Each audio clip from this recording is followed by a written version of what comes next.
A service of KIBMradio.com, the Internet's home for an all old-time radio.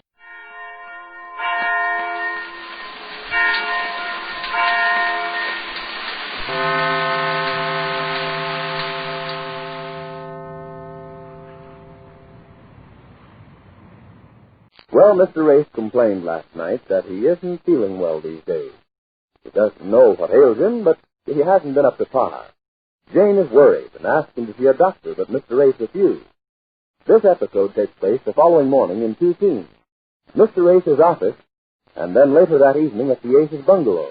But first to the office. Mr. Race is alone as Jane's brother Johnny enters. Listen. Well, hi, Big Son. Hey, Johnny. Where have you been? Oh, around. How's the world treating you? Oh, not very often. Not very often. No, sit down. What's on your mind? Oh, how's Jane? Oh, are you interested? Funny you never call her up or come over to find out. Well, I've been meaning to for months. Now, of course, she's only your sister. I know, don't rub it in, but you know how things are. Oh, how are they? Well, I managed to keep going. Is that all? You married to the daughter of the wealthiest guy in town, and you just managed to keep going? You don't think I'd take anything from him, do you? Yes. Me? I should say not. Not with the things he's got tied anything he offers. What do you mean? Oh, well, it's too complicated to go into. He thinks I should start at the bottom and learn the business and work my way up, you know. Oh, yes, and you want to start at the top and work your way down. Always clowning. Yeah. Well, we won't go into that. The point is I've taken on a new business. Oh, really? What kind of business? Life insurance. Well, so you've gone into... Oh, I get it. Now, wait just a minute. Sit down. Take it easy. Look, Johnny, I'm not feeling well. I haven't been well for several days. That's just the point. What would happen to Jane if anything happened to you? I have some insurance. Oh, sure. Everybody has some insurance. Have you enough? That's the question. Well, yes. I think I have. Well, that's where you're wrong. Nobody can have enough. And another thing, have you the right kind? Well, yes, I think I Don't have. tell me. You just buy straight, old-fashioned life insurance every time. How are you getting the most of your money? I think I am. It's 10 to 1 you're not. Look, Johnny. Because the man who sold you last just a minute. interested... Will you listen to me? How long have you been selling insurance? Oh, I've been in this since the first of the year. Since the first... Well, look, old-timer, I've been buying insurance for some time now, and I think I know when I have enough and just what I want. So if you don't mind, we'll just drop it, huh? Oh, that's fine. My first customer, that's a great reception. My brother-in-law turns me down. Great start for me, isn't it? Well, it wasn't my fault you decided to start selling it alphabetically. Alphabetically? Now, wait a minute. Just let me show you, will you? How old are you? You're 30, aren't you? Well, not quite. But you will be. If I live through this, I might, yes. Yes, that's what I thought. I have a little perspective here I want to tell you. Our statistician threw this up just for you. Oh, well, have a seat of it. Now, wait a minute. Don't take it like that. Let me show you how if you can put away $10,000 now, when you reach 40, you can practically retire. I don't want to retire. Oh, sure you do. Get yourself some security. I've told you I have security. I have all the insurance I can carry. In fact, too much. The last batch I took out, the guy that told me said I had never missed the money I had to pay out, and so far I've missed it every year. Oh, what kind of policy is it? I don't know. It's mixed up. I haven't read all the details. I think when I reach 80, they give me $5 a week as long as I live. And when I reach 90, they give me a rocker and a window to look out of. What? I haven't read it. I wouldn't understand it if I did. Yeah, but how about Jane? Is she protected? Yeah, oh, yeah, she's protected, all right. How about all the taxes you'll have to pay, inheritance taxes and things like that? How about it? Well, why not take out a policy that will take care of all that? What do you mean? Well, just a straight life policy. Oh, the old-fashioned... Well, I mean, it creates a fund out of which you can pay any taxes that are due. Then all the other stuff you have is velvet. See? Yeah, there may be something in that. I don't know. Maybe I ought to have something like that. No, there's no maybe about it. You should have it to protect her. Yes, that's it. But honestly, I can't talk about it today. Now, there you go. Putting it off. It's going to be too late another time. Well, I don't feel right. I'm just not in the mood. What do you mean you don't feel right? I don't feel well. I haven't been feeling my best for a week or so. I don't know what it is. Well, this is the best way in the world to find out. Wait till our doctor gets through examining you. Yes, I probably won't pass any insurance test. Oh, nothing. Well, you look all right to me. What's your trouble, do you know? I don't know. I've been worrying more about it than anything else, I guess. Well, our doctor will put your mind at ease. Once you pass it, you're as good as new. Yeah, something in that, too. How about letting me send him over here today, huh? Well, wait just a minute. I don't want much of a policy. Well, how about 10,000 to start? How about 5,000 to finish with? 5? Yeah. Well, I had hoped to sell you 10, my first customer. I might take 5. Okay, you're the boss. 5's better than nothing. When do you want to be examined? Shall I send him over here this afternoon? Well, no, I don't think so. How about to the house? Can he come to the house? Sure, what time?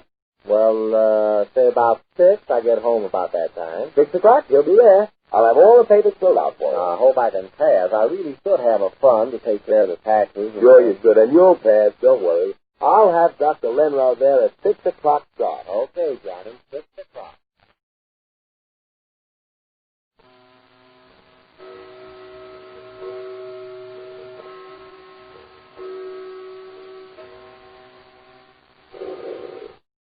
Just a minute.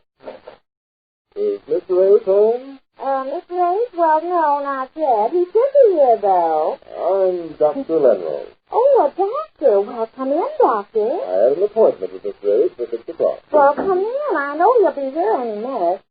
Oh, I'm sure glad he decided to call you. I've been so worried about him. Take off your coat, doctor. Thank you. Oh, I'm Mrs. Ace, Mr. Ace's wife. How do you do? Pleased to make your acquaintance. Sit down, won't you? Thank you. Yeah, this is sure a relief off of my mind, you being here. I've been telling him he ought to do this, but he wouldn't listen to me. Yes, it's a very wise move, Mr. Ace. Only last night he kept telling me how bad he feels, but he wouldn't say where he felt bad or what hurt him.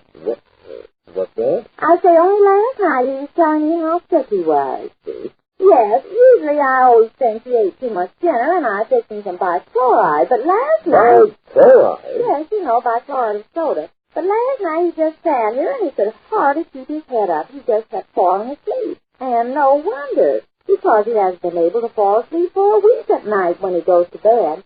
Last week he told me he got dizzy spells. I thought he was just saying that because I was in a play and he walked out of it. He said he had a dizzy spell. But I thought he was fooling. Dizzy spell? That's what he says. I'm worried about him. And the first thing I said is that he should go to a doctor, but he wouldn't go. Because he's afraid he's really got something serious. Oh, he is, huh? Yes, I hope he hasn't. Well, I hope so, too. But if all this is true, I don't see how he can pass this examination. I don't either. I don't think he should pass it. He should have it. That's that. I don't quite understand. I think when a person is sick, they should call a doctor. Don't you, doctor? Sure. But you see, Mrs. Ace, if he doesn't pass this examination... Oh, don't talk like that, doctor. Not in front of him, anyhow. I'm an optician. I believe in looking at things through rose-colored glasses. Mrs. Ace, I don't think... Oh, I think he's coming now. Now, don't say anything now about us, doctor. Let's just be cheerful. Is that you, dear? No, Dad, it's I. Oh, it's Marge. Come in, Marge. Look who's here, a doctor. Oh? Dr. Lenrow, I want you to meet my friend, Miss Hale. This is Dr. Lenrow, Miss Hale. How do you do? Good evening. How do you do? Did you send to the doctor, Jane? Oh, no, I have an appointment here, Miss Ace. Oh, thank heaven he's finally made up his mind. The way he's been complaining around here. I was just telling Dr. Lenrow that this is sure relief off my mind. I was worried about him last night. So was I. Well, Doctor, I hope it turns out to be nothing serious. Well, I certainly hope so, because... Well, I'm surprised he had the courage. Yes, I was just saying that to you, Marge. Well, I hope it turns out for the best. I'm going in to wash up, Jane. Let me know when dinner's ready. All right, Marge. Goodbye, Doctor. Please do that, too. Thank you. He was worried, too. We both were. All three of us are now. I don't think you'll pass this. Have you taken out any other insurance lately? Yes. Yes, have you? Oh, now, Dr. Lenrow, please don't talk like that in front of him. He feels bad enough as it is. Don't make him think it's that bad. Well, if what you tell me is true, I'm afraid for him. You mean you think something's really wrong with him? Well, you say yourself he's pretty sick. Well, I'm not a doctor. That's what you're here for. Exactly, and if what I've heard is true... Well, maybe it isn't as bad as you say. I hope so, because if it is... Oh, there he is now. That's it. Be careful. Is that you, dear? Yes, Jane. Hello, dear. Oh, Jane, is Dr. Oh, yes. Hey, are you Dr. Lenrow? Yes, okay? Yes, how do you do? Sorry I'm late. There was so much traffic. How are you, dear? I'm okay, Jane. Will you just leave the doctor and me alone now? Are you sure you're all right, dear? Yes, Jane, I'm fine. Now, if See, you... he keeps saying he's fine now just because you're here. But you should have heard him last night. Jane, will you please go? Oh, the busy self, Miss Ray. Oh, what? I just been talking to Mrs. A. She Well, tells me sit that... down, dear. Shall I get a pillow for you? Do you want to lie down? No, I don't. What is this? Take it easy now, Miss Ray. How about taking his blood pressure first, Mr. Leonard? Will you leave us alone? I want to get this finished and have dinner. Now, if the doctor says you can't eat everything, you listen to him. Can't eat everything. I thought he ought to have more of certain vitaphones than he's been having, Jane, Doctor. what are you doing? Now, Mr. A, there's no use to excite yourself. I'd like to know just what this is that ails you. Maybe you could put off this examination for some other time. Doctor? Marge, what's going on here? Going on? What do you mean?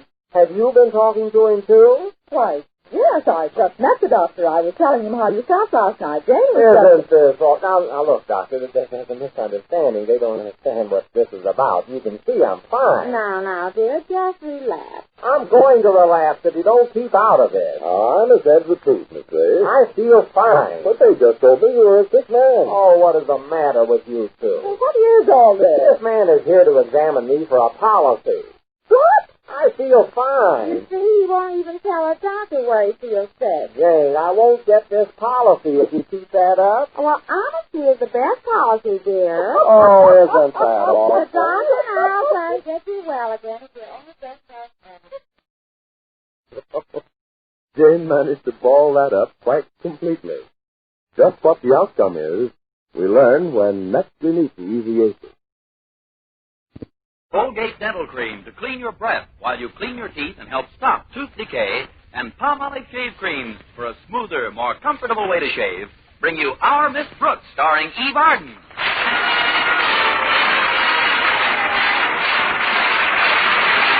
It's time once again for another comedy episode of Our Miss Brooks, under the direction of Al Lewis. Well, in many of these United States, winter seems to have settled down for a protracted stay. Our Miss Brooks, who teaches English at Madison High School, doesn't seem to mind. No, indeed. I do enjoy the winter season. There are so many activities to engage in. Ice skating, sleigh riding, building snowmen. Of course, the last snowman I built melted after one dance, but while we're on the...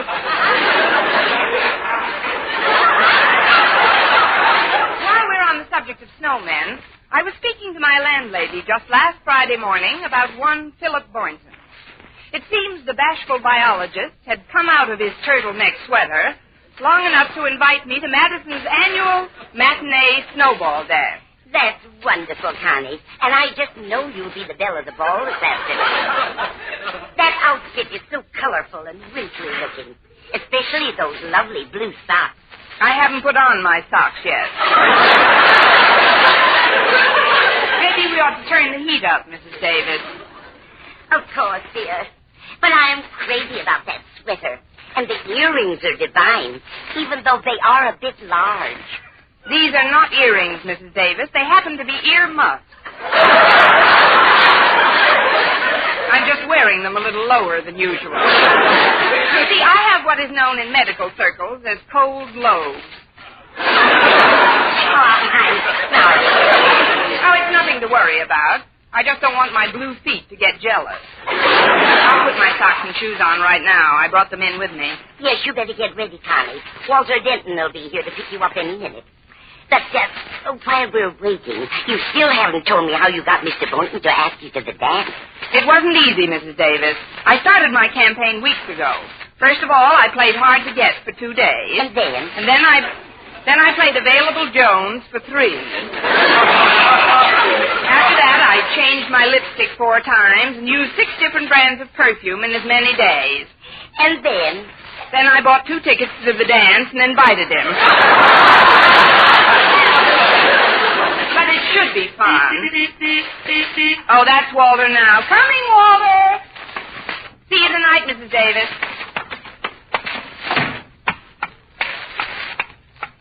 Good morning, Walter. Greetings, good fairy wintertime. Oh, your warmth and beauty bring cheery comfort to this frigid, icicle-ridden chariot. Careful, Walter. You're fogging up the windshield. Your outfit's a knockout, Miss Brooks. Something new's been added, hasn't it? What do you mean? Those large woolen earrings. These are earmuffs. Cold lobes. Open your door. Yes, ma'am. I think it only fair to call it to your attention, Miss Brooks, but you may not be so comfortable on your way to school today. You see, Ouch! brought my skis with me. You hadn't called it to my attention. I never would have noticed them. Anything broken? No. Fortunately, this woolen skirt doesn't splinter easily. Well, let's get going. Why don't you put these skis in the back of the car, Walter? Oh, it's not big enough. Oh, Just hold them on your lap, Miss Brooks. that's not big enough either. Here, I'll stand them up on the floor between us. Oh, no, that won't work. You've got the top on today. Oh, just stick them through the hole in the top. What hole? Grab the wheel a minute, I'll show you. That hole right there. Perfect fit. But what is this metal contraption in the center of the skis, Walter? Oh, that is my own invention, Miss Brooks. I call it the Denton Claw. It's guaranteed to keep your skis on no matter what. Really? It's not only that, but it's designed to keep your skis in perfect position regardless of what you're doing with your feet. Suppose you're crushing grapes.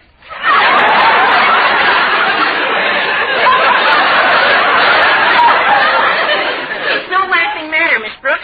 Oh, this is a great contraption. I'm going to try it out this afternoon on the big hill back at school.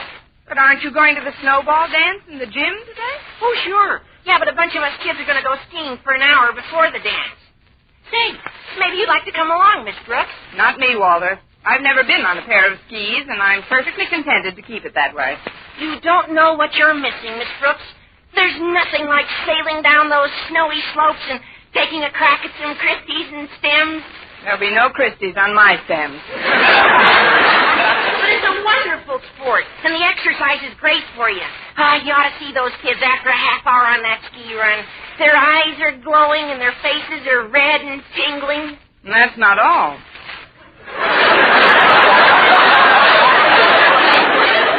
Their noses are red, too.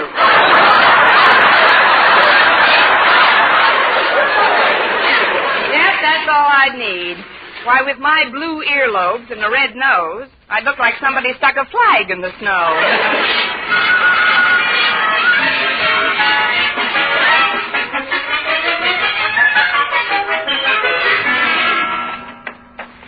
Good morning, Mr. Boynton. All set for the dance this afternoon? Oh, yes, indeed, Miss Brooks. I see you're all ready for it, too. It's a very interesting outfit you're wearing. I'm especially fond of that winter gypsy motif. Winter gypsy motif? Yes, those large woolen earrings. Earmuffs, cold lobes. We've got a few minutes before class, Mr. Boynton. Do you mind if I sit down for a little chat? Oh, not at all, but be careful where you sit. I brought... Ouch! My skis to school today. Thanks, Mr. Boynton. That's a very good tip. The second one I received today. Here, stand them in a corner. All right. You see, there's going to be a little time before the dance begins, so I thought I'd go over to the big hill behind school this afternoon and do a little skiing. A little what? Skiing. Oh, there are other pronunciations, I suppose, but in England and Norway, skiing is considered most acceptable. Under the proper conditions, you can't knock it anywhere.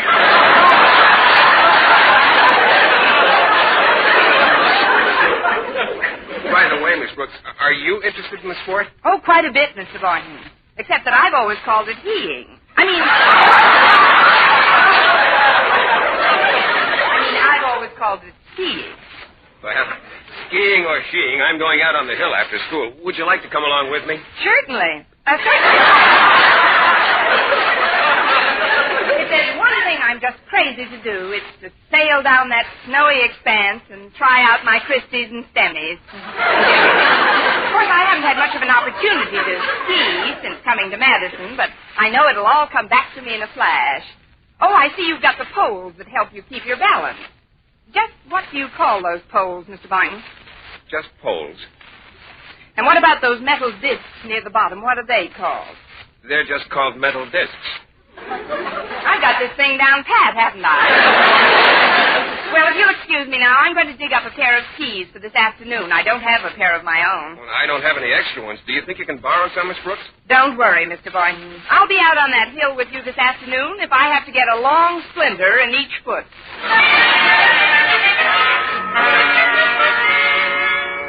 So you see, Walter, that's why I asked you to stay after class. You've just got to lend me those keys today. Hey, but Miss Brooks, I spent my whole study period polishing them up. I mean, I haven't even tried these out myself yet. But, Walter, I was looking for you, Walter. Now... Oh, hi, Miss Brooks. Hello, Harriet. Hi, Harriet. Well, what's wrong? You two having a beef? Not a whole beef, Harriet, just a small fillet. I'm trying to convince him to lend me his keys just for this afternoon. Mr. Boynton's going to give me a refresher course. Refresher course? But you said you never skied in your life. That should make it all the more refreshing. Of course Walter will lend them to you, Miss Brooks. But, Harriet, we were going out to the hill and... The hill won't disappear, Walter, and neither will the snow. We'll get to the dance earlier this way. Yeah, but... Walter, dear, which is more romantic? Racing up and down a hill on a pair of sticks, or holding me close in your arms doing the mambo-jumbo? These are yours, Miss Brooks. Good. Now show me how to put these things on so I'll look like I practically know what I'm doing this afternoon. Okay, Miss Brooks. With the new dent and claw, it's relatively simple. Just slip your feet through these metal toe plates. That's right. Now we just snap this cable around your heel. Is this your new invention, Walter? This is it, Harriet. Now the other cable. There. How do they feel? Real cozy. I'll just take a few steps and see if I can remain standing. They feel all right to me. Now help me get them off, Walter. I've got another class in a few minutes. Oh, here. Sit down, Miss Brooks. Thanks, Harriet. Now, we just grab the binding here, hold the cable thusly, and give it a gentle tug, and presto. That's funny. I'll try it again. Take hold of the binding here, give the cable a yank here, and presto.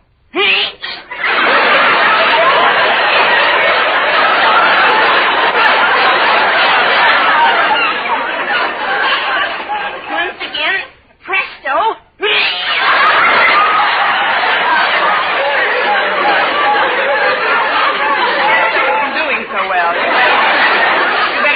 Abracadabra. These cables seem to be stuck. Let's see. Oh, now I remember. Oh, when I had the whole thing worked out and assembled, I remembered leaving myself a notation about one detail that had to be perfected. What's that? The way to get them off. You mean you can't get them off Miss Brooks' feet? Now, calm down, everybody. Don't get panicky. We'll get them off by and by. By and by? Look, Walter, while we're waiting for by and by to get here, there's something you've just got to do so I won't appear ridiculous in this classroom. What's that, Miss Brooks? Cut a hole in the roof and let some snow in.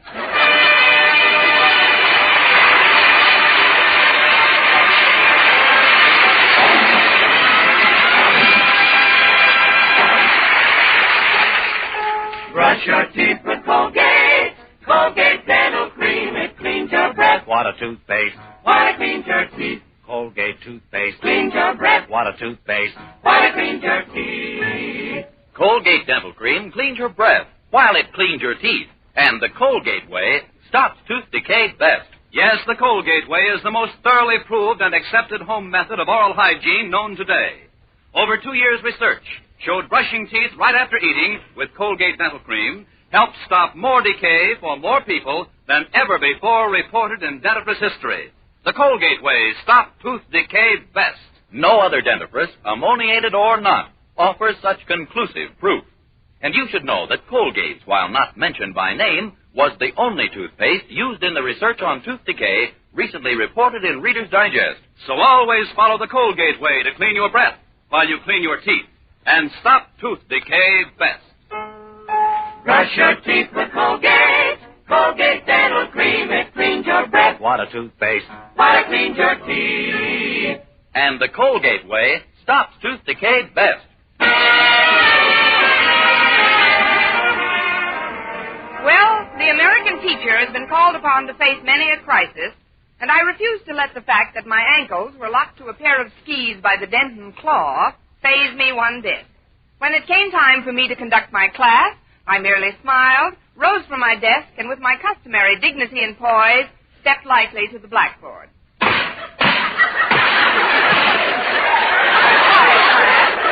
Attention, all of you. What's the matter with you kids, anyhow? Don't you think it's cold enough in this room for skis? Now, look at the blackboard, please. In order to find the adjunct phrase in the sentence on the board, I shall break it down into its component parts. Now, where's that chalk? Oh, I have some on my desk. One moment, class. Here it is. Miss Brooks, I gotta talk to you for a minute. I've got good news. Kindly pick up your books, class. Yes, Harriet? What do you want us to do with our books, Miss Brooks? I want you to put your noses in them. Also your mouths. I couldn't leave you here marooned in this predicament, Miss Brooks, so guess what I brought for you? A St. Bernard with a keg of arsenic? No, I borrowed a hacksaw from Machine Shop. I'll get those skis off you in no time. Now? Sure. While the class is busy reading, I'll just slide under your desk, leap at your imprisoned puppies, and hack away. Well, it's as good a time as any, I guess. But be careful with that saw, Walter. Remember, my ankle bone is connected to the shin bone. Here I go, Miss Brooks. I've got to get these leather thongs first. They're even tougher than the wire cable. I'll work as fast as I can, though. I'd hate for Mr. Conklin to catch it with these slacks on. Oh, that's a charming thought. Especially when I recall what a bug our beloved principal is on the personal appearance of the faculty. All that has to happen now... At ease, class. It happens. Mr. Conklin. Don't bother to get up, Miss Brooks. Don't worry. I mean, this is quite a surprise, sir. I didn't expect you in my room this morning. Ouch! Does my visit pain you so severely, Miss? Oh, no, sir. On the contrary. Every time I see your smiling face, Ouch! Forgive me, Mr. Conklin. A bit of a headache. You certainly are. But, Miss Brooks, if I may... Of course you may, Mr. Conklin. You may return to this classroom any time you wish. Well, goodbye. It's been nice to have seen... Oops!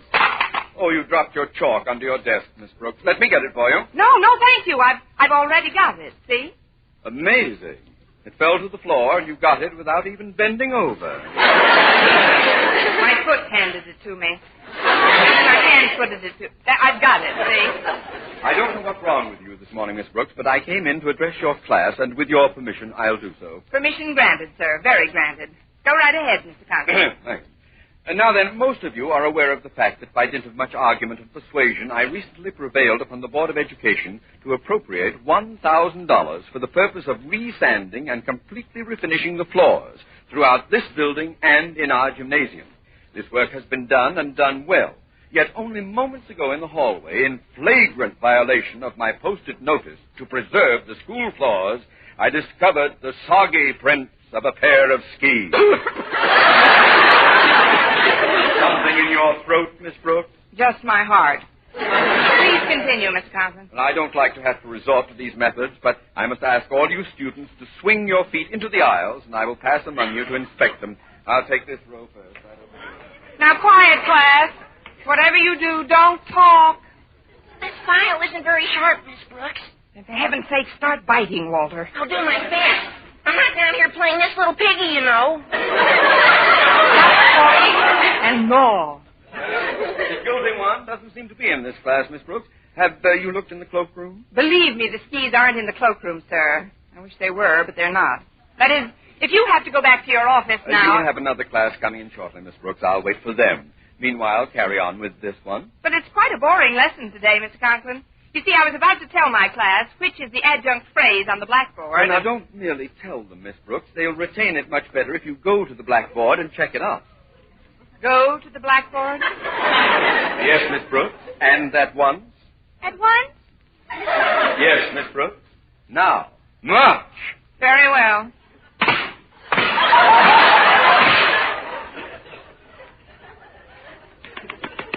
There, the phrase is checked off. Well, that's more like it. And I must say, you walk very gracefully in those skis you're wearing. But now that you've checked out the adjunct phrase, Miss Brooks, it seems to me that you ought to discuss all the component parts of the sentence, such as prepositions, adjectives, verbs, those skis you're wearing!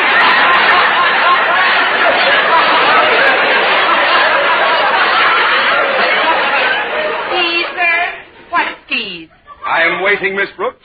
Drag those warped planks out from under that desk of yours and bring them here. But, Mr. Conklin, ouch! I can't imagine. I'm waiting, Miss Brooks. Very well, sir. Here I am. See, I'm not wearing skis. No, you're not. But would you mind telling me, nature girl, why you're conducting this class in your bare feet? Oh, I'm just trying to preserve the floors, Mr. Conklin. I just kicked my shoes off under the desk. I'll just have a look under that desk. But there's nothing down there but shoes. Out of my way, I'll look for myself. Miss Brooks is right. There's nothing down here but our shoes. Just as I suspected. Walter Denton, a hacksaw, and the skis. It's the old eternal triangle. There's the skis, Walter. I'll deal with you both in my office after school. And now, Miss Brooks, hand those skis over to me. Here you are, Mr. Conklin. You seem to have broken my glasses, Miss Brooks. Please, Mr. Conklin. You know I didn't mean it. You never do. You know, Miss Brooks, for most people, skis are synonymous with healthful, invigorating exercise. But in your position, somehow they become a lethal weapon. I never want to see a pair on or near you again. Is that clear? Yes, sir. But about your glasses, and knowing I might make contact with you today, I brought my extra pair along. If you'll just step back a pace or two, I'll slip them on.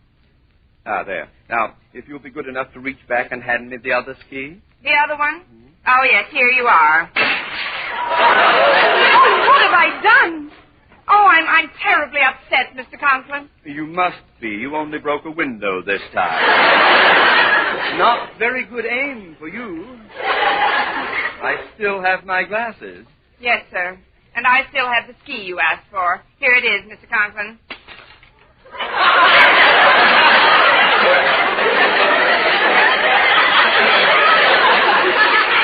Good shot, girl.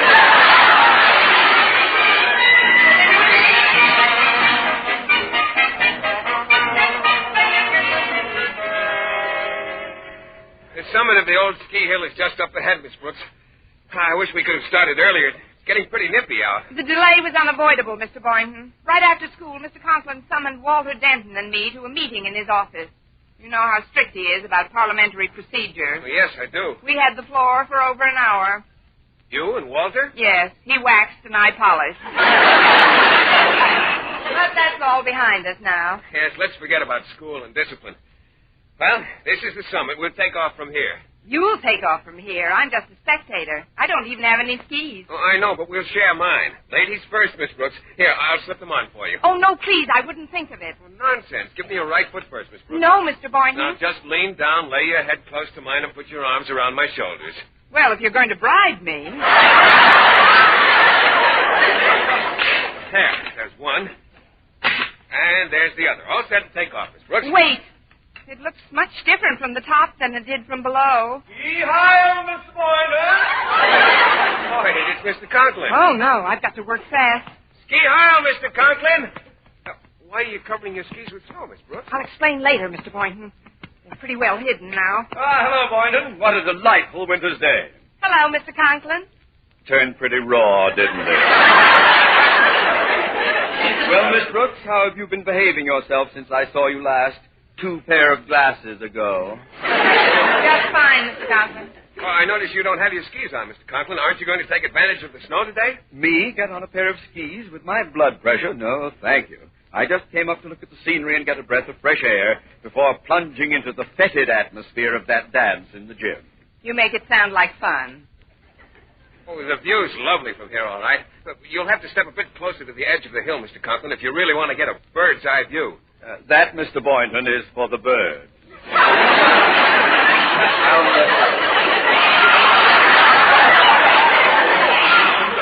I'll just stand here behind Miss Brooks and take a peek over her shoulder. Gad, it looks like a terrifying descent. Oh, there's nothing to it, sir. Now, watch how Miss Brooks sails down. I'll just give you a flying start, Miss Brooks. Mr. Boynton, wait, please. Here you go. Oh, no! Where did that wind come from? You're doing fine, Miss Brooks. Just watch out for those rocks. Rocks? Where are the brakes on these things? You can stand now. Steady, Miss Brooks. Slow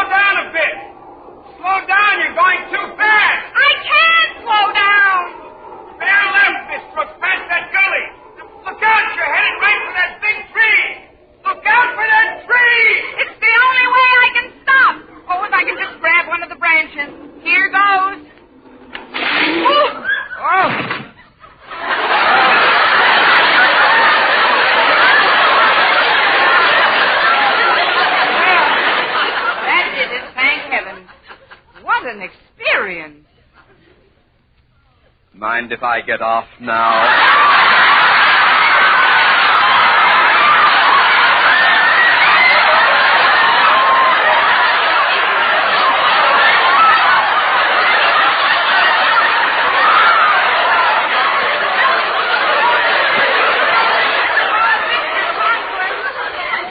Another. Please, sir, I didn't know I had a hitchhiker. That is, the wind was blowing. Oh, stop mumbling, woman. And explain, if you can, this dastardly act of violence. It wasn't intentional, sir. I had no way of knowing you were in the caboose. That is, well, sir, if you want the truth, I did know there was something in back of me. You did? Certainly. But the way I was stooped over, I thought it was me.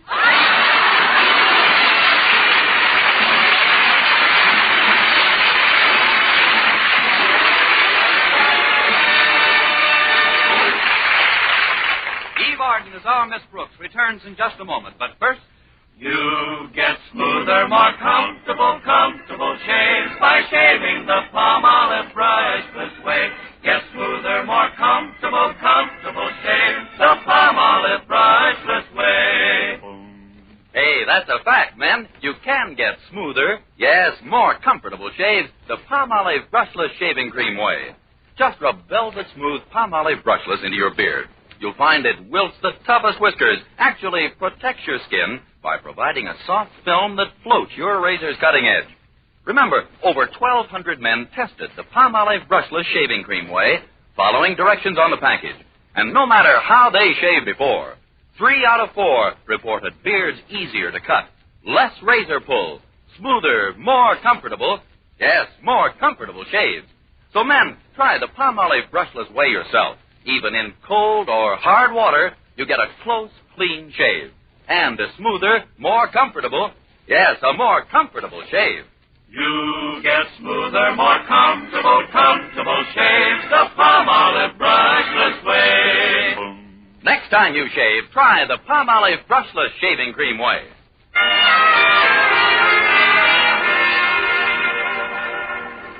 And now, once again, here is our Miss Brooks. Well, Mr. Conklin soon followed his gradually descending blood pressure down the side of the hill. And shortly afterwards, Mr. Boynton and I approached the gym. You did very well on those skis I loaned you, Miss Brooks.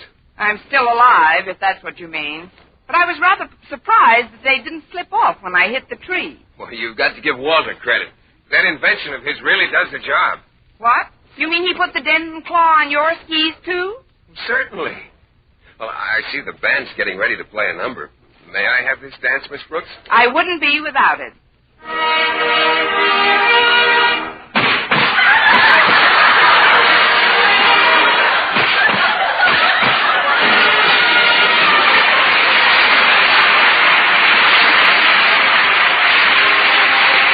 This is Bert Smith reminding you to tune in next week to another Our Miss Brooks show, brought to you by Palmolive Shave Cream for a smoother, more comfortable way to shave, and Colgate Dental Cream to clean your breath while you clean your teeth and help stop tooth decay. Our Miss Brooks, starring Eve Arden, is produced by Larry Burns, written by Al Lewis and Joe Quillen, with the music of Wilbur Hatch. Mr. Boynton is played by Jeff Chandler, Mr. Conklin by Gail Gordon. Others in tonight's cast were Jane Morgan, Dick Crenna, and Gloria McMillan.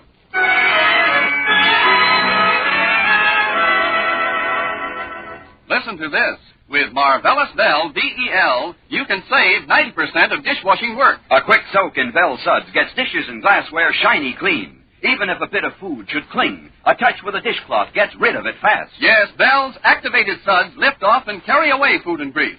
So all dishes need is a quick rinse, and they dry sparkling without washing or wiping. All pots and pans need is a soaking with Vel suds. Then you can wash them shiny clean without hard scouring. What's more, Vel is a miracle of mildness. So get new Vel. Save 90% of dishwashing work.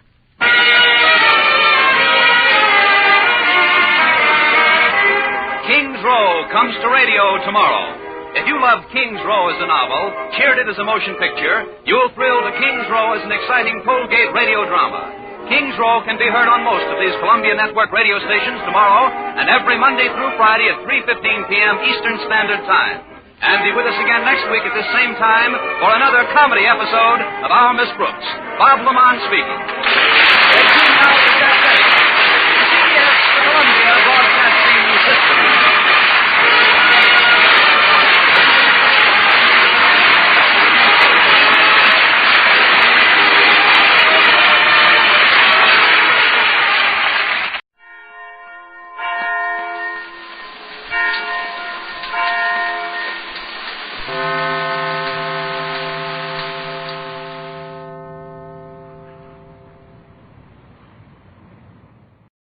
be wonderful if everybody had been listening tonight when Eddie Cantor got through. Don't turn your dials. I'm coming now.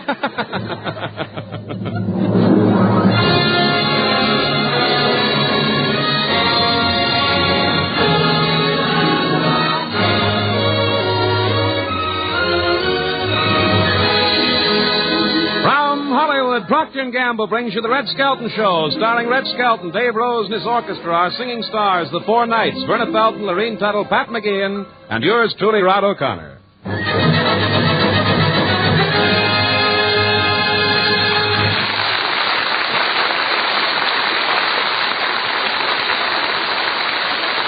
Yes, it's the Red Skelton Show, brought to you by Tide, Procter & Gamble's amazing new discovery for your whole family wash. Tide's in, dirt's out. Tide gets clothes cleaner than any soap. Any soap? Yes, any soap. Tide gets clothes cleaner than any soap. T-I-D-E, Tide.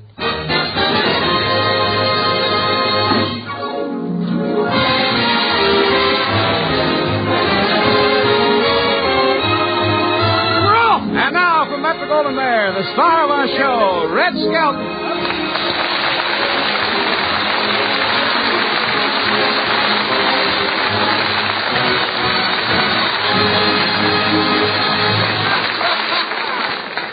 Good evening, ladies and gentlemen. How are you, O'Connor? Hey, I believe congratulations are in order. Yeah, Red, my wife Sylvia and I had a baby last Saturday. Oh, and you're up and about already. Good boy. Hey, when was the baby born? Well, it arrived at 6 p.m. Just before the prices changed, huh? Hey, was it a boy or a girl? Oh, there's a brilliant line. What else could it be? It's a girl, of course. Yeah? How much did the baby weigh when it was born? 9 pounds, without booties. Oh, really? Hey, you know, my butcher came over and weighed my little girl, Valentina, the other day, and he says she weighs 25 pounds. That's with bones. So the baby weighed 9 pounds, huh? Yeah, Red, you should see that kid. Yeah. Everyone says she looks just like me. Oh, stop kidding. You weigh more than 9 pounds. Wait, what's her name? Well, we haven't decided on a name yet, Red. You haven't? Hey, why don't you call her California? Why? Well, it'd be different, you know. Instead of saying, California, here I come, you can say, California, come here.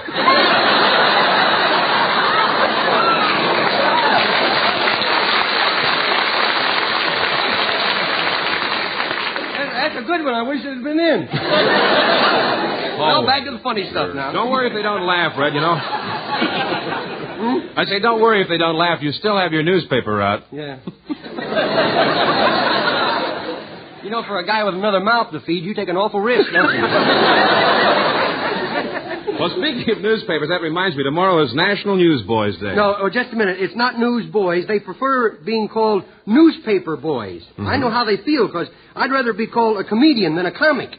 Well, whoever called you a comic? I say, whoever calls you a comic?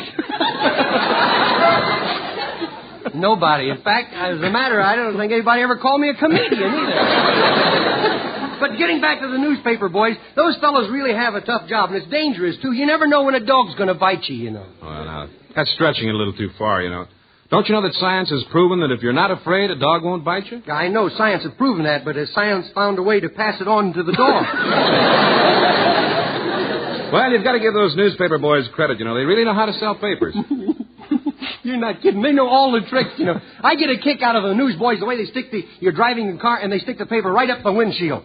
And the headline says, Truman declares war. See? You hurry and you buy the paper, and he moves his thumb away, and the rest of the headline says, on high prices.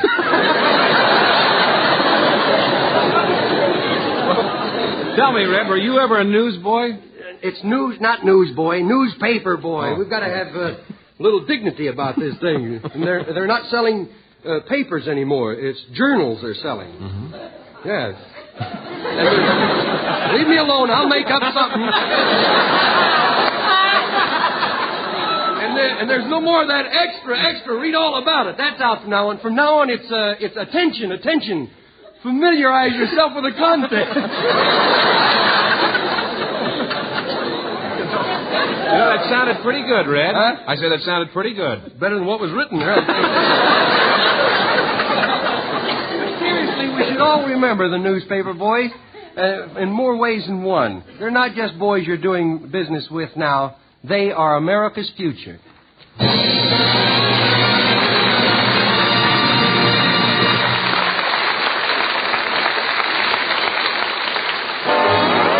Tide's in, Dirt's out. Tide gets clothes cleaner than any soap. Any soap? Yes, any soap. Hey, gal, them's pretty strong words. The hills is full of good soaps, and the woods is calling in new suds and discoveries. Well, Deadeye, I don't care how many washing products you've met up with. I don't care much for that joke, either.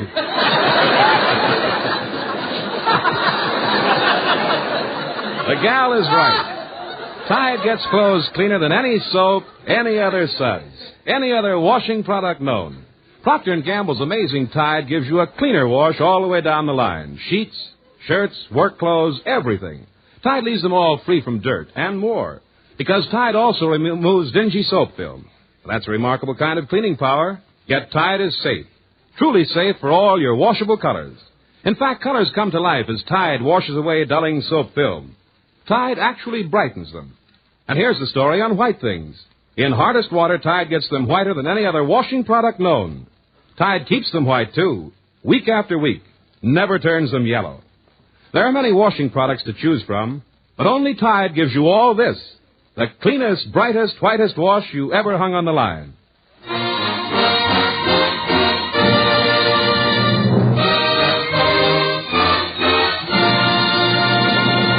And now, ladies and gentlemen, the Four Nice will sing one of their most recent Decca recordings. Most recent, the only one they made. Walking with My Shadow.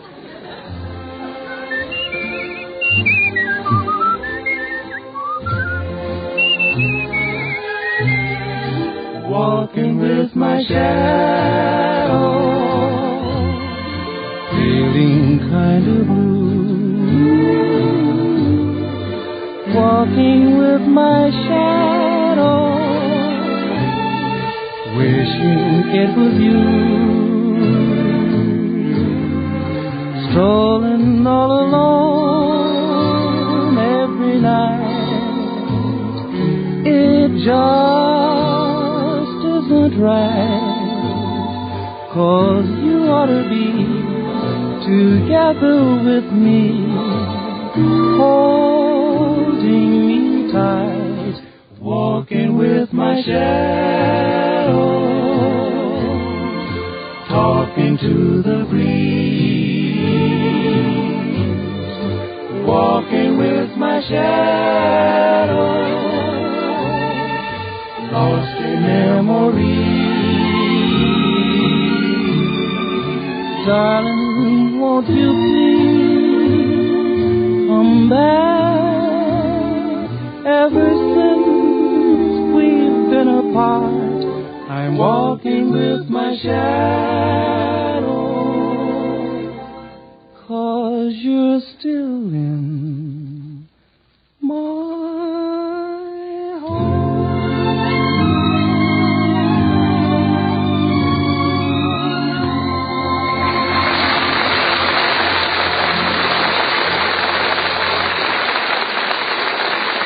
People you will meet sooner or later.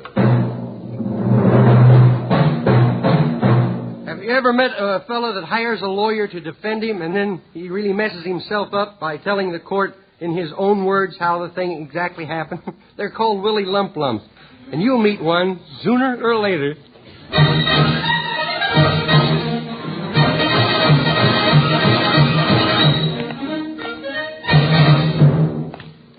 Will you please hurry, Willie? We're late and you're the first case on the docket. Look, I'm walking as fast as I can on my knees.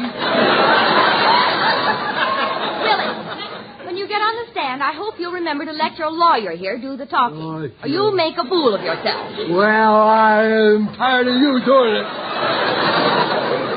Doesn't the fact that I'm your wife mean anything to you? Oh, yes, but there's no way out of it, I guess.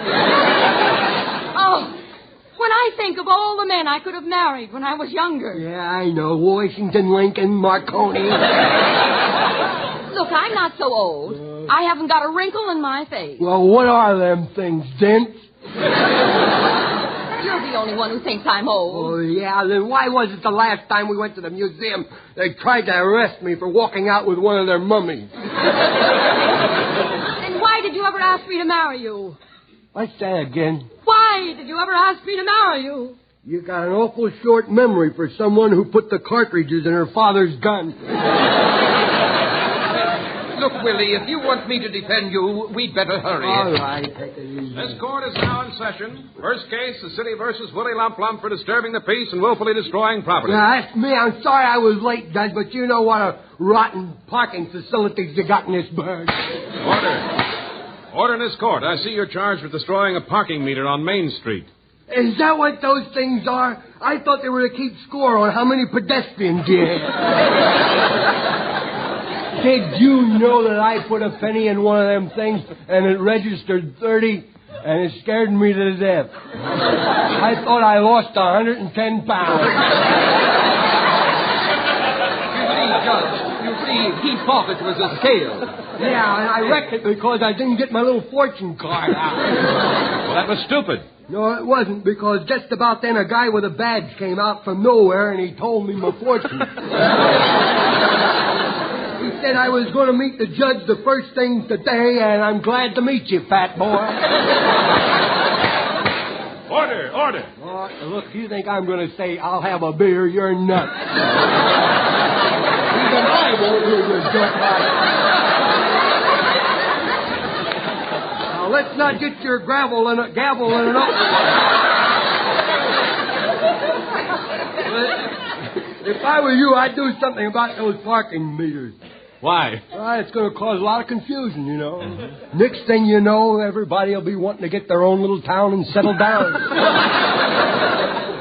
You know, them parking meters are going to hurt my business. What is your business? They're going to hurt it. I say, what is your business? Oh, wouldn't you like that? Come on now. What do you do for a living? Well, I'm a motor mortician. There's a parking lot attendant to you. I see. Do you own your own parking lot? Yeah, but I didn't intend to. You see, I was going to build my house on it, but I ran a little shortage of essentials and material. I ran into a shortage of essential material. What kind of material? Money. Those are the kind of lines I like. Just one word. M&M, baby.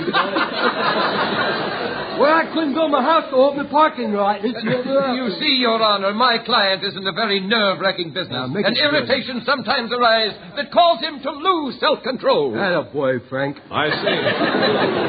Now, what is there about the parking lot that irritates you? The people that bring their cars in the big I can't stand those people that pull in right in the center of your lot and then walk away with the keys. Well, it does constitute a problem. What do you do with such cars? They are known as my target for today. But you are careful, aren't you? Oh, yes. The other day a fellow told me to be very careful about denting his cars, see? Well? My partner said they were the neatest dents he ever seen. Well, doesn't it irritate the customers when you bang up their fenders? Yeah, but they think they own the world. Doesn't it irritate your customers to bang up their fenders? He's happy for a judge, isn't he? Does it irritate him? Yes. It helps. It's hardly worth going back for. Tell the court what other things that parking customers do that irritate you. Well, they think they run the world, you know. Mm-hmm. They want their car parked right where they can drive it out. They don't want any cars in front of them, and that's pretty hard to do on my lot. You see, my lot's shaped very funny. It's only 8 feet across and it's 300 feet deep. It sounds like an alley. Maybe that's why the trucks keep going through and unscrambling the car. From the guy that used to store lead pencils. Willie, will you please let me handle this case? Oh, go ahead. Well, I see in the complaint that one Jim Harkins charges you deliberately damaged his car. In your own words, tell the court what happened. Well, Your Honor, it was like this. This guy drove in one of them new 1949 Super Deluxe chops. And I don't want any 1949 cars on my lot. Why? Because the guy that can afford a 1949 car can afford his own parking lot. Well, this guy drives in and he says, "Hey, stupid." I know he's talking to me, but I don't let on. You don't like anybody calling you stupid? Not anybody, just people who know me real well. Well, anyway, he says it again. He says, "Hey, stupid." Well, sir, the hair in my ears starts to bristle. And I don't answer him. I just say, "Yes, sir." You see, I'm cagey about that. I don't let on. I don't let him know he's got my goat, see? Because in a couple of minutes, I'm going to have his car. Willie, please, think hard before you say anything. Mind your own business. After all, I know all about law. I've been admitted to the bar. Lay out of this. I got this judge right where he wants me. Well, this guy says, "Can you..." Don't explain them to each other down there, please. He says, "Can you park it without scratching it, stupid?" Yeah, but it'll cost you $1. Still can't hear you, stupid, he says. Well, I don't care if it's a dime parking job or a $1 parking job. I don't like for anybody to call me stupid. Willie, you've already said that. I'm going to keep on saying it until I find my place now.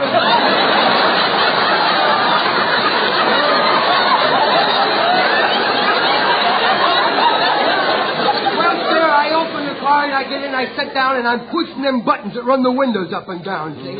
Well, after a while, they start going slower and slower, and then the battery gets a little weak, and the window don't work at all, see? Well, it's hot in here, so I take my shoe off, and I break the glass, and I ask the guy how to start the car. Well, sir, he got real nasty like. He said, "Where did you learn to drive, stupid?" What did you do? Well, I shifted the car into reverse, gave her the gun, and I drove it backwards 60 miles an hour and maneuvered it in and out of all the other cars and parked it in the slot without even a scratch. Did all of this actually happen? No, that was the dream I had while they were pulling me out of the wreck.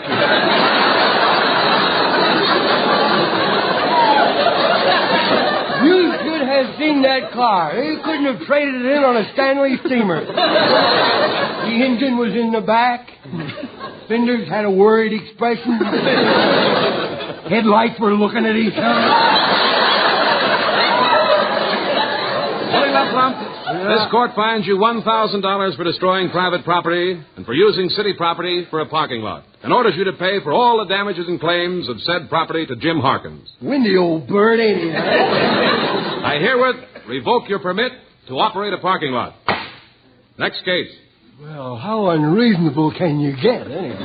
Well, you had to go open up your big yacht. Look, don't speak to me anymore, ambulance chaser. Well, what are you mad at me for? You lost the case, didn't you? Why don't you do yourself a favor and bob your shingles, shyster?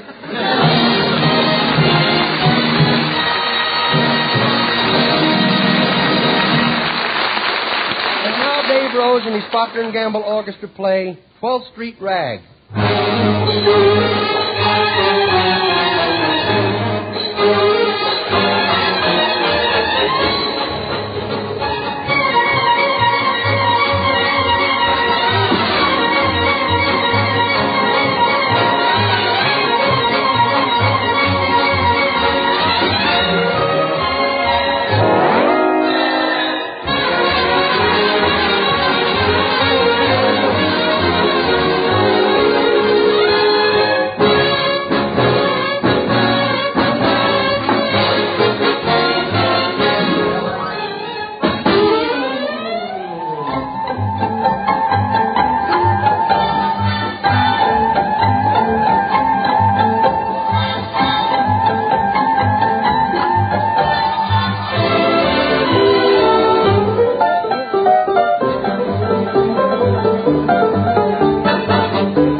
Thank you, Dave Rose. I suppose one way to choose a washing product is to try them all. But believe me, that's a waste of time since Tide came along. Because Procter & Gamble's amazing Tide is different from anything else you can buy. Tide gets clothes cleaner than any soap, any other suds, any other washing product known. Tide not only leaves your whole family wash-free from dirt, it removes dingy soap film, too. Yet with all this amazing cleaning power, Tide is safe. Truly safe for all your washable colors. What's more, Tide actually brightens those soap dull colors. And white things? In hardest water. Tide gets them whiter than any other washing product known. In hardest water, too, Tide gives oceans of billowy suds. Suds that look and feel different. As different as Tide itself. Of all the washing products known, only Tide gives you all this. The cleanest, brightest, whitest wash you ever hung on the line.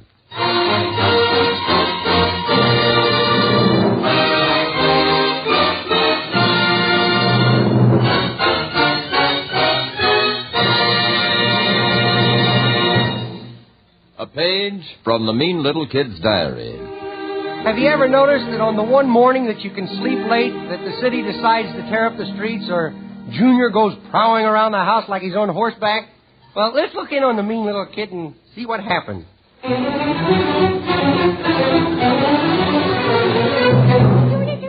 Boy, I sure is getting bored just laying here like this. I wonder why I always wake up before the rest of the family. Could it be that the Sandman hasn't been giving me full quota? Well, I wish there was something to do for me to kill time while I decide to get up. See if there's anything under my pillow that I could play with.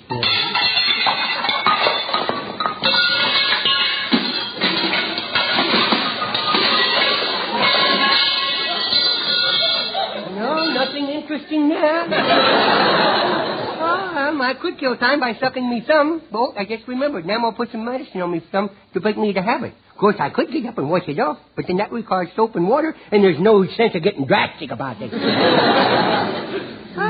I wonder why they sleep so late of a morning. It's almost getting daylight out. Ooh. Oh, goodness. I can hardly keep my eyes open, but I wonder if it would be all right if I wake up the rest of the family.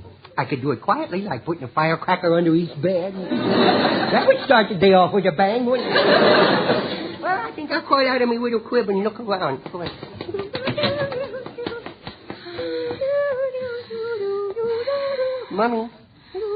Mommy, doll. Did you awake? Junior, go back to bed. Go get in your crib and close the lid. Mommy, open your eyes. Junior, stop opening my eyes with your index finger and your thumb. Mama, can I have a glass of water? No. Oh, why? What do you want water for? Well, I can't swallow my Dewey button without it. Now, stop acting silly and go back to bed. I can't. It's too dark and I'm afraid. But you came here in the dark. Yeah, but I kept my eyes closed and I didn't see how dark it was, see? Oh, Junior. Now you're going to keep on until you get me wide awake. Mother's tired. Now go back to bed. Now, look, I spend half of my little delinquent life right in bed. And I have to take a nap every afternoon, and I have to go to bed right after supper. A lot of times I go to bed before my supper, you know. And just last week, I learned that you kept me in bed for a whole year after I was born. Why?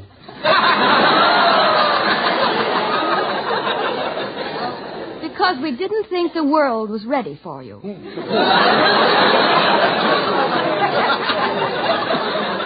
Now go back to bed. No. Hey, Mummy.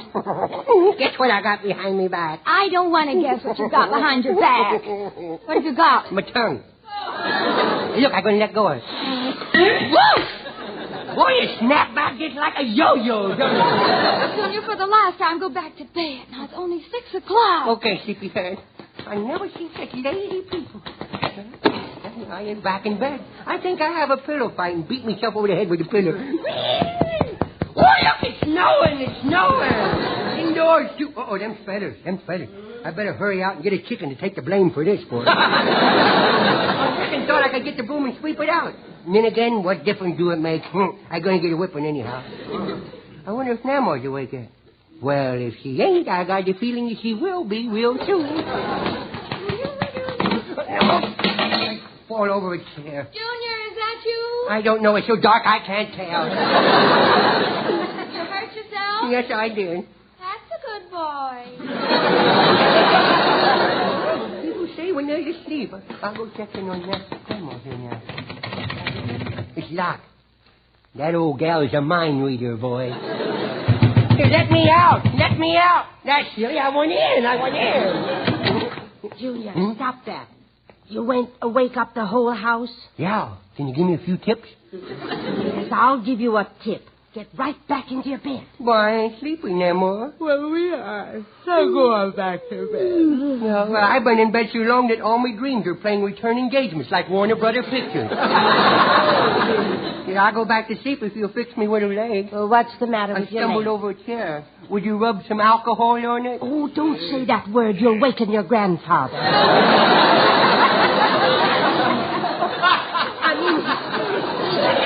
He's trying to get some sleep. Yes. He got in late last night. I know. I heard the police siren. I hear Grandpa talking. Maybe he's sober enough to play with me. For the last time, your grandfather doesn't drink. Oh, no? He's very tired. Oh, yeah? I know. Last night he come home tired to the gills. I want you to look at your grandfather lying there. Does he look like he's been drinking? I don't know. Could you take that lampshade off his head so I could get a better look? Where did he go last night, Emma? He attended a lecture. I mean, before he came home. Now, look. It's coming by carrier pigeon. You keep on, and I'm going to tell on you. You're going to tell why? That you only eat the ice cream because you think the cone is made of cardboard. Why, I does not. Oh, no? No. Have you finished your ice cream, Sonny? Yeah, here's your vase back. Hey, he's talking. Listen to him. I can't hear him. Well, wait, I'll fix it. Junior, stop pinching his nose. I'm not pinching his nose. I'm trying to tune him in louder. Junior, that's enough. Now, you get right back to your bed. Yes, ma'am. Junior! Yes, ma'am? I want to know about slamming that door. Oh, it's easy. Watch, you get short back there. Junior! Please, people are trying to sleep now more. Junior, if you don't go back to your bed... Look, Grandma, will you tell me a bedtime story? Yes, dear. Yes, I will. Okay. I have a better one for you. A wonderful game for you. What is it? Well, why don't you go and get into bed and pretend that a ship is there and that you're the captain. Yes. And then close your eyes and you can see all your crew and sail blowing in the wind. And all around you will be the sea, green and foamy and untamed. Do you really think I could see all that if I just lay in bed and close my eyes? Why don't you try? Okay, I will. Well, Brenny, you're a genius. You ought to write a book on child psychology. Well, now we can all get some sleep. Oh, this bed feels so good and peaceful. Emma. Why, Junior, what's wrong? I'm seasick.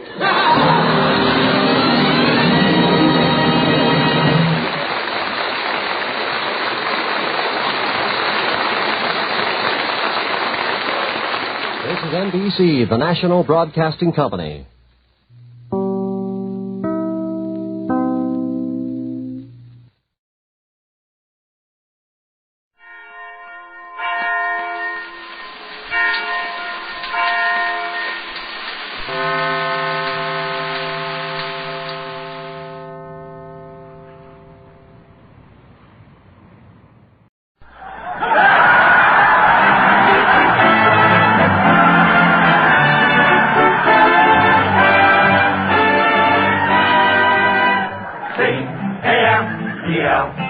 The Abbott and Costello program brought to you by Camel, the cigarette that's first in the service. Camels stay fresh, cool smoking, and slow burning because they're packed to go around the world. Listen to the music of Freddie Rich and his orchestra, the songs of Connie Haynes. Tonight's guest, the Paramount star of And the Angels Sing, Miss Dorothy Lamour, and starring Bud Abbott and Lou Costello.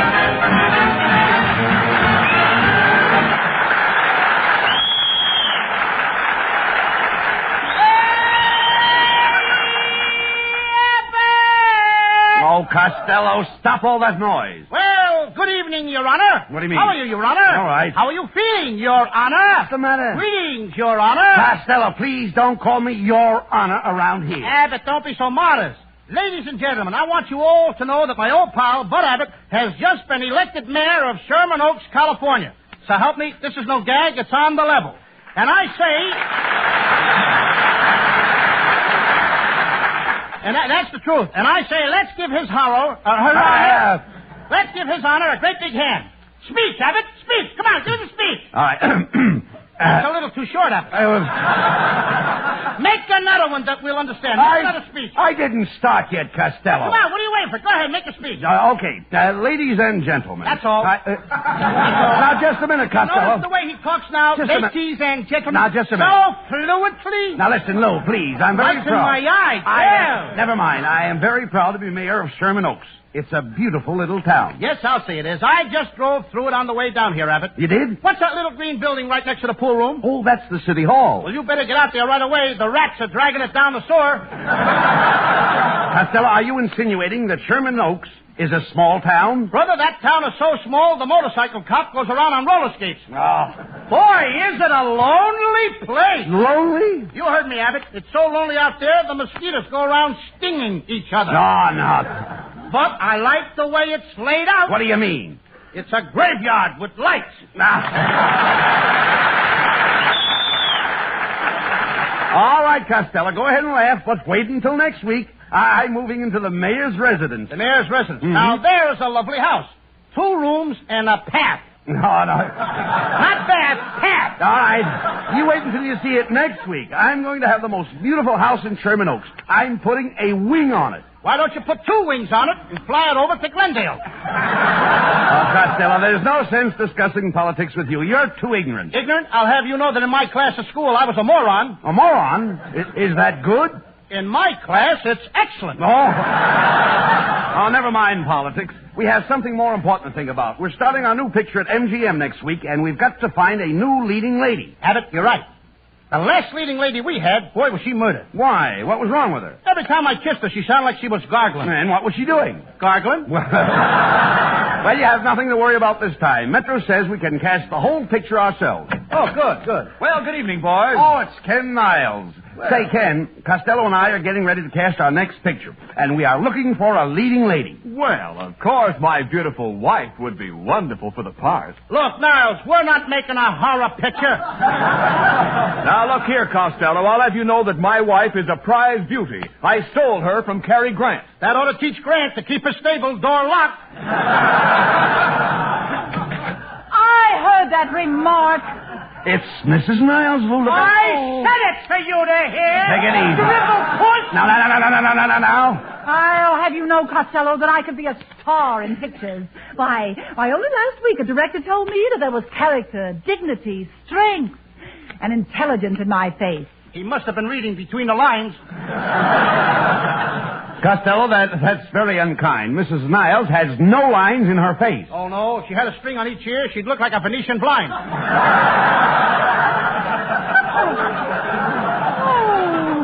Costello, there's only one reason why I don't break you in 2. Well, what is it? I couldn't stand 2 of you. You really told him that time, dear. Oh, you're a card. Oh, no, Kenneth, you're a card. Oh, no, you're a card. Oh, I insist, Kenneth, you are a card. Well, there's a couple of old cards. They ought to get lost in the shuffle. All right. You kids are laughing before the jokes are out. Look, quit arguing, Costello. Mrs. Niles may be just the leading lady we were looking for. Oh, thank you, Mr. Abbott. Oh, but you better give me a contact at once because 2 leading men are fighting over me right now. Who are they? Frankenstein and Dracula? Oh, you bloated blubberhead. Why, I could get hit by a truck and look better than you do. Not if I was driving the truck. Oh, I've never been so insulted since last week. Come, Kenneth. Oh, Costello, you're always insulting people. Fighting with them. I can't help it. Well, why don't you be like me, with dignity? I have poise and personality. Yes, everybody says you got a poison personality. Just a minute. I ever elected you mayor. Just a minute. As the mayor of Sherman Oaks, I have to mingle with the people. For instance, yesterday I christened a ship. Well, what's so terrific about that? What do you mean? I'm supposed to christen an old oil tanker today, right after this program. Answer that. Hello, Costello speaking. Mr. Costello, this is the shipyard. Are you coming down here to christen the tanker today? Yeah. I'll be there. Well, you better bring along another bottle of champagne. Looks like my tanker has turned into a bender.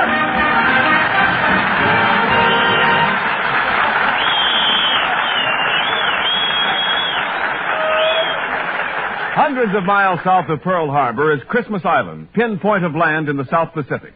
One among scores of little-known islands garrisoned by American fighting men. To Christmas Island, to United States bases throughout the world, go Camel cigarettes, by the million, by the ton. For Camels are first with men in all the services, according to actual sales records. And when Camels get to the Mid-Pacific, or to you, they're fresh, cool smoking, and slow burning. For Camels are packed to go around the world. Because Camels are so fresh, because they have more flavor, more people want Camels now, both at home and overseas. So remember, if your store was sold out today, try again. Camel cigarettes are worth asking for again. C-A-M-E-L-S. Camel cigarettes. Camel's standard of costlier tobaccos is the same for soldier, for civilian, anywhere in the world. Come in. Pardon me, I'm looking for two gentlemen. Well, we're Abbott and Costello. All right, I'll keep on looking. Hey, just a minute, kid. Who might you be? I might be Hedy Lamar, but I'm not. We might be Abbott and Costello. But and we are. We are, certainly. I understand you two boys is making a picture. How did you find that out? Bad news travels fast. Well, boys, how about the pot? I'm a leading lady type. Hey, Abbott, this dame is so ugly, she looks like Mrs. Niles with a hangover. Take it easy, boy. With me, looks is no problem. In my last picture, I was beautiful.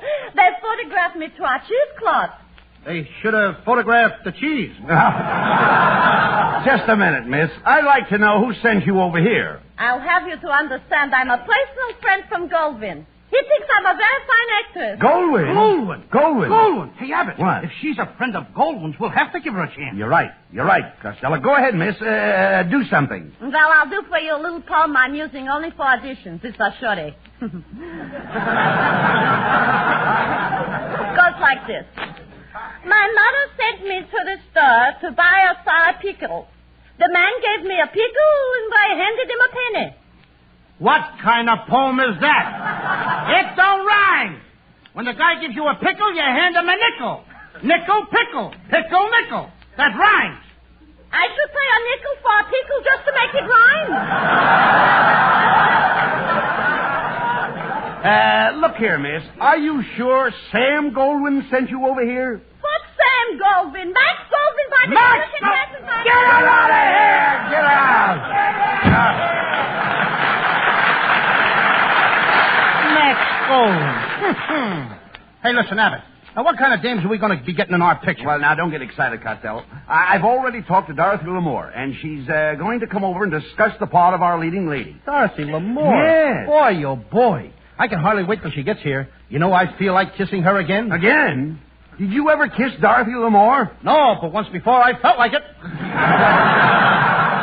Boy, am I going to have fun being Dorothy Lamore's leading man. Well, for your information, Costello, I am going to be Miss Lamore's leading man. But you have a part, too. You're going to be the stunt man. Stunt man? Not me, Abbott. I had an uncle who was a stunt man. He used to take his right hand and stick it in a lion's mouth. Really? Mm-hmm. What's your uncle's name? Now we call him Lefty. Lefty.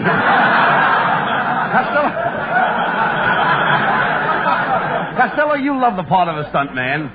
You'll be all through the picture with Dorothy Lamore. Now, in the opening scene, Dorothy is kidnapped by a desert sheik.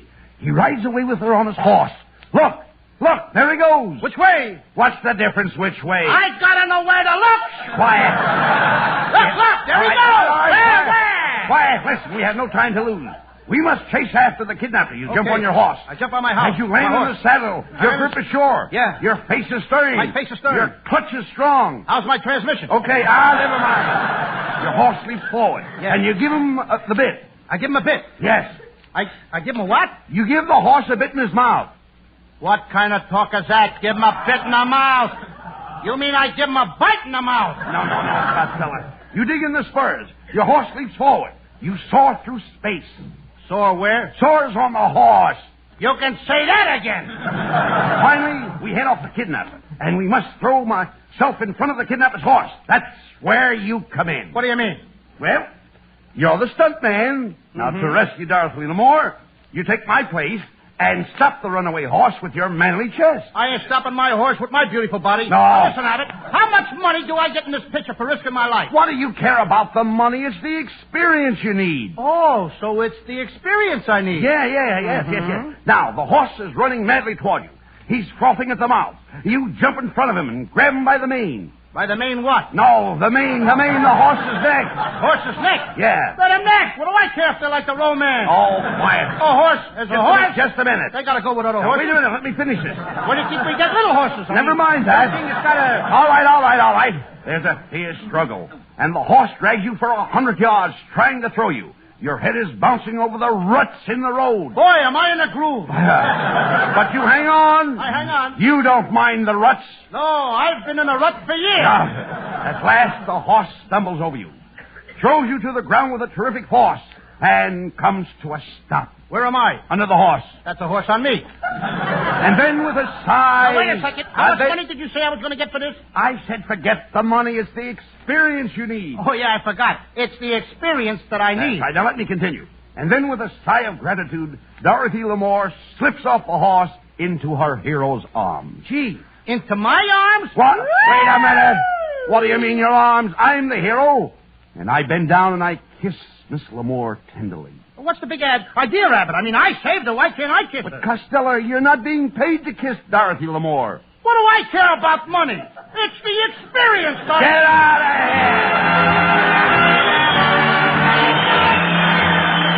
here! Johnny Haynes introduces a brand new song for which he predicts a huge success. It's called My Love, You Haven't Gone Away. My love, you haven't gone away. I still can feel the thrill of your caress and see your smile so full of tenderness. Oh no, you're with me night and day. My love, you haven't gone away. My love, you've never left my arms. My arms can feel the warmth of your embrace. And though I miss your kiss, your smiling face, I know you're with me when I pray.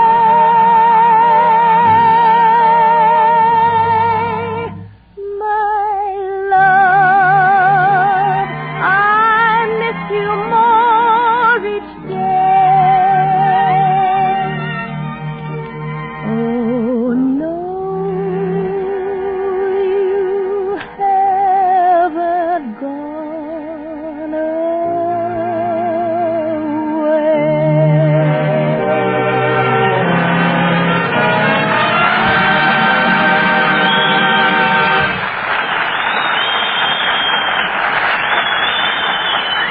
All right, boys, play me something sweet and low.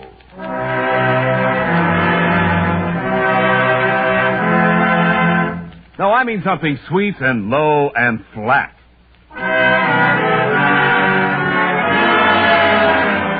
Yes, that's flat. And it can be worse than your cigarette.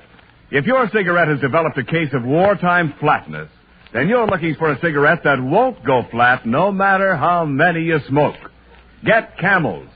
Camel cigarettes do have more flavor, the result of expert blending of costlier tobaccos. More flavor is what helps Camels hold up, keep from going flat, no matter how many you smoke.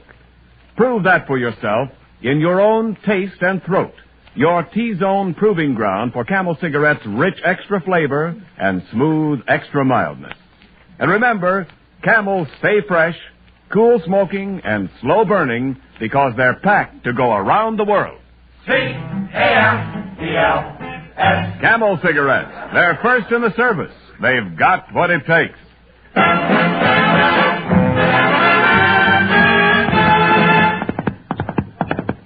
Hey, Abbott, there's somebody riding into the studio on a horse.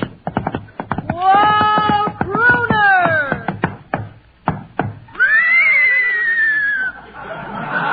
Costello, look who it is. It's Dorothy Lamour.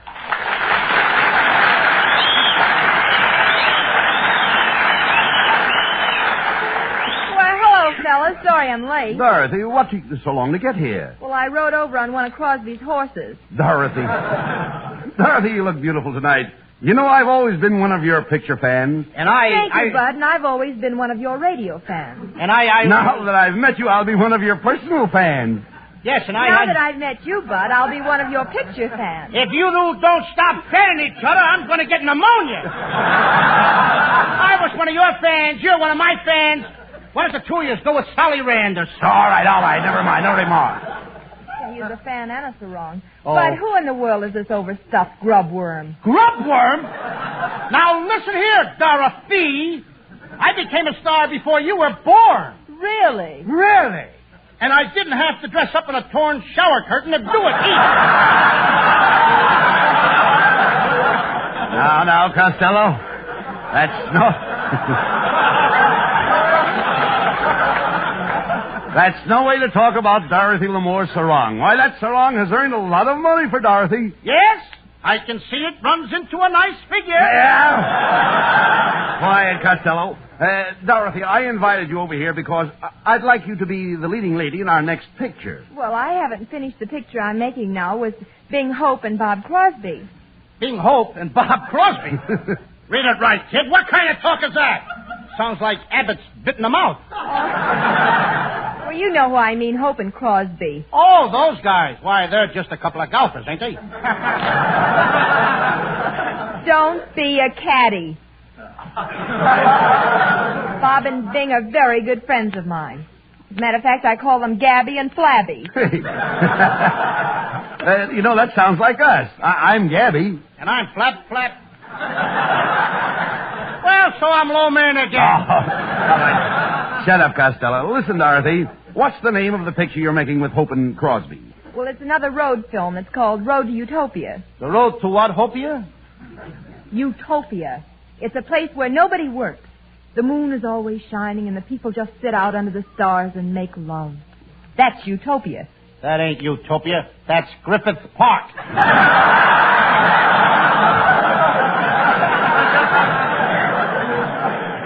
Listen, Dottie.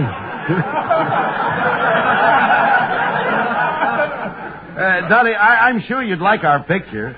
Well, I think so, too. I'm going to play the part of a jitterbug in a post office. Well, that's silly. What would a jitterbug be doing in a post office? I'm standing at the stamp window getting in some hot licks. Some joke, eh, Dottie? When it comes to jokes, we got 100% moron this program. Yeah, and you're the 100% moron. You see, Abbott, I told you I was a moron, and you wouldn't believe me. Moron's a high-class jerk or something. All right. Pay no attention to him, Dottie. In this picture, you and I are going to do a love scene. My name is Abe, and your name is Anna. I see. You're Abe, and I'm Anna. Yes. We have a little fight, and we split up. What a picture. Abe, banana split. Now, stop that, Costello. Get out the script of our picture, and let's run through the desert scene with Miss Lamour. Okay, Abbott, here it is. Now, in this scene, Dottie, you're an Arabian princess, Ben Ali. And I'm your cousin, Bowling Alley. You're Bowling Alley? Yes. If she's going to wear a sarong, I want to be her pin boy. Boy, will I get stuck. You know, Costello, I think you'd make a wonderful pin boy. You do? Yes, you've got just the head for it. Well, let's get back to the scene. Now, come on. What part do I play, Costello? You play the part of an Arabian civilian. An Arabian civilian? Wait a minute. An Arabian civilian? What's my name? Hasn't been drafted. Hasn't? What did you say? Hasn't been drafted? Yes. Yes, oh. All right, so much for the parts. Now, let's try it out. Ken, you set the scene. Ready? Music.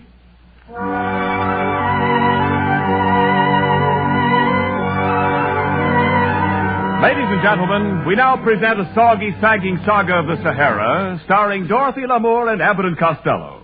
The story is entitled Two Dirty Bedouins, or It's Time to Change the Sheiks. As the scene opens, we see two footsore and weary Arabs trudging across the desert. They are approaching the small town of Blemish on the Chin. Curtain. We must hurry, Costello. The lovely... That's your line. Oh, boy, Abbott. I can't take another step. This sand is terrible. And it was my line, too. Yes. We must hurry, Costello. The lovely Princess Benelli is being held captive by that wicked Sultan, Atfei Ali Bey. That Atfei Ali Bey has certainly gone the pot. Shh, quiet. We're approaching the Sultan's tent. Help! Help! Save me! Save me! Costello, that's the voice of the princess. It's coming from this tent here. Hello in there! Did you bust the tube or something? Hello! Hello in there! It's me, Princess, me, your friend, the Riff. Hello, Riff.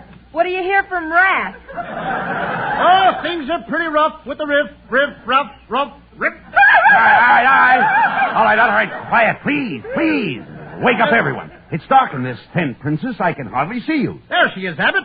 Boy, she sure has gotten skinny. You're looking at the tent pole, stupid. I'm the one over here with the turban on my head. My, but that's a pretty turban. Yes, it was designed by Diana. How do you like that? The new Diana turban. Come, Princess. We will help you escape from the wicked Sultan. Yes, I've been in this tent so long I'm getting slap happy. Shh, quiet. Someone's coming. Listen. The world will always welcome lovers as time goes by. Moonlight and love songs never out of date. Hey, who was that? That's Humphrey Bogart. He's walking back from Casablanca.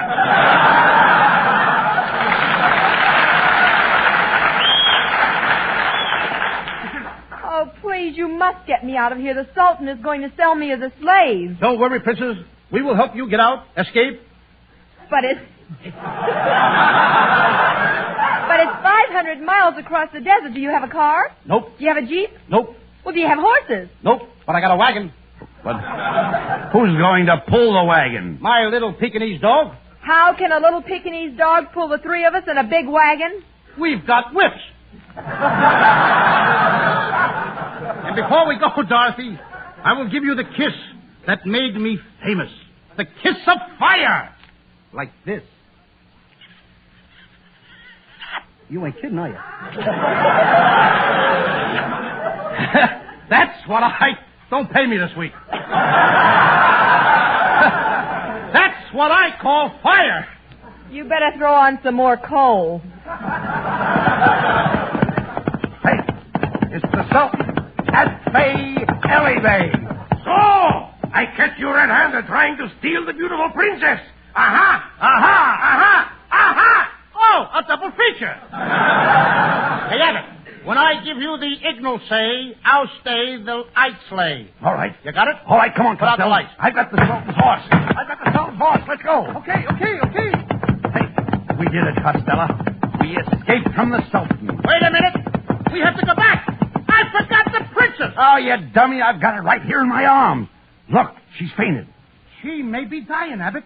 Oh, princess, a beautiful princess, lift your veil and speak to me. Of course. Goldman sent me over. He thinks I'm a fine actor. Get out of here!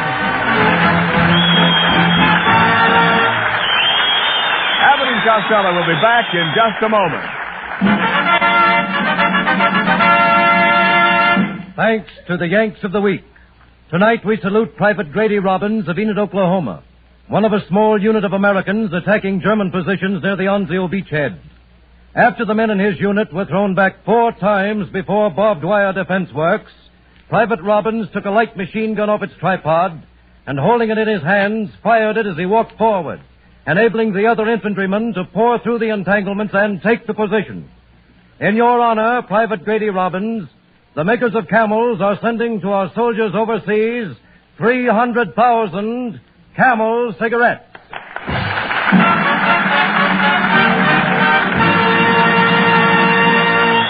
Each of the 4 Camel radio shows honors a Yank of the Week, sends 300,000 Camel cigarettes overseas, a total of more than 1 million Camels sent free each week.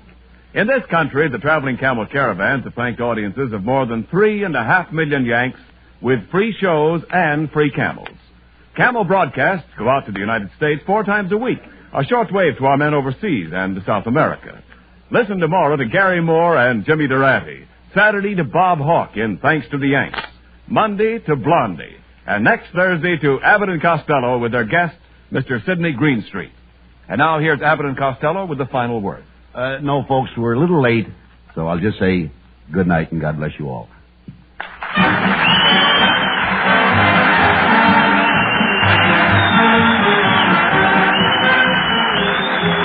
Be sure and tune in next week for another great Abbott and Costello show with our special guest, Mr. Sidney Greenstreet. Remember, Camel cigarettes are packed to go around the world. Camels stay fresh, cool smoking, and slow burning because they're packed to go around the world. This is Ken Niles wishing you a very pleasant good night from Hollywood.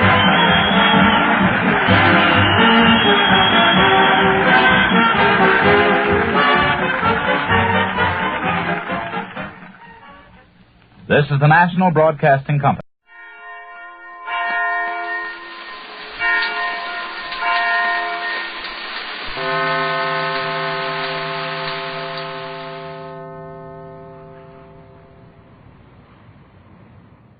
Ladies and gentlemen, the secret word tonight is light. L-I-G-H-T. Really? You bet your life.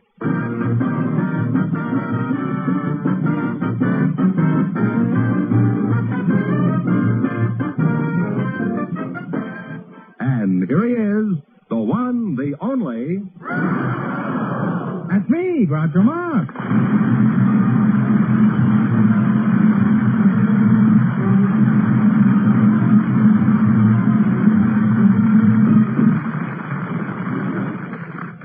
Well, here I am again with a paltry $1,000. A sailor from the Coast Guard and his partner, an Army officer's daughter, flipped me last week for $6,000. So tonight we're starting over poor but happy. Who's first to try in this Harlequinade tonight, Mr. Fenneman? Well, we invited some airline pilots to the program tonight, Groucho, and just before we went on the air, our studio audience selected Mr. Boyd O'Donnell. His partner, selected from the audience, is Miss Irene Merlin, the ship's nurse, and here they are. Folks, meet Groucho Marx. Well, welcome. Say the secret word and you'll divide $100. It's a common word, something you see every day. Irene Merlin, is that right? That's right, Doctor. That's a lovely name. Where are you from, Irene? Well, I was born in Proctor, Minnesota. Uh-huh. You're the pilot, Mr. Boyd O'Donnell, huh? That's right. Where are you from, Boyd? I'm from originally Cedar Rapids, Iowa. Uh-huh. Are you married? No. The kind of a pilot I like to meet. He's got his feet on the ground. Irene, you're not married either? No. Just checking, you know. Do you think you could get interested in a fellow like me? Well, I think you're rather premature, Groucho. No, I was born on the regulation side. Nice kind of you. You mean there's no chance for me at all, Irene? Oh, no. Well, good night, Irene. Boyd is casting sheep's eyes at Irene. Who do you work for, Boyd? I work for the Flying Tiger Line. Well, make up your mind. Which is it, a lion or a tiger? No, it's Flying Tiger Line, L-I-N-E. Oh. That's what I like to see in a pilot. Good spelling. What is it you do, Irene? You say you're a nurse? Well, I'm a ship's nurse, Groucho. What's the matter with the old tub? Is she seasick? What's the name of your patient? SS President Cleveland. Why do they always call a ship a she, don't they? Why is that? Well, Why do they? Why are they, I mean? Can I speak now? Yeah, I'll shut up for a while.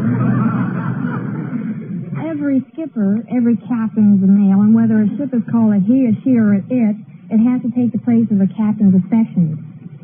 Well, there's no point in getting angry about it.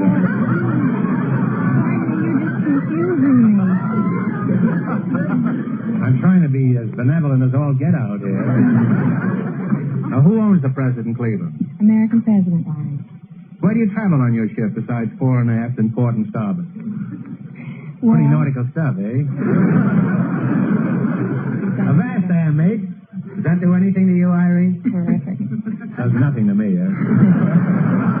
Well, anyway, where do you travel? Well, we make a complete tour of the Orient, Groucho. We go to L.A. and then Hawaii. What? Make a complete tour of the Orient? You go to L.A.? What? I've heard this town called many things. San Francisco.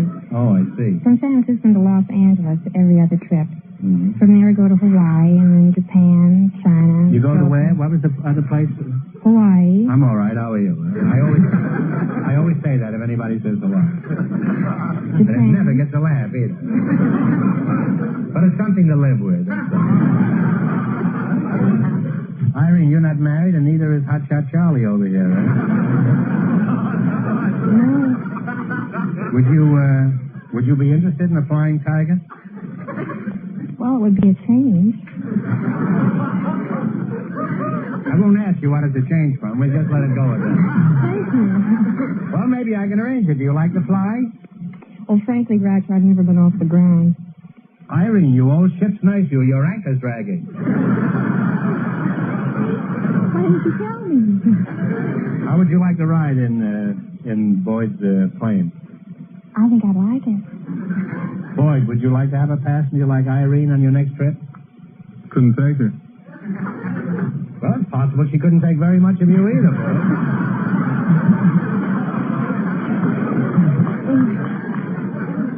We're a very friendly trio, don't you think? Couldn't take her. That's what I like in a pilot, romance. I assume you mean you don't want her on your plane, and as a representative of American womanhood, I demand an explanation. Groucho, it isn't that. It's that... It isn't what? Well, it isn't that we can't take her. I mean, we're not allowed by the CAA to fly. What's the CAA? That's the Civil Aeronautics Administration. How would they know about it? Well, we only fly freight, you see, domestically, and we're not allowed. Some pretty fair freight there, I'd say. Well, you two make a wonderful couple, and I hope you have many happy little seaplanes. All right, now let's see how you make out in the quiz. Mr. Fenneman. Yes. I used to call him George, but we got so many complaints. This is, we got letters saying, what do you call this guy Fenneman for? Call him Mr. Fenneman or George? So that accounts for the kind of dignity that we now have in the show. Fenneman, explain the rules, huh? All right. You bet as much of your $20. Fenneman doesn't laugh at me, he gets bounced. You bet as much of your $20. There's nothing a man won't do to retain a job. You bet as much of your $20 as you want on each of 4 questions. And the couple that earns the most money gets a chance at the $1,000 question at the end of the show. All right, now let's see how high I can bid you $20. You selected, what's the number? How much are you going to bet of your $20? Let's bet 15. Okay. How many blind mice? 3. 3. 3 is right.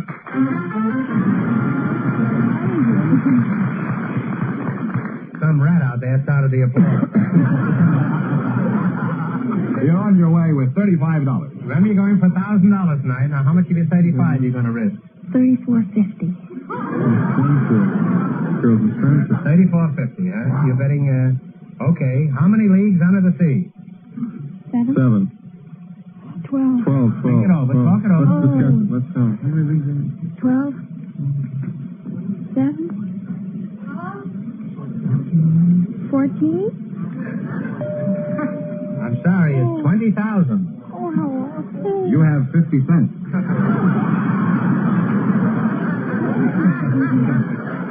Here's your third question. Now, how much of the 50 cents are you going to bet? Now, don't go crazy now. It'll be My cents. friend says 49 cents. He's still your friend, Irene? Indeed he is. Well, it shows you money isn't everything. Okay. How many men on a dead man's chest? Say it out loud. 7. No, I'm sorry. It's 15. You've got 1 cent left. your last chance to beat the other couple. Now, take it easy now. I'm talking over. I don't want you to ruin yourself here. Now, how much of the 1 cent are you going to bet this time? We'll go completely You all going the out. whole penny? We'll go the whole lot. We'll go completely. Here's your last chance to beat the other couples now. You're betting a whole cent. How many horsemen of the apocalypse? 3. No, I'm sorry, 4. Say, Groucho, let's give him another question. We can't let you go away flat broke like that. I'm going to give you one more question. If you get it right, you win $10. So think hard and no help from the audience. Who was buried in Grant's tomb?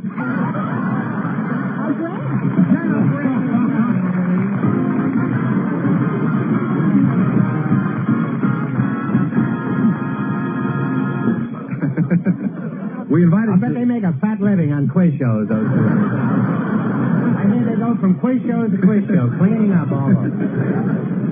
Groucho, we invited some studio location men to the show tonight. And just before we went on the air, our studio audience selected Mr. Jack Lawton. His partner is a housewife from the audience, Mrs. Elsa Hansen. Folks, meet Groucho Marx. How do you do? Welcome, welcome, kid. Welcome to You Bet Your Life. Say the secret word and divide $100. It's a common word, something you see every day. You're a housewife, Elsa? Yeah, I'm housewife. I'm running the lumberjack boarding house. Oh, gee, I wouldn't think so. I thought you were a toe dancer. Where are you from, Elsa, old girl? I'm from western Minnesota. That's far up northwestern Minnesota. No more road and no more railroad. No more road and no more railroad? Yes, That's the name of the town you come from? Vinton. Oh, Vinton, huh? Yes, sir. Well, how is it in the summer? Summer is wonderful. Good fishing. Good fishing, huh? Mm-hmm. And Mr. Jack London, huh? Lawton. Lawton. Yeah. You're the location man? Yes, sir. What is a location man? Well, a location man is a sort of an explorer for a motion picture company. I see. Well, I've done a little exploring around the studios myself. Never had much luck, though. Where are you from, Jack? Philadelphia. Philadelphia? Yes. How long have you been out here, Jack? Well, I came out here originally in 1915. Mm-hmm. I've been out Universal practically ever since. That's a fine joint out there, isn't it? That Universal joint out there. I try anything. You can't do it. A joke may jump up from any place. Huh? Now, Jack, as a location man, just what do you do?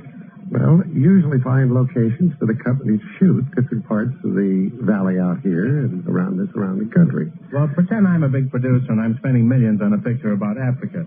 Now, where should I shoot it? Oh, Africa. They pay him $1,000 a week to answer questions like this. Suppose I don't want to go to Africa. Now, find me a good location around here. What do you suggest? Oh, the San Fernando Valley. San Fernando Valley is the equivalent of Africa? Well, you can find most anything out there. Now, let's get located again. Yeah. Tell me, what are some of the odd places you've had to find in California? Well, besides Hollywood on a foggy night. Well, we found the French Riviera up around Santa Barbara. We found the White Cliffs of Dover at Portuguese Bend. And we found Italy right back in the Chatsworth Mountains there. Well, how closely do these places actually resemble the original? Why, Chatsworth there looks more like Italy than Italy itself. I see. Have you ever been to Italy? No. Well, then how do you know what it looks like? Well, I've seen lots of pictures of Italy. Which ones, for example? Well, the Belle Verrodano and several other pictures. Where'd they make them? Chatsworth. Well, I'm sorry I insulted you. For a moment, I thought you were a four-plusher. What sort of work does your husband do, Mrs. Hanson? I don't have no husband. I've been widowed 19 years. Oh, that's why you were eyeing me up before. That's what I do. Now, did anything unusual ever happen in your boarding house that you could tell us about, Mrs. Hanson? Yeah, so I remember I went 3 years ago to California. Oh, you've been here? No, not California. I'm in Florida. Oh. So then I say... Well, there's not much difference. Yeah. Except that it's much warmer here than it is in Florida. I know. I like it better here. Oh, you better. Yeah. want to win any money here tonight. I say to I was only one left there, then he didn't took his stuff and went to the other boarding house. I said, George, you better hurry up now. I go in the morning. He says, now, Mrs. Hanson, when you go away, he says, I'm going to die. I say, oh, Joe, I can't be here taking care of you. I say, you don't going to die anymore now, and I'm away, and you can go to the other boarding house. And you know he died. And I said,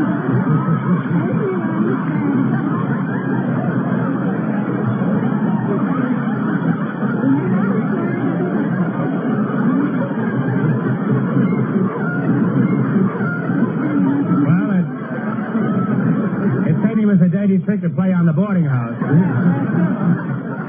Now, you're going to play You Bet Your Life. You beat our other two couples, you'll get a chance at the $1,000 question. I can't tell you how much the first couple won, but...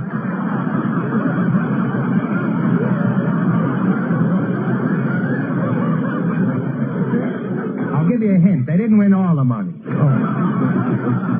But Mr. Fenneman, sometimes known as George, is going to remind our listeners. The pilot and the ship's nurse lost all their money, so these people have a clear field. Here we go. Now, let's see how high I can bid you $20. How much of the 20 are you going to bet? 15. Yeah, 15 dollars. $15. Yes. You selected name the state. Here's your first question. You're going to bet $15. As late as 1947, we were acquiring national parks. The last being the Everglades. In what state is this national park? Florida. Florida is right.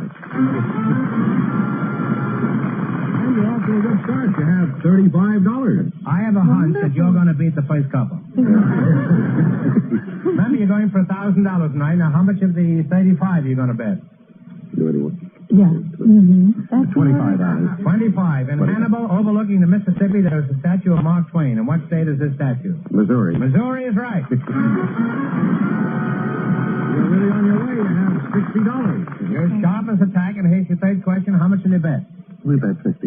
You're going to bet 50. On July 8th, 1833, the Liberty Bell tolled for the last time. In what state did the bell last ring? Talk it over now.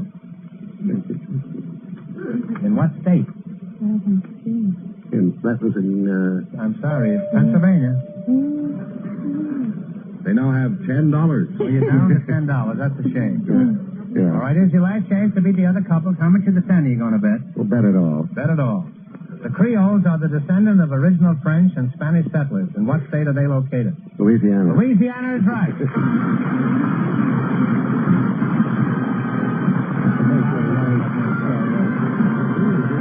Wind up with a grand total of $20. Just before we went on the air, Groucho, we found a member of a garden club and a married man in our audience. And here they are, Mrs. Maria Wilkes and Mr. Ian Batchelor. Meet Groucho Marx. Welcome, welcome. Say the secret word and divide $100. It's a common word, something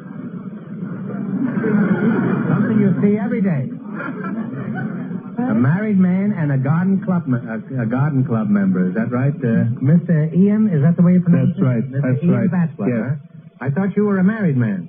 I am a married man. Well, how can you be a bachelor if you're married? That's my name. What's your name? Bachelor.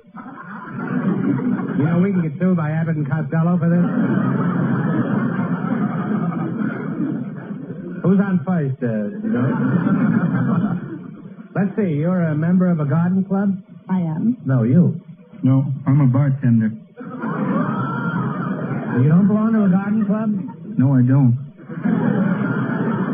Are you sure that's a prize-winning crop of spinach you've got on your lip there? What kind of a mustache do you call that, Ian? Oh, I call it an old-fashioned mustache.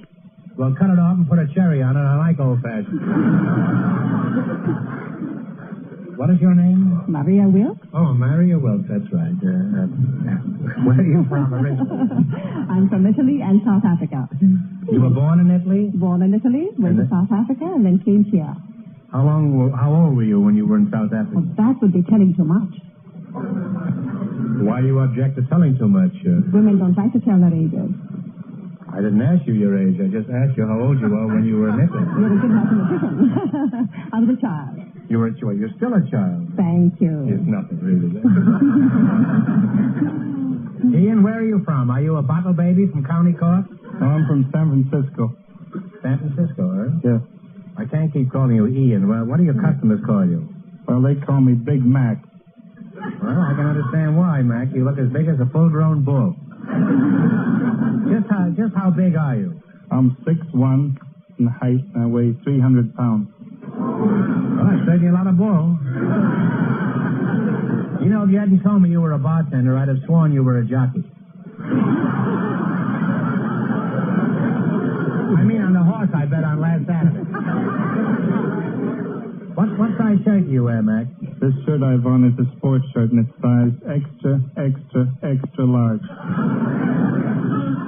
Certainly a lot of extras. You sound like the 5-star final. He's probably equipped with a radio, heater, and white sidewall tires. How large are your suits, Mac? It's size 54. Well, that's just the size I buy. Now, where do you do your bartending, Mac? At the Coach and Horses. Are you one of the horses or the coach, Now, Mac, how about food? Are you a big eater? Yes, I'm a heavy eater.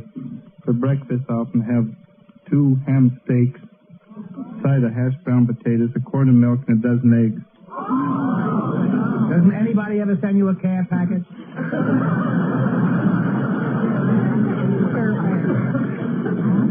Mrs. Wilkes, what did you have for breakfast? A lemon water and herb tea. That's pretty daring, isn't it, Mrs. Wilkes?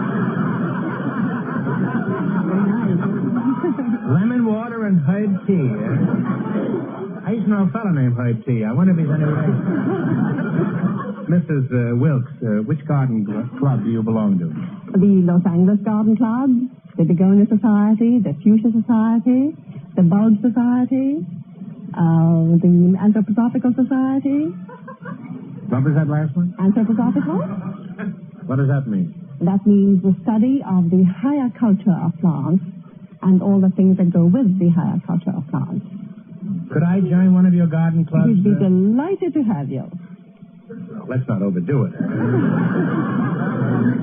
Are there many garden clubs around here, Mrs. Wilkes? I'd say about 100. 100, eh? Why are there so many? Oh, don't you know that gardening is one of the most important and popular pastimes in Southern California? You're speaking, I presume, of outdoor pastimes. After all, Mrs. Wilkes, don't forget there's television. Well, you've been an unusual couple, and any time I want to get a pot of geranium, I'll visit Mac's saloon. Now, all right, let's see how you two are going to make out in the battle for the $1,000. You're only $20, and they're more than our other couples. I can't tell you how much they won, but Mr. Fenneman is going to remind our listeners. The movie location man and the housewife are leading now with $20. Here we go. Let's see how high I can build you $20. You selected animals and birds and song. How much you going to bet? Talk it over. Your partner. I think $15. I think 15. What flies over the white cliffs of Dover? This isn't a song now. Do you know what it should be? No, don't be thinking of Audubon. Be thinking of songs. I don't know the songs. Well, it's Bluebirds. The Bluebirds, I'm sorry. They have $5 now, Groucho. All right, you have $5. How much you going to bet? Let's bet. 3. 3. What kind of an animal ain't what she used to be? The old gray mare. The old gray mare is right. You have $8. You got $8. Remember, you're going for $1,000 tonight. Now, how much of the 8 are you going to bet? $6. What sings in Berkeley Square? From a song. Don't you know the song? Well, it's a nightingale. Nightingale, I'm sorry. A nightingale sang in Berkeley Square. Yeah, but then you get a chance to sing on it. They have $2 I sing so beautifully. They have $2 now. Oh, they have $2. All right, Dave. Your last chance to beat the other couples. How much of the $2 are you going to bet? We'll bet the two, of course. The $2. What came over the mountain to see what he could see? The bear. The bear is right.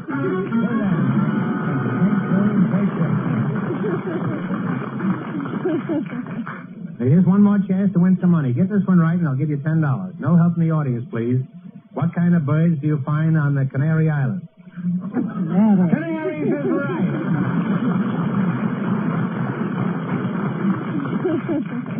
Well, you people wound up with $4. And that means our second couple, the location man and the housewife, with $20, get the chance at the $1,000 question.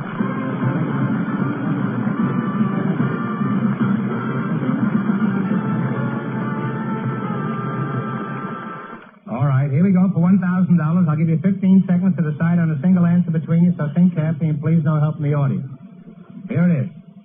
3 famous men are often referred to as the tongue, the sword, and the pen of the American Revolution. Patrick Henry was the tongue, Washington was the sword, but for $1,000, who was the pen?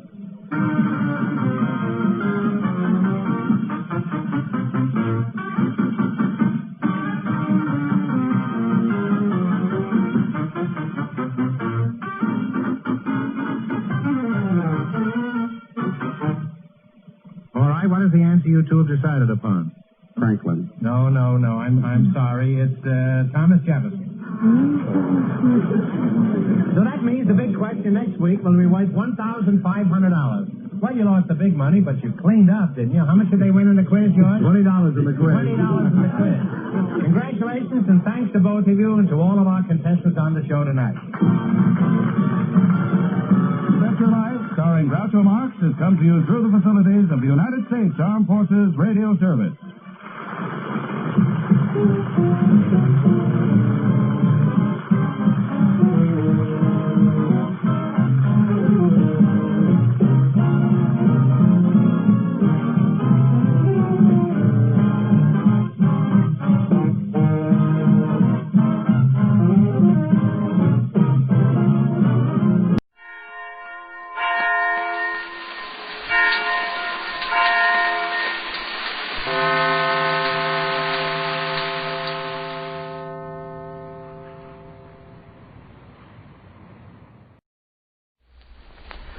Well, sir, the noonday meal is almost over as we join our friends at the small house halfway up in the next block now. And here in the kitchen we find Mr. Victor Gook and young Mr. Rush Gook briskly attacking dessert. Mrs. Victor Gook, however, quitted the table a moment ago in response to the telephone's alarm. And we hear her say, Ruthie, it completely slipped my mind. Completely slipped my mind. Yes. Sure. Well, I'm glad you remembered, lady. Vic and Rush are still here, and I can get the information from them before they have to go back to school in the office. Like I told you last week, Vic was brought up on a farm and can provide the information in 2 seconds. All right, Ruthie. Sure. Suppose I come past for you about 1:45 or kind of halfway in around through there? Yeah. All right, lady. You bet.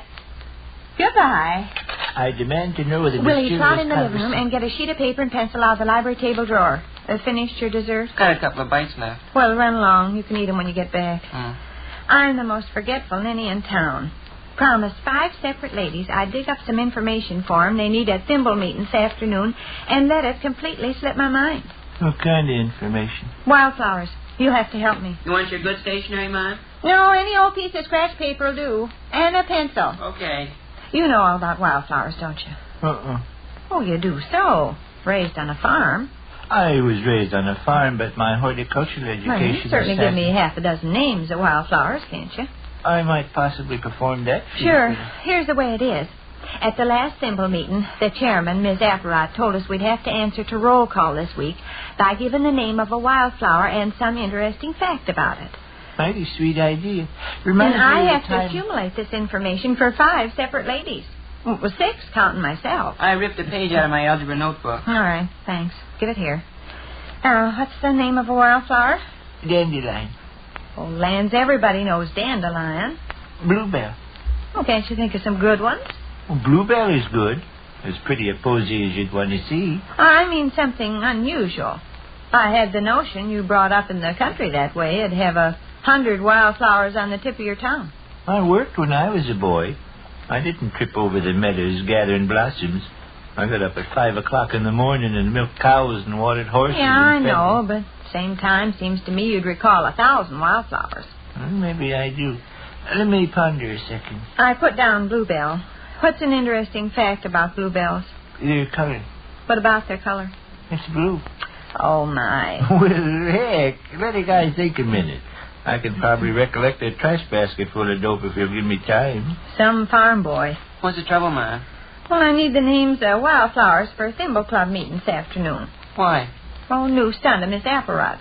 At roll call, instead of answering off Miss Gook and Miss Stembottom, the ladies are supposed to give a wildflower and some interesting fact about it. You know any wildflowers? I expect I could think of a few. Do you have to provide them for all the ladies? Have to provide them for 5. Well, thought of something? Chrysanthemum. Oh, chrysanthemum. Since when was chrysanthemums wild? I don't know. You sure must have been some wide-awake farm boy. Oh, why do you have to dig up information for everybody? Oh, I guess I stuck my neck out. I had the idea my husband, that had been brought up in the country, could name off names of wildflowers fast as he could talk. No, but why do you Well, have when to... Thimble let out last week, I walked partway home with Ruthie and Miss Carmelson and Miss Welch. They said they didn't know any more about wildflowers than a person could shake a stick at. I told them I'd help them out. And pretty quick, Miss Kreider and Miss Oliver caught up with us, and they were up a stump about wildflowers. I said I'd get their information for them. Huh? And then I proceeded to promptly forget the whole business. Puts me in a pickle if you can't help. I've had all week to go down to the public library, and here's the afternoon of Thimble meeting, and I haven't got a thing. You've got Bluebell. Oh, Bluebell. Well, I thought you'd know a bunch of dandies. Oh, maybe I do. Let me think. Sweet Williams, Ma. Sweet Williams are wildflowers, ain't they? Sweet Williams? Sure. I remember seeing What's Sweet an Williams. interesting fact about them? I don't know. Tulips, kiddo. Are tulips wildflowers? As far as I know, they are. You must have been a regular leatherhead when you were on the farm. I was a bright, alert, Sunflowers, hard-working... Ma. Well, they're wild. Well, they're wild, but they're common. Anybody can think of sunflowers and dandelions and daisies. I told the ladies I'd provide them with fancy names. Fancy names and unusual facts. And your father gives me chrysanthemums and tulips. Irises. Irises. Is this the way it goes, Ma'am? Miss Apparat calls off Miss Gook, and you're supposed to holler out Sweet Williams? Supposed to holler out Sweet Williams and go ahead and speak some little piece about Sweet Williams. Sweet Williams grow someplace or other, and are widely known for this, that, and another thing. Rotten splotches. What? Wildflowers. Rotten splotches. They grow on the banks of creeks. We had a whole patch of rotten splotches on our farm. They're kind of a nasty yellow with dirty streaks on them. Ish. Rotten splotches is a good legitimate wildflower. I can Do you think I'd give that to any of the ladies to say? Rotten splotches, a nasty yellow flower with dirty streaks on it. Well, heck, I'm doing the best I can. Telephone's ringing. It's probably Ruthie again. Might be Leland Richards. He said he had something of a trivial nature to discuss. I'll answer. Hello? Oh, yes, Miss Carmelson. Why, yes, I am Miss Carmelson. I promised Miss Stembottom I'd stop by for her. Uh-huh. Oh, the wildflowers? Yes, yours is Sweet William. Yes, Sweet William. What's an interesting fact, Vic? I'm afraid I Rush? wouldn't have the slightest... Sweet Williams were discovered by Balboa when he explored the Pacific coast. Who? Balboa. Excuse me, Miss Carmelson. Had to ask my son a question. Yeah. Sweet Williams were discovered by Balboa when he explored the Pacific coast. Balboa. Can you remember that? Uh-huh. All right. Oh, not at all. Well, see you at Thimble Club later on. Yes, indeed. All right, Miss Carmelson. Bye. Well, you got one of your ladies fixed up. Hush, was that true about Sweet Williams? True? Yes. Could be true. You don't know it's true, though, huh? No, I don't know it's true. But it's got to be partly true. Balboa must have seen plenty of Sweet Williams. I'll get it. Carnations. Carnations are wildflowers? Seems to me I heard somewhere that carnations are... Hello. Oh, yes, Miss Oliver. Sure I have. You bet. What's another? Killiknicks. Killiknicks? Yeah. Killiknicks, Miss Oliver. Yeah, that's your wildflower. Interesting fact. Killiknicks were used by the Comanche Indians to tell the time of day. They were used by the Comanche Indians to tell the time of day. Yeah. Oh, not at all, Miss Oliver. Not at all. See you this afternoon? All right. All right, Miss Oliver. Goodbye. Another lady accommodated. What are Kelly Connects? Marbles. They're generally used for shooters, and they're made out of some kind of funny stone. Kids call them Kelly Connects. Where'd you get that about the Comanche Indians? We're reading about Comanche Indians in English class. Both Miss Carmelson and Miss Oliver will call out stuff at thimble meeting that ain't true. Nobody will check up on them, though. If you take the average American citizen, he wouldn't bother to go to the I need trouble. 4 more wildflowers and interesting facts. Heliotrope. You needn't exert yourself giving any more suggestions, Vic. Rush, I'm going to use sunflower after all. What's an interesting fact? Sunflowers were once used as food. Is that true? No. Once used as food. Sweet peas. What's an interesting fact about daisies? Daisies keep secrets. There's an old saying, daisies won't tell. That's true. Sure. I'll give it to Ruthie. How about bluebells? They're blue. How about bluebells, Rush? Bluebells were once held sacred by the Blackfoot tribe of Redskins. Kiddo, seems to me orchids are wildflowers. The dandelions? Want an interesting fact for dandelions? Yeah. There's an old tradition that if you hold a dandelion under somebody's chin and it makes the skin look yellow, it shows they like butter. That's true. I don't know whether it's true or not, but you take young kids. Well, I mean, it's true people say that. Yeah. Well, makes my 6. Sweet Williams, that funny name. Kelly Connects. Sunflowers, daisies, bluebells, and dandelions. 6. Certainly made a botch of this. Making ladies call out trash that ain't even true. I wouldn't worry, Ma. You'll never get caught. Kiddo. What? Poinsettias. You're some farm boy, you are. Ain't poinsettias wildflowers? Some wonderful farm boy. Which concludes another brief interlude at the small house halfway up in the next block.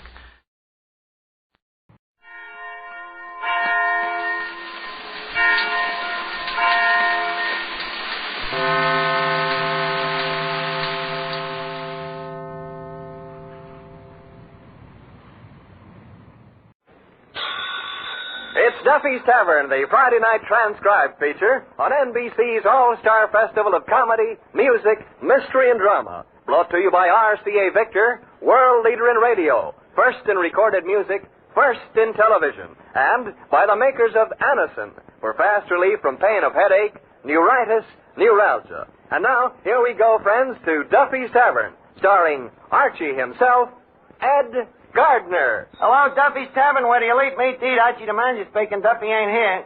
Hello, Duffy. I'm just going over the mail here. We got a registered letter from the Department of Sanitation. Yeah, it's about our garbage. They claim it's giving their pigs ulcers. Yeah, what a nerve they got, implying that their pigs is better than our customers. Well, I know they are, but I don't like to hear it from strangers.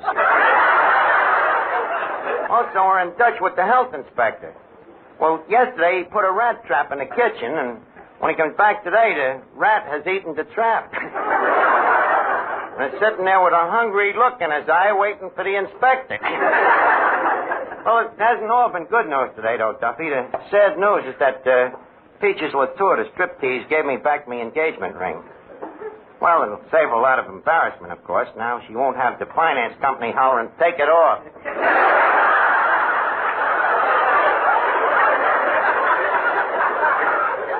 Yes, sir, and this has learned me a lesson, Duffy. From now on, I ain't taking the slightest interest in no more dames. No, sir, I'm through with women forever. You heard me, forever. Miss Duffy. Yeah, Archie. Hand me that copy of Esquire. Esquire. Some way to forget women. Miss Duffy, for your information, Esquire has articles, too. Then how come you're reading it with a pair of scissors? Happens to be my way of trying to forget. Tell me, what happened between you and Peaches? The same old story. She's just like the rest of them. All she thinks about is a family and a home and kids. Nothing but a gold digger. Well, if you ask me, you're just as well off. What do you mean? Marrying a woman who struts around the stage wearing nothing but an off-the-shoulder fan. Duffy, it happens that I admire Miss Latour for her artistry. Like I admire a fine musician. Never seen you looking that way at Toscanini.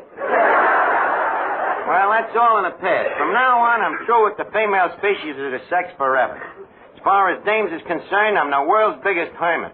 Hey, Archie, look at that pretty girl just coming in the door.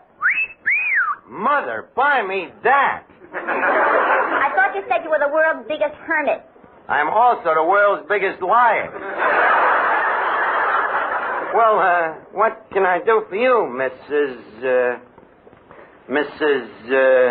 It's Miss. I'm in. What can I do for you, honey? Please, I don't allow strangers to call me honey. Then let me introduce myself. The name is Archie. My name is Marianne. Hiya, honey. Well, what you doing here? I'm looking for a man named Paul Papapopoulos. What was the name? Paul Papapopoulos. Come again. Don't you hear well? Certainly, but I like to watch you pucker while you're saying it. Tell me, what does this Papapopoulos look like? Well, he's very handsome. Tall, nice wavy hair, broad shoulders, and lovely brown eyes. Honey, change that to blue eyes, and I'm your Papapopoulos.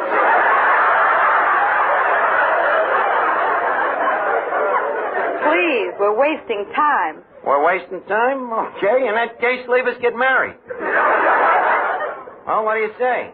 My answer is definitely in the negative. Darling. Oh, I give up. Oh, Archie, you got it on the telephone. Okay, excuse me, Marianne. I'll be back in a nonce. Oh, waiter. Waiter. Don't they have a waiter around here? How do you do? Say, what can I do for you, honey? I'm hungry. What's fresh in the kitchen? What's fresh in the kitchen? The cook, she just pinched me. I think I'm wasting time here. I'd better get back to work. Pray tell me, where are you working? The draft board. The draft board? Yes. By the way, what's your name? My name? Yakub Panyaslavnik, age 103. Sorry to have kept you waiting, Marianne. Say, boss, what was that telephone call? Oh, that was the community chest. They wanted to know how much we needed this year.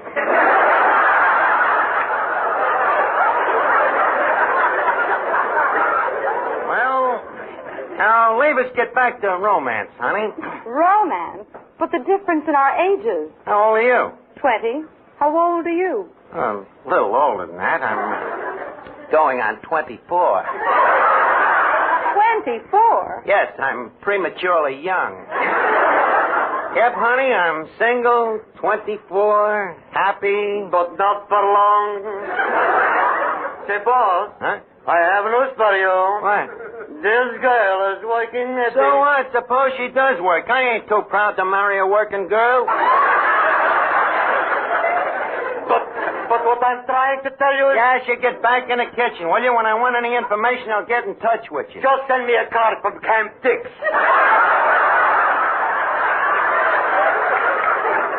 What's this guy talking about? So you're 24? Yes, yeah. Do you mind if I jot your name down my notebook? Only 20, and the kid keeps a notebook. And look at all the guys' names in that book. Marianne, it's lucky I ain't the jealous type. Of course, I got to admit I got a little book, too, but it's different from yours. You're telling her. In my notebook, I only got 2 columns. Yes, column left, column right. Quiet, Asher.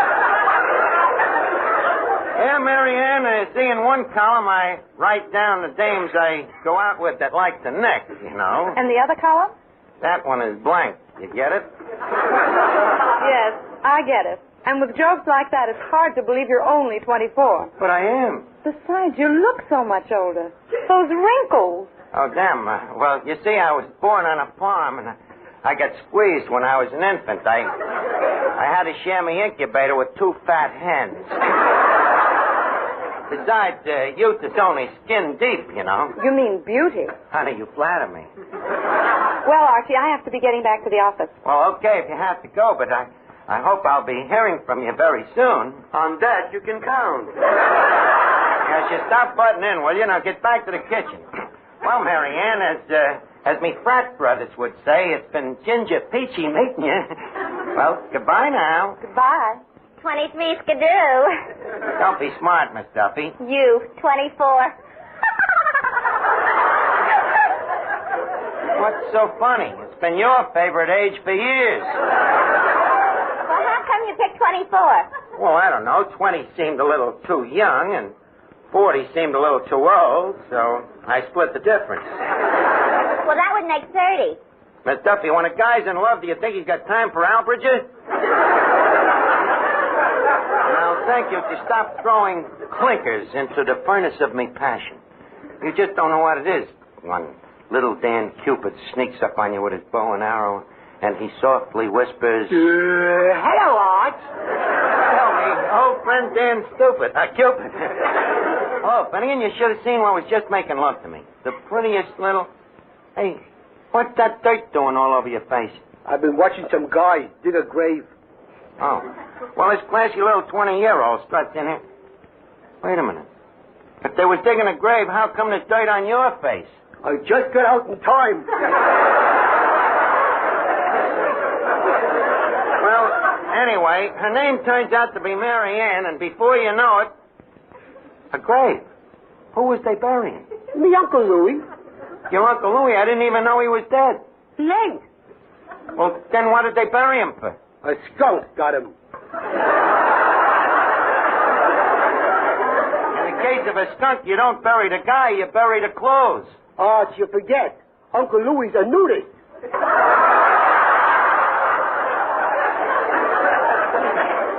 Tell me, ain't there nobody in your family that's normal? Well, you've met me father. Yeah? I think that answers the question. It certainly does. How is the old gent these days? Well, I'm a little worried about the governor, Arch. All day long he sits around the house and broods. Yeah, sits around the house. What happened to his job at the airplane factory? Oh, it's still there. It's just that Dad hasn't got it anymore. Oh, he was fired, huh? No. It seems that Dad and the foreman at the airplane factory couldn't see eye to eye on a production problem. So what happened? Oh, Dad quit. And they're still putting the wings on B-29. The story of Billy Mitchell all over again. Now leave me be, Finnegan. I want to be alone with me thoughts of Mary Ann. Oh, for goodness sakes, Archie, act your age. Okay, so I ain't 24, but by the same token, I ain't pushing 40 neither. Maybe not, but you're sure leaning on it. Well, I can see certain people just don't understand young love. Now turn on that jukebox, and if anybody wants me, I'll be in the back room. Doing what? Practicing the Charleston.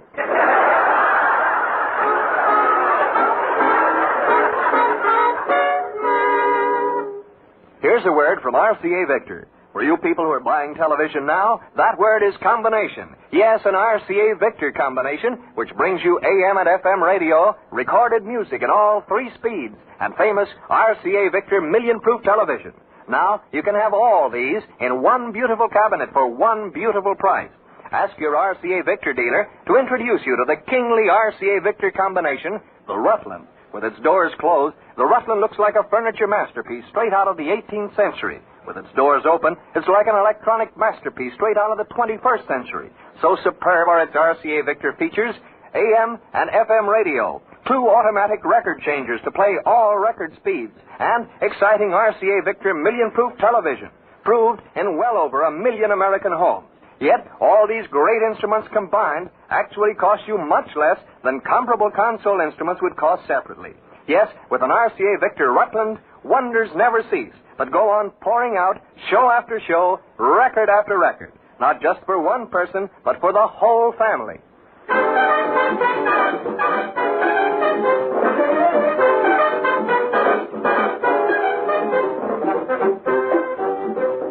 While Archie's in the back room practicing the Charleston, let's listen to Cesar Concepcion, his orchestra, and the story of Old San Juan.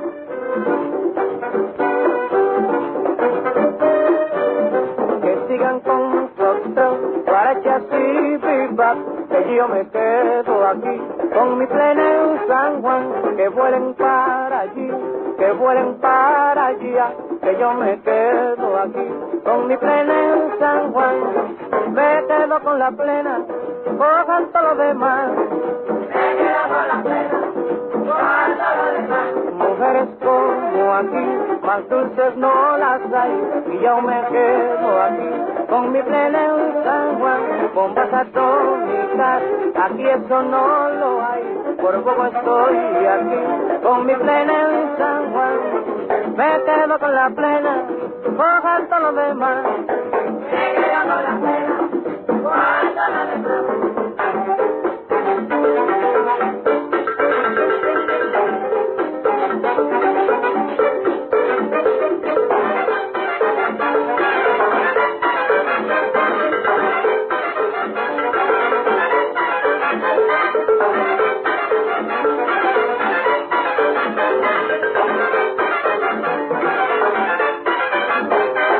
Me quedo con la plena, cojan todo lo demás. La plena, cojan todo lo demás.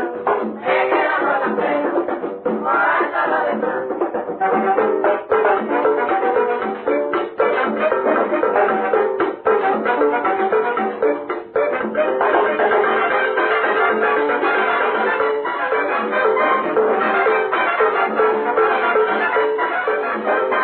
Me quedo con la plena, cojan todo lo demás. Me quedo con la plena.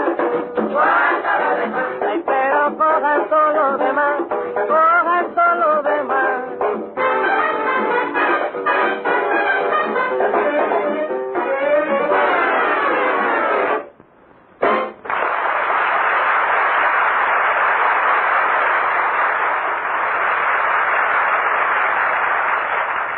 Waiter. Oh, sorry, Miss Marianne. I am very busy. I am having a little trouble with the free lunch. What's the trouble with the free lunch? It is attacking the customers.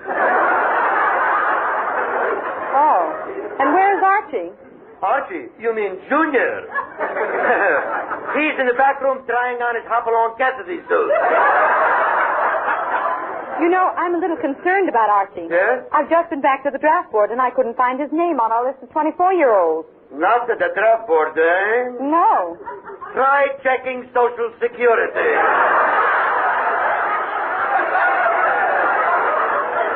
Well, Marianne.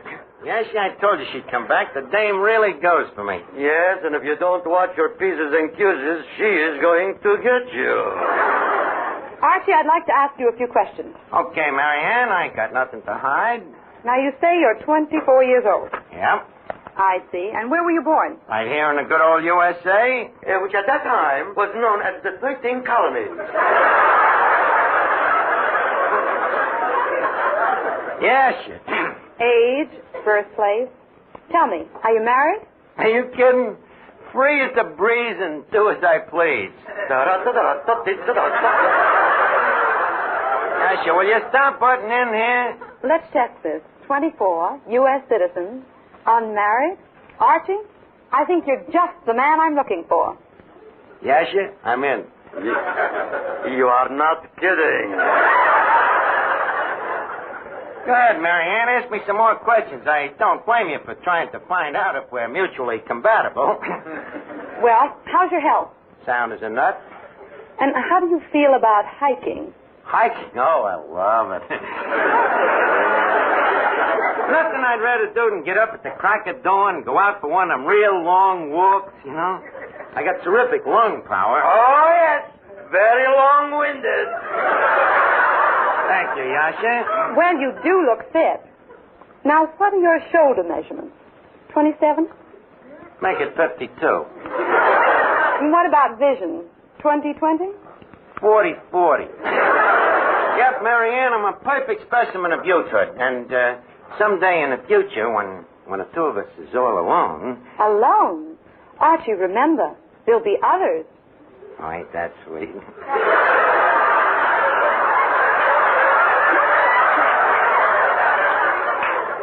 Already, she's talking about the little ones. Honey, about these others, how many was you figuring on? Oh, about 1,000 a month. Look, Marianne, don't take them shoulder measurements of mine too serious.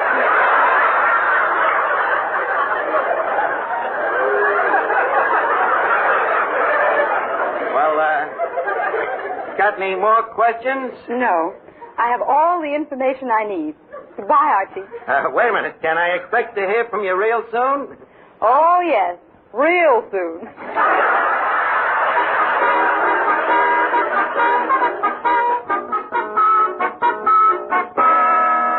Say, Archie, this letter just came for you. Yeah, let's see it. It says greetings. What a funny way to start a letter. It'll get funnier as you go along.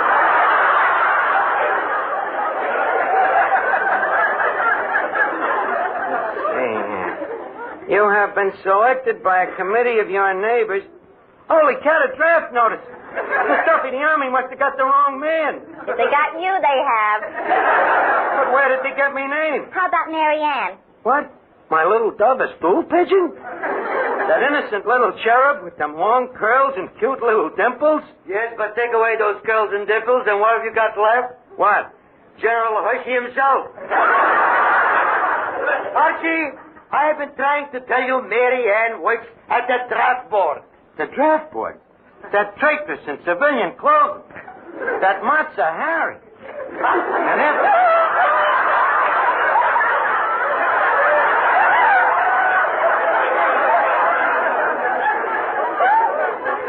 And after such a beautiful courtship. That was no courtship. That was your pre-induction examination. They can't do this to me. What does the Army want with an old duffer like me? But you just said you were 24. I know, but a letter like this ages a guy. I ain't going to take this laying down. I'm going to get a character witness to swear that I'm a liar.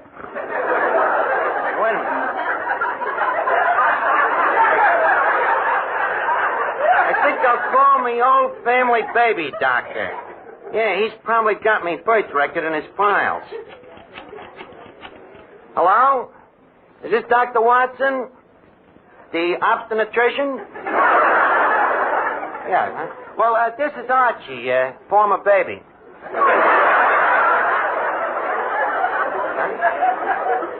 You remember me, Doctor?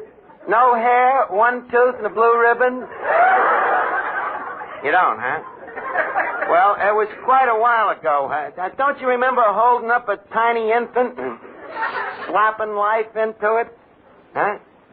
One face is the same as another.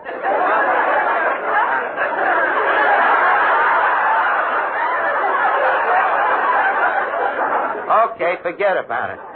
That quack. Say, Arch, I was just thinking about you being born. What about it? Maybe you wasn't. What do you mean, maybe I was never born? Maybe you was adopted. Thinking even if I was adopted, I'd still have to have a father and mother to be born. Well, you're more familiar with the technicalities than I am. There's no time for idiocies. Oh, stop worrying. Maybe somebody's just playing a joke on you. Right, Yasha? It could be. But this is the first time I ever heard of the Army having a joke file.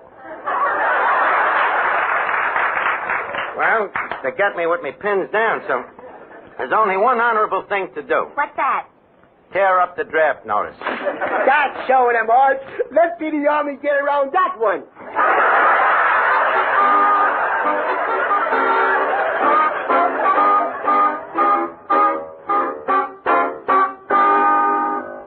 Here's something you should know if you ever suffer from the sudden pain of headaches, neuritis, or neuralgia. It's a way to ease the pain, often within a few minutes. A way that's incredibly fast and effective. It's Anacin. Anacin is like a doctor's prescription. That is, Anacin contains not just one, but a combination of medically proven, active ingredients in easy-to-take tablet form. Thousands of people were first introduced to Anacin through their own physicians or dentists. But today, these tablets are in such widespread use that all drug counters have them, and anyone may enjoy their benefits. Next time you suffer from the pains of a headache, neuritis, or neuralgia, by all means, try Anacin. You'll like the convenience of Anacin tablets, and you'll be delighted with Anacin's incredibly fast action. Anacin. Anacin. Ask for Anacin by name today at your druggist's.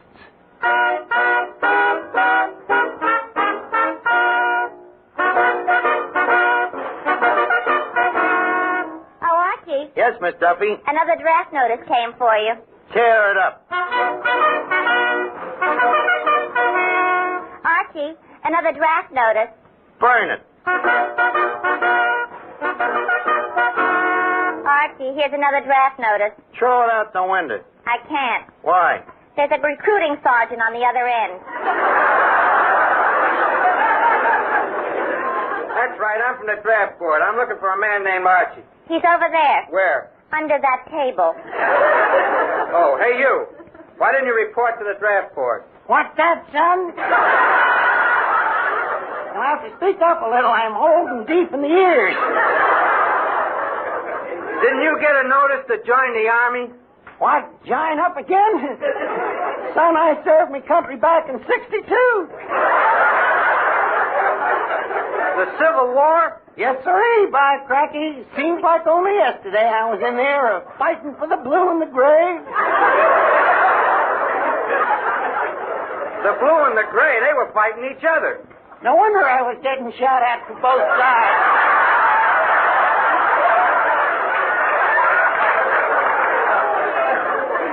So you served in the Civil War, huh? Yes, sir. Ever hear of Hippopotamus? I was there with General Sherman. Never forget the day Sherman said them immortal words. War is... Yeah, war is... Just then some darn fool shot off a cannon. Never did hear that last word. Yes, sir, son, done a heap of fighting today. Never forget that famous ride. Me and Paul Revere. Galloping from door to door, hollering, "Storms, storms, the Redcaps is a-coming." You rode with Paul Revere? Care to see me saddle burn, sir? Well, you can't draft me. You're 4 wars too late. Besides, I ain't even single. You married? Yep, dad blast the luck I am. I tell you, son, before you be going, I'd like you to meet the kinfolk. Oh, more. What is it, Pa? Oh, we got company. Soldier boy, this is more. Likewise, I'm sure. This is your wife? Yep, never was much of a picker.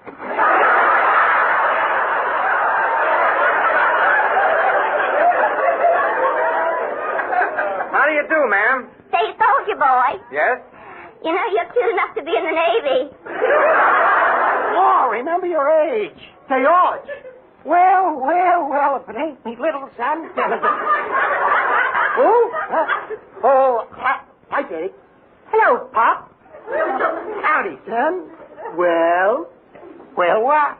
Ain't you going to kiss me?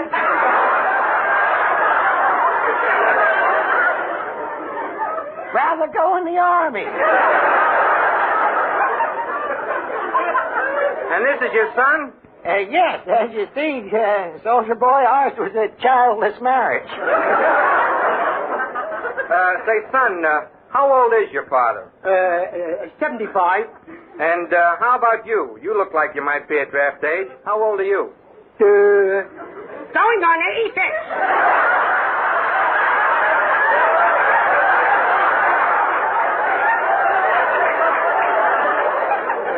What? Your father's 75 and you're 86. How is this possible? Well, who are we to question Mother Nature? See, Sergeant, I'm too old a fuddy-duddy to go in the Army. Well, Sergeant, I see you found him. Marianne, what is this? Archie, I knew you were lying about your age, and I wanted to teach you a lesson. Oh. Well, that blame me lesson. Now, let me learn you one, honey. How about a date tonight? Sorry, Archie. I'm going out with the sergeant here. Well, how about tomorrow night? I'm going out with a corporal. How about next night? A private. Honey, where's your patriotism? Patriotism? Ain't you got no time at all for us Civil War veterans?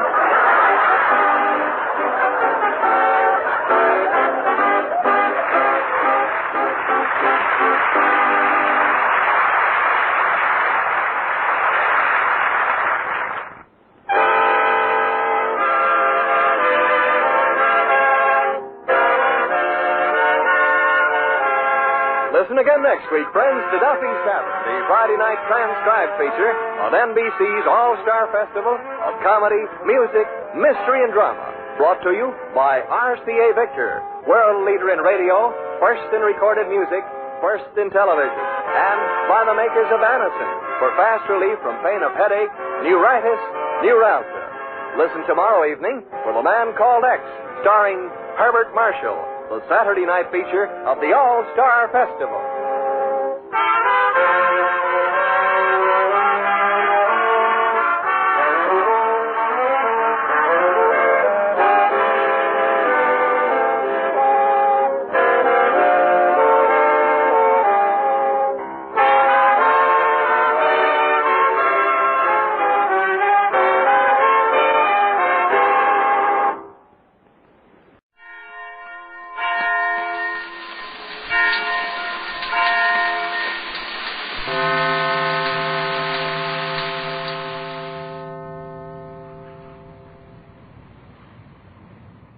It's new. It's amazing. It's Prell. P-R-E-L-L. Prell Shampoo. Yes, Procter & Gamble's new Radiant Cream Shampoo in the handy tube.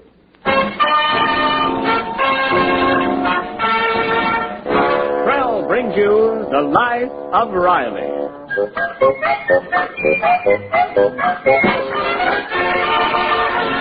Prell, the shampoo that removes unsightly dandruff, leaves hair radiantly lovely, presents The Life of Riley with William Bendix as Riley.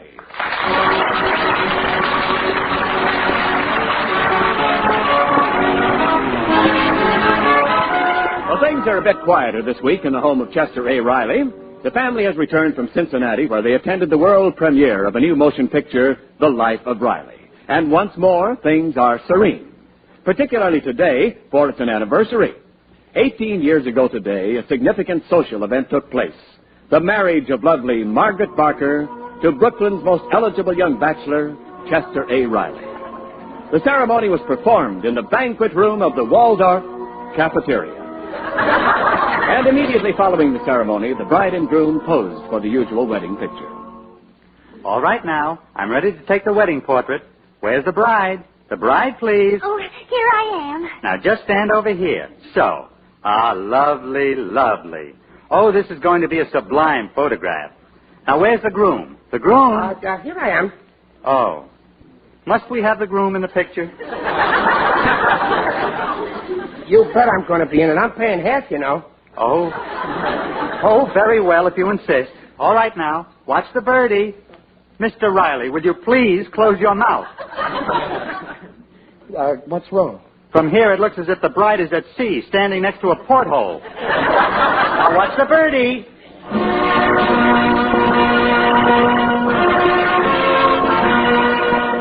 That very same picture has been gathering dust in the Riley cellar until last week, when it was resurrected by the Riley children, Babs and Junior, who had it enlarged, retouched, tinted, and put in a silver frame. And tonight, they are about to present it to their parents on the 18th anniversary of their wedding. Here they come, Junior. Where's the picture? Right here. You think they'll like it, Babs? Oh, they'll adore it. And will they be surprised? I think they lost it years ago in Brooklyn. Hi, kids. Hello, children. Hi, Pop, Hi, Mom. hi. Well, what are you two grinning about? Huh? Happy anniversary. Whose anniversary? It's ours, Riley. Holy smoke, that's right. I clean forgot. As usual. Yeah. 18 years ago today was our wedding.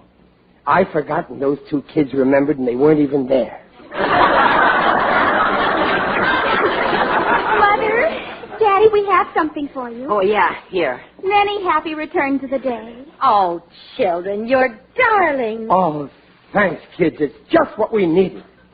Well, you haven't opened it yet. Oh, who cares? I love it. Riley, open it and see what it is. Huh? Yeah, okay. Oh, I'm so excited. Hey, look at this. Ha-ha. Oh, this is a scream. What is it, Riley? It's a comic picture. That's the funniest thing I've ever seen. Yeah, but Pop... The dame don't look so bad, but that goon alongside of her. He's wearing a tuxedo with yellow shoes. Riley, for heaven's sake, don't you know what that picture is? Yeah, Beauty and the Beast. Look at him there with his mouth hanging open. Looks like a porthole.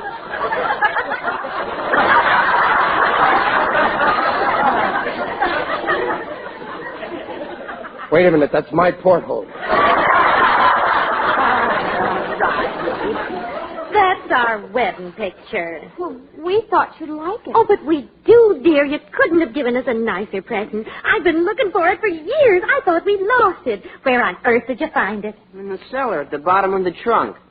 Now, let's see. Where's the best place to put it? The bottom of the trunk. Riley, don't be like that. I don't like the way I look in that picture. Now, look, dear. I know you think of yourself as having been a handsome Lothario in your younger days, and I realize it's a little disillusioning to find out that you look just the same then as you do now. But be a sport. Yeah, I know, but the way I look, Oh, Pop, you should worry, as long as you're healthy.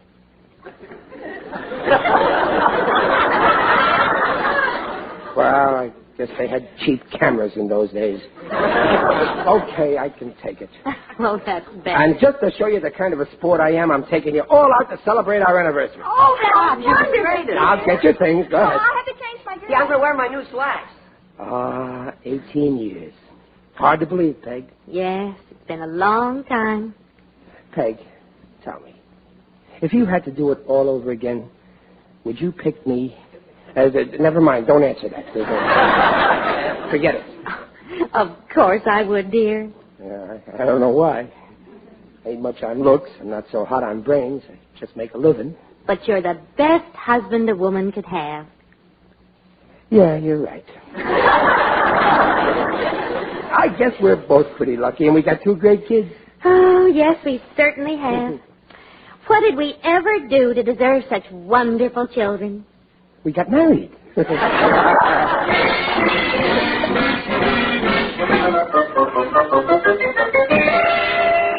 Oh, it's you, Riley. Hi, Gillis. Come on in, pal. Thanks.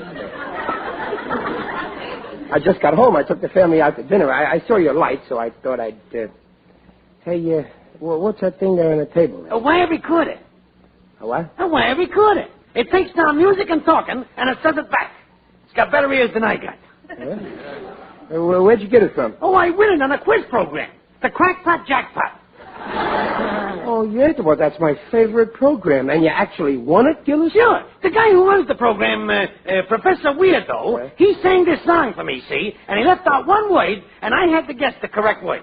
What a cinch. What song was it? It went like this. Queen Victoria's very sick. Napoleon's got the measles. Josephine's got whooping cough. La goes the weasel.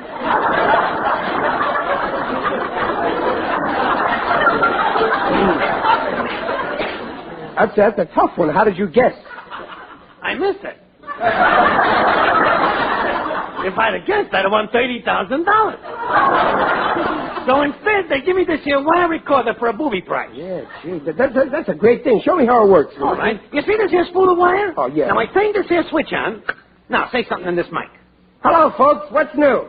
Yeah, I turn it off, and then I turn this switch on. Listen. Hello, folks. What's new? Hey, you see? Yeah. Hey, that works great. Who was the sissy who said hello, folks? You. Me? Go on. I don't sound like that. Riley, this machine don't lie. I don't talk like that. Some machine. What's it good for, anyway? Spying on people. Eavesdropper. Boy, would I love to hide it in the girls' locker room with the plant. Gillis, I'm shocked. Oh, it's a great machine. Say, in your case, a guy like you can find out exactly what your family thinks of you. Yeah, how? Record what they say when you ain't around. See, you hide it, and they don't know it's on. Yeah, well, I don't need no machine to tell me what my family thinks of me. They adore me. Why, only tonight, Peg said to me... Yeah, I know what she said. How do you know? Listen. You're the best husband a woman could have. How did you... Held the mic near your keyhole. I know everything she said. But what she says to your face and what she says behind your back is 2 different things. I don't believe it. I didn't either till I got this machine. Where's that spool? Oh, here. I want you to hear a little conversation that went on in my house when I wasn't around. Listen. Egg bite? Egg bite? That's my darling wife.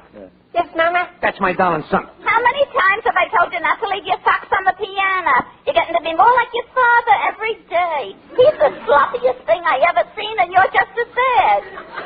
Now, you see what I mean? To my face, she says I'm neat. Egg bite. Get me your father's pants on the chair there. Get this part. What does she want with your pants? You here. Here's Papa's pants, Mama. father of yours. Honest, that father of yours seems to think I can run this house without money. That's the third time this week he sneaked out of the house without leaving me a cent. He's the stingiest man I've ever known. But I'll teach him a lesson. Give me those pants. Hey, Gillis, she's going to go through your pants. Relax. He can't walk out on air. What's that? I put a mouse trap in my pocket. Well, that's enough to give you an idea. That's horrible. That's married. To my face, it's darling, sweetheart, angel, lover boy. And behind my back, it's dope, tightwad, schmo. Same thing in every family. Oh, no, not in my family. Oh, no? No. Say it out. I'll hook it up for you. We'll hide the mic under your sofa. Nothing doing. No, I ain't going to spy on my family. Scared to find out the truth, hey, Riley? There's nothing to find out. Peg and the kids love me, and they respect me. This is my 18th wedding anniversary. And after 18 years of married life, going through thick and thin together, if I can't trust my family, if I have so little faith in them that I have to spy on them, then all I can say is this machine hard to hook up?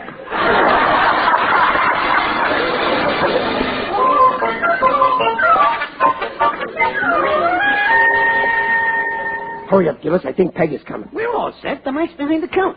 They can't see it, and it'll pick up every word. I ran the wire under the carpet out here to the hall closet where I put the recorder. Okay, let's go now. O'Reilly, Huh? are you going out? Yeah, just for a while. Over to Gillis's. Well, all right. They'll be late, darling. Okay, I won't, sweetheart. Oh, who was that, Mother? Oh, just your father. He went over to Gillis's house. Oh, I wish he'd let one evening go by without seeing that Gillis. He's a bad influence. He's the one who's always getting your father into jams. I can do without him, too. He's so vulgar. Matt Egbert's not so hot either. Oh, we'll probably be over there for hours. And 10 to 1, he's putting your father up to some mischief. Well, Riley, soon we'll know the way. Well, I ain't worried. You heard the way she called me darling. Yeah. Soon you'll hear what she's calling you now. This may lead to a divorce. Well, I ain't worried. I got confidence in my wife and kids. Okay, we'll see. And the more I think of it, the less I like this eavesdropping. I'm sorry we did it now. Too late now. It's out of our hands. The minute you turn on that switch... I didn't turn on any switch. What? You didn't turn... I thought you did. I thought you did. That's what happens when you deal with amateurs. Now the recorder ain't on. I'm glad we forgot. I never liked this spying from the beginning. I think that any married man who would stoop to this kind of sneak and underhanded business, which in my opinion is nothing but... Which switch is it?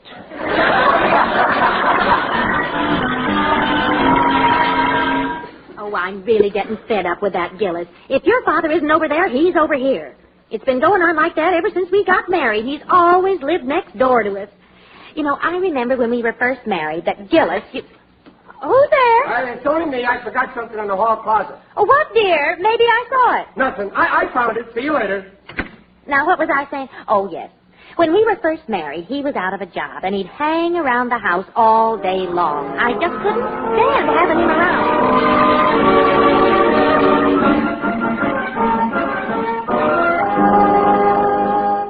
Hurry up, Gillis. Play it back already. Come on. Take it easy. I got to rewind it. I thought you wasn't worried. What are you so nervous about? Well, hurry up. Okay, it's all set. Now listen carefully. What, dear? Maybe I saw it. Nothing. I found it. See you later. That's when you went into the house to turn it on. Now, what was I saying? Oh, yes. When we were first married, he was out of a job, and he'd hang around the house all day long. I just couldn't stand having him around. Gillis. Aha! What did I tell you? That's a lie. I hung around the house, but she never saw me. She was out working. Whenever he'd come near me, he'd give me the willies. That's a lie, too. She couldn't stop kissing me. The thing I can't stand about him, he's so crude. That's true. And what a tightwad. You mow the lawn for him and he promises to pay you and he welches. Another lie. I gave him an IOU. Oh, I wish we could get rid of that pest. Oh, no. Fat chance, unless we moved out of town in the middle of the night and he wouldn't be able to find us. How could they? It's an idea, but I'm afraid we're stuck with him for life. Imagine being married to a creature like that. Well, you kids can thank your lucky stars he's not your father.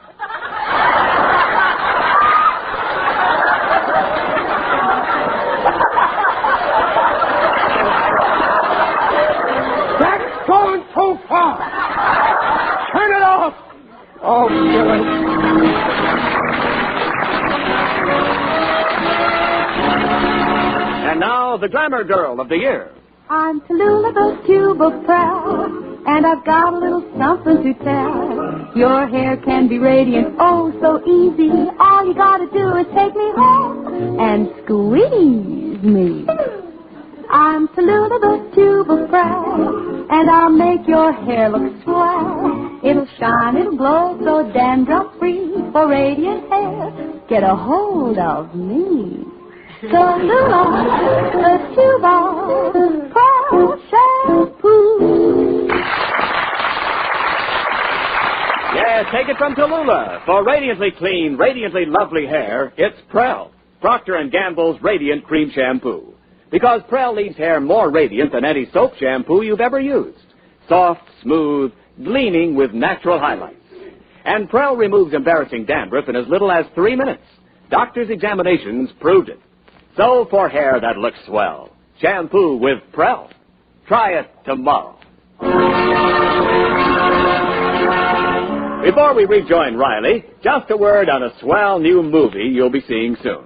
Yes, The Life of Riley is now on the screen, a warm and funny film starring William Bendix as Laughable Riley.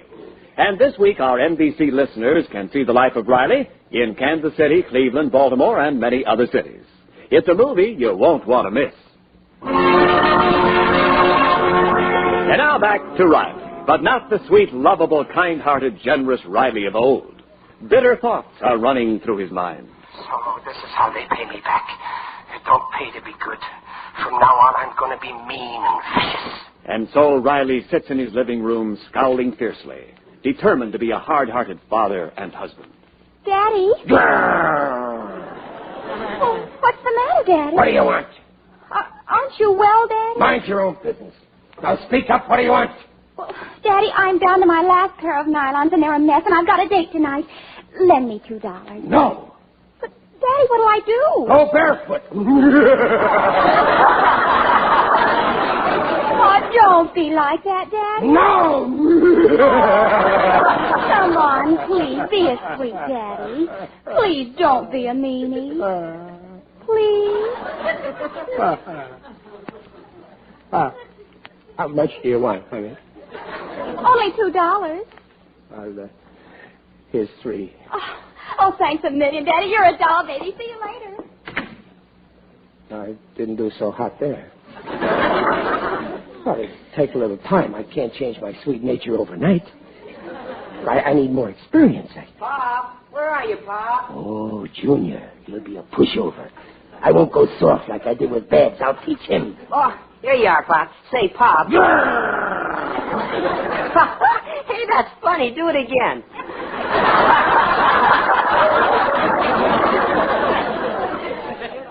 Do what again? What you just did. You sound like Leo the Lion. What do you want? Oh, say, Pop, can I go to the movies? No movies. Oh, let me go, Pop. Do your homework. Well, I did my homework. Hey, let me go, Pop. The whole gang's going. They are. Oh, well, then you'll stay home. Oh, no. Please, Pop, don't be like that. Everybody's going. I want to go, too. I'll be a pal, Pop. Gee, if a fella can't come to his own father... Stop doing it. I can't stand to see you miserable. Go to the movies. Go. Oh, thanks, Pop. Here's an extra dime for popcorn. Oh, boy, thanks, Pop. You're swell. So long. That's what it says. Little hypocrite. But I still love them. What's the matter with me? Why can't I be mean like they deserve? A dictator like Hitler. Yeah, that's what I'll be from now on, a regular Hitler. Gotta keep reminding myself. Riley, you ain't Riley anymore. You're another Hitler. Oh, Riley, Let's look the Schweinhund out, mister! Out!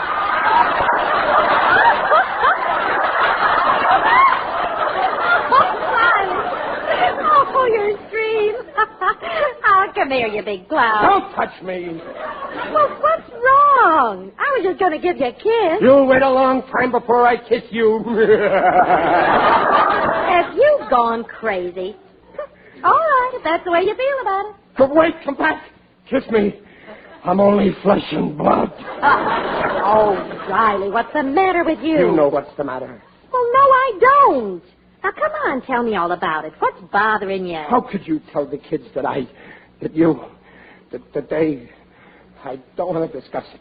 Riley, wait! I'm going out. Goodbye. Riley! Oh, what's the matter, Mother? Your father. He's acting very strange. I wish I knew what was bothering him. Well, he acted very odd with me, too. Positively weird. Oh, it's his nerves. He's just overworked. I wish he could get away by himself for a few days. It'd do him a world of good just to be away from the family. Well, why doesn't he, Mother, for the weekend? To Palm Springs. He'd love the desert. Why, yes, he could stay at the place we went to once, the Colonial House. Oh, but you know, Daddy, he wouldn't want to go without us. We'll make him go. We won't give him time to argue. We'll have his bag all packed tonight, give him some money, hand him his bus ticket, and say, on your way.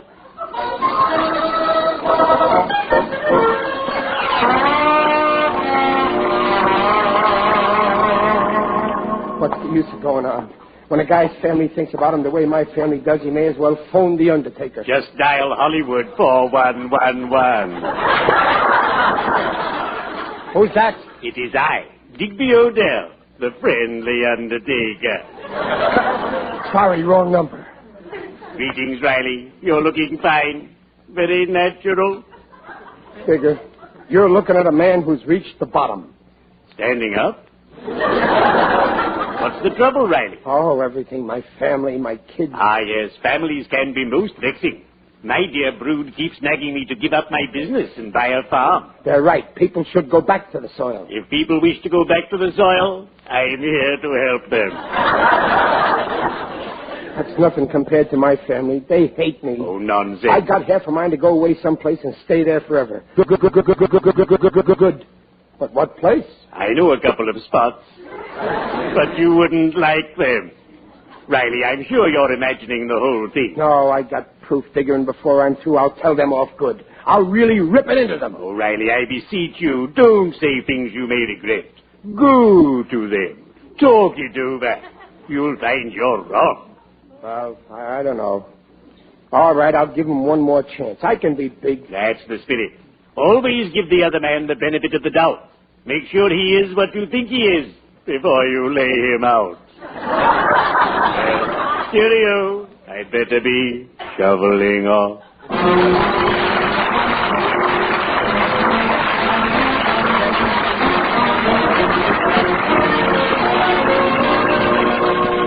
Hey, Mom, Pop's coming. Now remember, children, let me do the talking. Here's his bag all packed. Oh, where's the bus ticket? Here it is. Oh, fine. Peg, where are you? In here, Riley. Yeah, Peg, listen, Hey, what's that bag? It's yours. Mine? All packed. Pick it up. Here's your bus ticket and hit the road. You're going... I ain't going anywhere. You ain't getting rid of me this easy. Well, Riley, we just want you... I know what you want. I know all about your little plan to get rid of me. Oh, Mother, I knew he'd find out. You bet I found out. I heard your whole conversation. Oh, we thought we'd surprise you. I bet you did. Well, what are you getting so upset about? It's a fine idea. We should have done it long ago. Well, yeah, Pop, you got it coming to you. Oh, this is too much. It was bad enough when you called me names and made up stories about me. What names? You know, but when your own wife shoves a suitcase in your hand, hands you a bus ticket and says, hit the road, bum, that's going too far. Oh, Riley, what on earth? Without a sunshine. Oh, no, Pop, here's money, $20. $20. 20 measly dollars. Oh, no, you ain't getting away with this. You're forgetting there's a law in this state, the community property law. That law protects us poor husbands. And my share of our community property is worth at least. I'll take the 20. Riley, something tells me that, as usual, we're talking about two different things. No, we ain't. This is one time I know what's going on. You want to get rid of me so you can get another husband. Someone who won't give you the willies. Riley. Well, don't worry. I'll give you your divorce. I won't fight it. You can divorce me on the grounds of no divorce. Riley. I'll tell the world about you. They'll know how you treated me. Riley. I'll tell everything. You won't be able to shut me up. I'll tell. Riley. Yes, Dulcey. I haven't the faintest idea what you're raving about. We just wanted to send you away for a few days so you could get a rest. But after the way you've been babbling just now, we won't have to send you. They'll come and get you. We thought you'd like a weekend at Palm Springs. Palm Springs? You mean a vacation? Just for 2 days? You don't want to get... You love me? Honest, Peg? Yes, I love you. And for that statement alone, they ought to come and get me. Oh, Dumpin', you're so right. The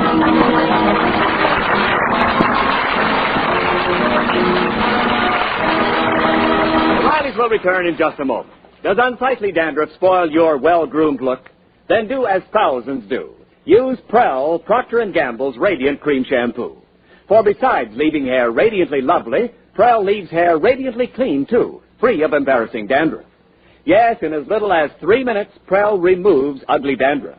Doctors' examinations proved it. And with Prell, your hair is so smooth, wonderfully soft, and so easy to manage. You'll find Prell economical, too.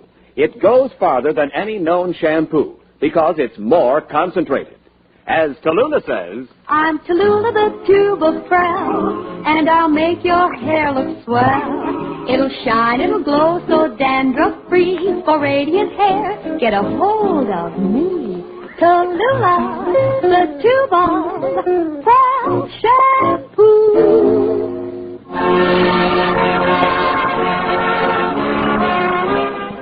Riley, there's still one thing I don't understand. Yeah, what's that, Dumplin'? If you were over at Gillis's the other night, how could you overhear our conversation? Well, you see, I had I can't tell you. I'm too ashamed. Now, come on, Riley. Well, promise you won't tell the kids? I wouldn't want them to know. I promise. Well, I recorded the conversation on Gillis's machine. I had a mic hidden behind the couch. Oh, so that's how you heard it. You had a mic hidden, huh, Pop? Yes. Junior, you were eavesdropping. I'm shocked. My own kids eavesdropping. Peg, I don't know where they get it from.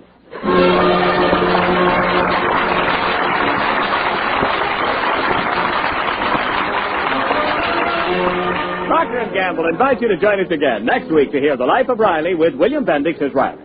The Life of Riley motion picture is now showing in over 200 theaters and will open next week in Buffalo and Pittsburgh.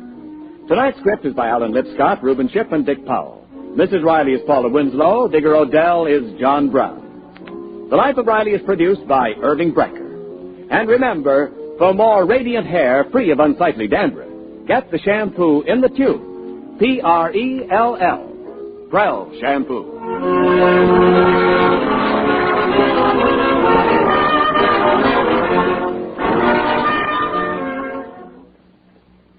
Hi-ho, Irish snow, wash your dishes with Irish snow. It's kind to hands and speedy too. Lovely hands mean a lovely you. Hi-ho, safe in snow, wash your dishes in Irish snow. Let your hands tell you why Ivory Snow is so wonderful for dishwashing. Wash your dishes with Ivory Snow as millions do. When you see how Ivory Snow pampers your hands, you'll know it's ideal. It's Ivory Mild, Ivory Pure. And remember, it's granulated for speed. No soap made is faster for dishes or kinder to hands than Ivory Snow. The only soap, both Ivory Mild and granulated for efficiency. Yes, for speedier dishwashing, for snow-white hands, try wonderful Ivory Snow.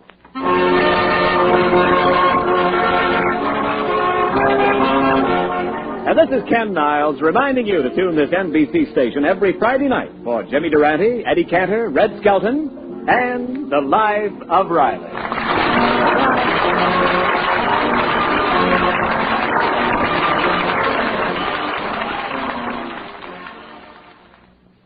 This is NBC, the National Broadcasting Company.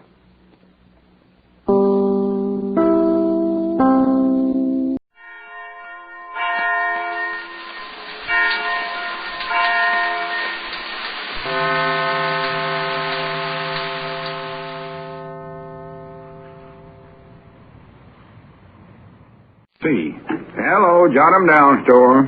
This is Lum and Abner.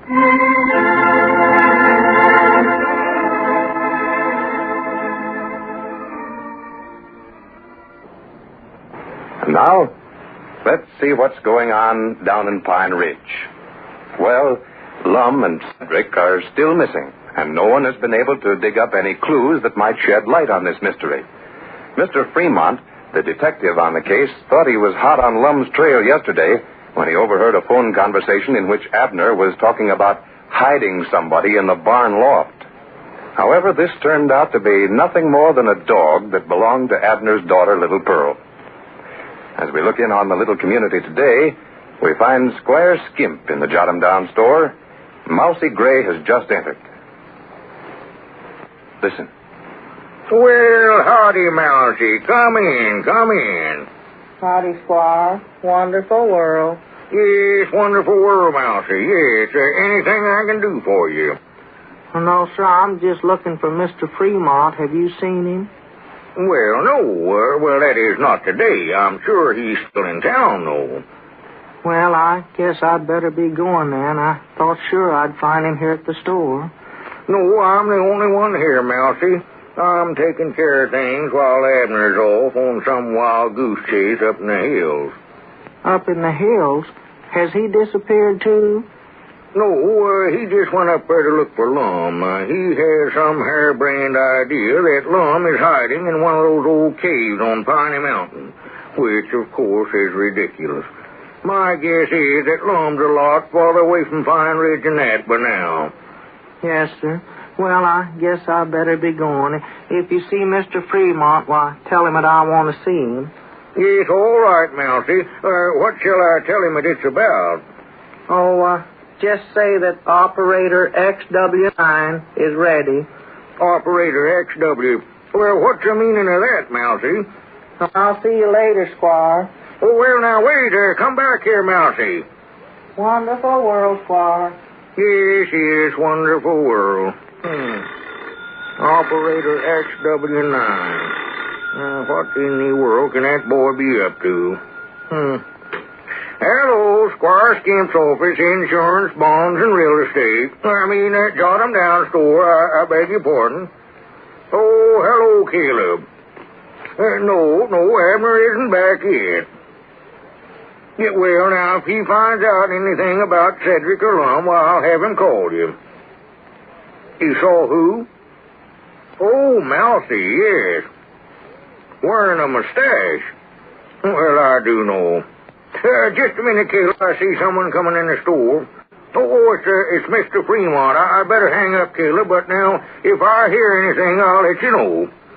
All right, Caleb. Not at all. Goodbye.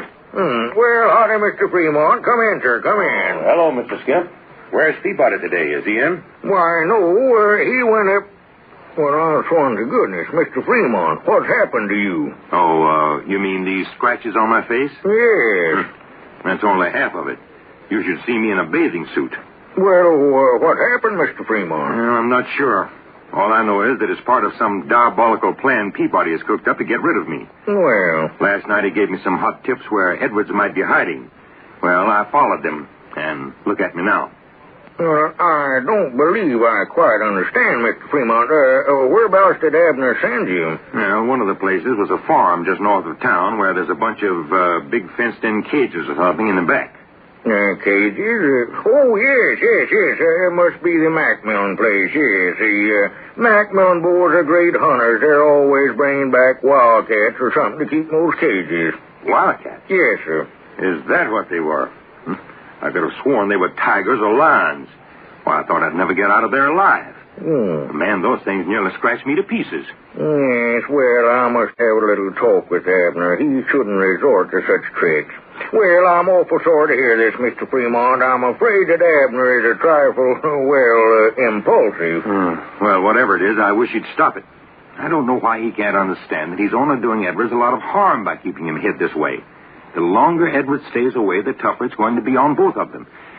But by George, I can't convince Peabody of that. Yes, well, I think it is all due to a strong sense of loyalty that Abner holds for Lum. Yes, but he's not helping him this way. He's not being logical. No, but, you'll find, Mr. Fremont, that Abner's actions are governed by his heart, not his head. Well, this can't go on much longer. Oh, where did you say Peabody had gone? Why, he went up into the mountains someplace to hunt for Lum. To hunt for him? Yes, sir. Oh, don't give me that. Peabody knows where his partner is. No, I'm positive that he doesn't, Mr. Fremont. Oh, come now, Mr. Skimp. You're old enough to know better than to act this way. I tell you, it's for Edward's own good that we find him. Yes, sir, I know that. But I'm sorry I can't help you, Mr. Fremont. Well, of course, now I have a few theories that I'd be glad... Theories. You're as bad as everyone else in this town. Well, just a matter of time before we catch up with Edwards. And when we do, well, I'd hate to be in his shoes. Oh, yes, it's a shame that he done this. It certainly is. By the way, Mr. Fremont, young Mousey Gray was looking for you. Who was? Mousey Gray. I believe he referred to himself as Operator XW9. Oh, yeah. Mm-hmm. Is young Mousey working for you, Mr. Fremont? Well, I guess I'd better be running along, Mr. Skimp. If anything turns up, let me know. Yes, all right. I'll be glad to do it. Just a minute, Mr. Fremont. I believe there comes Abner now. Oh, good. Yes, I know you want to stay and see him. Yes, of course. It's about time I had a showdown with him. Well, howdy, Abner. Have any luck on your trip? Hi, Doggy Squire. I looked all over. Well, hello, Mr. Fremont. I never knowed you still here. Oh, you're not rid of me yet, Mr. Peabody. I may be around here a long time. Unless you decide to get sensible and start talking. Well, now, I've told you all I'm going to tell you. If you never found Lum in none of them places I told you about, why... Hi, doggies. What's the matter with your face? I can't imagine. Now, look, Peabody, why don't you and I stop playing games? Games? We ain't playing no games. Well, of course, now, if you're any good at checkers, I'll get the board out. I'm not talking about checkers. Well, I don't believe I know no other games. Wait a minute. There comes Mousey Gray yonder. Reckon what he wants, he quit the store here once. Well, I believe he has a new job now, doesn't he, Mr. Fremont? I don't know. Does he? Well, howdy, Mousey. Come on in. Doggies, you're welcome here any time. Well, thank you, Abner.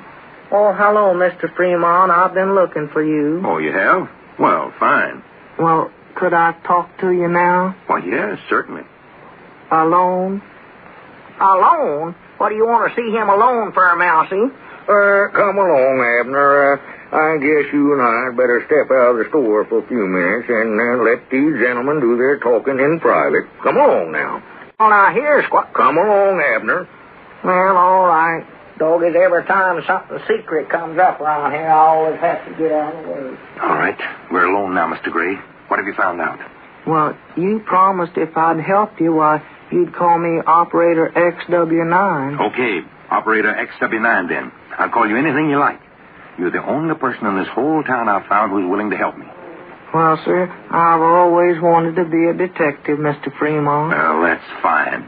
Now, what have you found out? Well, I have it all written down here. I made out a sort of a report for you. Good. Let's have it. I like to be systematic about everything, don't you, Mr. Fremont? Yes, of course. What information have you got? If you're systematic, you get more accomplished in the shorter time, I always say. Yeah, that's the right idea. Well, what have you accomplished so far? Anything definite? Oh, yes, sir. It's all definite. Do you want to hear it? Of course. I knew if I'd get a local man to help me out accomplish something. Go ahead. Read it. All right, sir. Report of Operator XW9. Mm-hmm. Hours on duty, 14. Time out for meals, 2 hours and 5 minutes. Look, I don't care about that. Get to the important stuff. Yes, sir. Building shattered. Cedric's house, Cedric's garage, Lum's house, Lum's store. Great guns, I'm not interested in that. What did you find out? Well, sir, I'm coming to this. Disguises worn while on duty. Black mustache and red wig and black mustache, gray beard and red mustache. Good grief, man, you're driving me crazy. What have you found out about where Edwards is hiding? That's what I told you to get. Yes, sir. Well, that comes next here. Information on Lum's hiding place. Yeah? Secret Operator XW9 reports herewith to date that Lum Edwards, escaped criminal, is definitely not hiding at home. He is not hiding at the store. I know that. He is not hiding at Cedric Weehan's. He is not hiding at Abner Peabody. I know all the places where he isn't hiding. Mr. Gray, what I want to know is where is he hiding? Well, sir, now, that's something that I've been unable to get any information on at all. That's the only little detail that I haven't been able to work out for you, Mr. Fremont.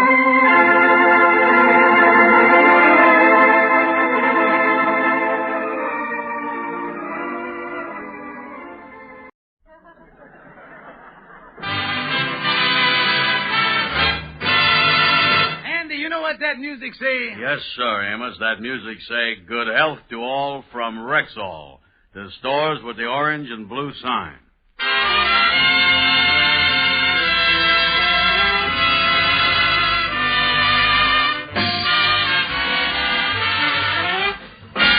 Yes, 10,000 independent Rexall druggists at the stores with the orange and blue sign bring you transcribed the Amos and Andy Show, written by Joe Connolly and Bob Mosier, featuring Ernestine Wade, Johnny Lee, Amanda Randolph, Corny Anderson, Will Wright, Jeff Alexander's music, yours truly, Harlow Wilcox, and starring radio's all-time favorites, Freeman Gosden and Charles Correll. Amos and Andy!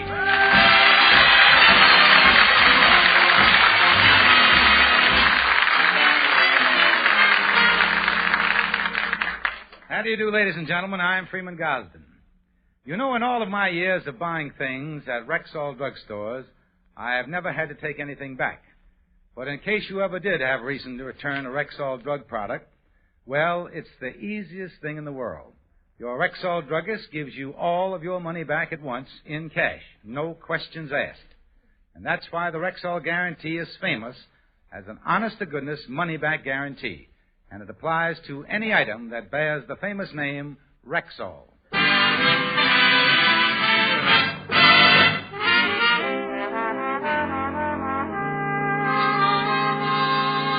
Well, Sapphire and her mother have been out all day. And when they came back to the apartment, they didn't tell the Kingfish where they'd been. Right now at supper time, the Kingfish has a sneaking suspicion that the two women were up to something.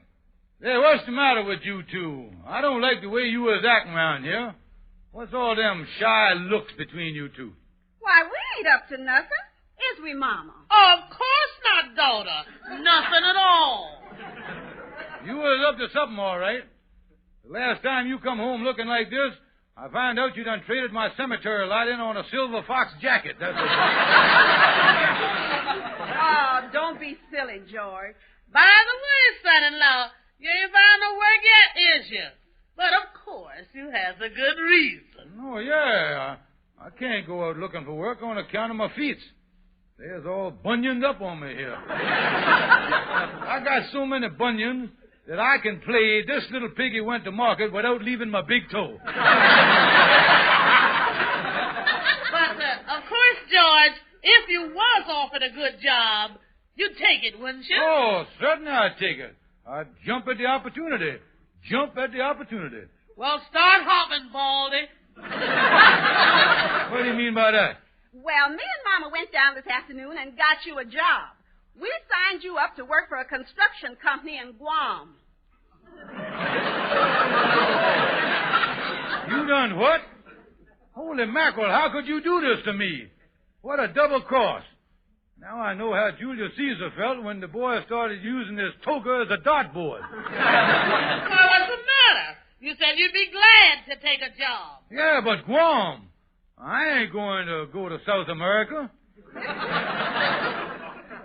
For your information, George, Guam is an island in the Pacific Ocean. It belongs to the Mariana chain. I don't care if it belongs to the A&P chain. I ain't going.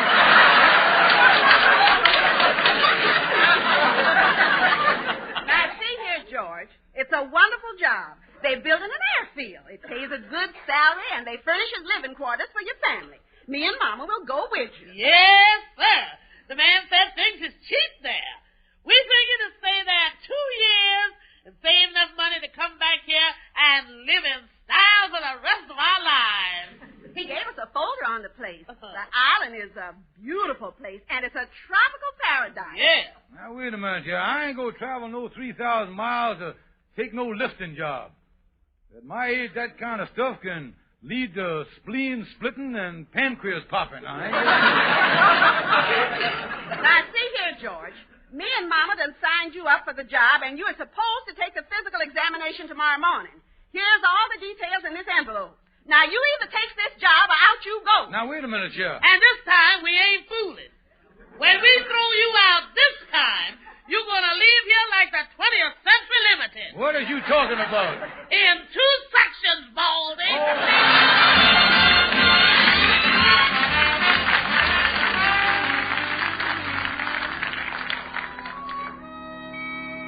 Well, this is something, Kingfish. Sapphire and her mama trying to Shanghai you off to Guam. Yeah, and this is the sneakiest deal since Benedict Arnold tried to sell the Statue of Liberty to the British. Yeah, well, I guess there ain't no way out of it. They say you takes the job in Guam or they throw you out of the house. That's a pretty nasty ultimatum. Yeah, but I think I done come up with an out on this thing. Yeah, huh? Yeah, before this construction company will take me, I got to pass the physical examination, you see. Yeah, but you ain't too decrepit. The only thing wrong with you physical is that crack in your upper plate from biting on that ceramic banana. I know that, Anna, so here's what I done. I figured on writing this company a letter myself telling them that I ain't physical fitted for the job. Yeah, that way you can get out of it without Sapphire getting mad at you, huh? Yeah, I tell you what, I'll read you what I done written down here already. Yeah, let's hear it. I say here, the Allied Construction Company of Guam. Dear Al. Say here, this is to inform you that I has made a complete physical examination of George Stevens and found him to be in perfect physical condition to join your construction company, provided he don't do none of the following: dig, shovel, lift, carry, or tote. He also ain't fit to push no wheelbarrow, fetch or haul bricks, cement, lumber, or sand. Carrying nails is okay, provided he don't carry more than 4 at a time. Yeah. Outside of these few minor details, and the fact that Mr. Stevens is a direct descendant of the famous saboteur Time Bomb Stevens, he is an excellent prospect for government work on Guam. Signed yours very truly, Sarah Jackson, world-famous surgeon, formerly with the Mills Brothers, Rochester, Minnesota.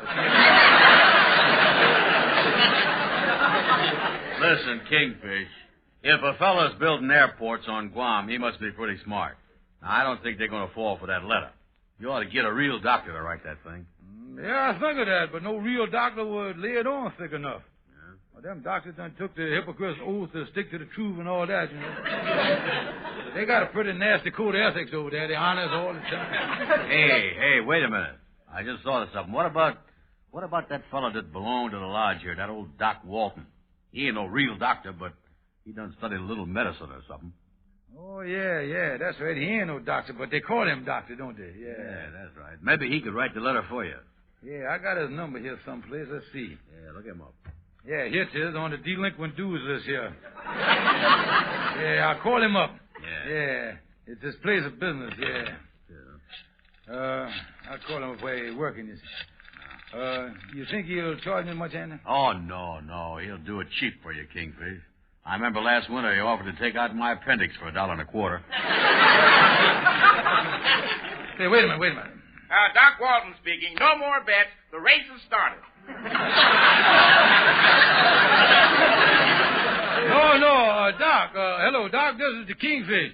I want you to do me a favor. Oh, hello, Kingfish. What's up? Look, Doc, I got a physical examination coming up, and I was a little worried about the results. Now, you know I was 47 years old, and you know the shape I was in, so I was wondering, would you sort of write a letter about my physical condition? Why, sure. I'd be glad to do it for you, Kingfish. Yeah, I want you to exaggerate, use a lot of them medical terms, lay it on thick. And I'll send Lightning over later for the letter, then he can put it in an envelope. Kingfish, you say you had Lightning pick up that letter to Doc Walton's an hour ago, huh? Yes, Andy, and I didn't want no slip-ups, so I had Lightning put it in the envelope and take it right over to the Allied Construction Company's offices here in New York. Oh, yeah. Oh, boy, this will put you in the clear with Sapphire, and you won't have to take the job. Whoa, Doc Walton. Well, hiya, Doc. Hiya. Hello, boys. Say, Kingfish, I'm a little worried about that letter I gave Lightning. I hope I didn't lay it on too thick. Oh, no, you couldn't lay it on too thick. No, the thicker the better, Yeah. Yeah, you know when the construction company gets your letter, they're really going to turn me down for that job on Guam. Construction job? Kingfish, when you said physical, I thought you was trying to get an insurance policy. Why, Rick, them people, you was one of the finest physical specimens I done ever seen. Holy mackerel. This is the worst backfire since I tried to run my old Essex on cleaning fluid. Oh, no.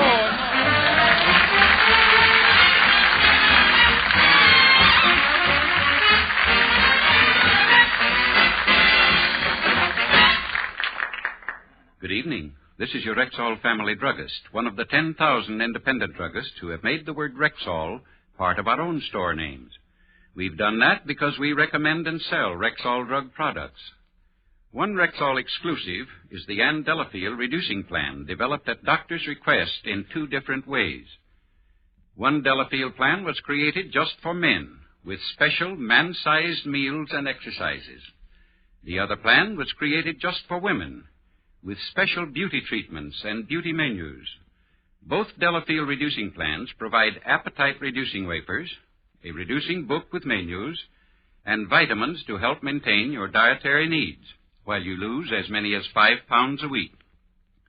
So if your doctor says your excess pounds are not organically caused, ask for the Delafield reducing plan for men or the Ann Delafield reducing plan for women at Rexall drug stores everywhere.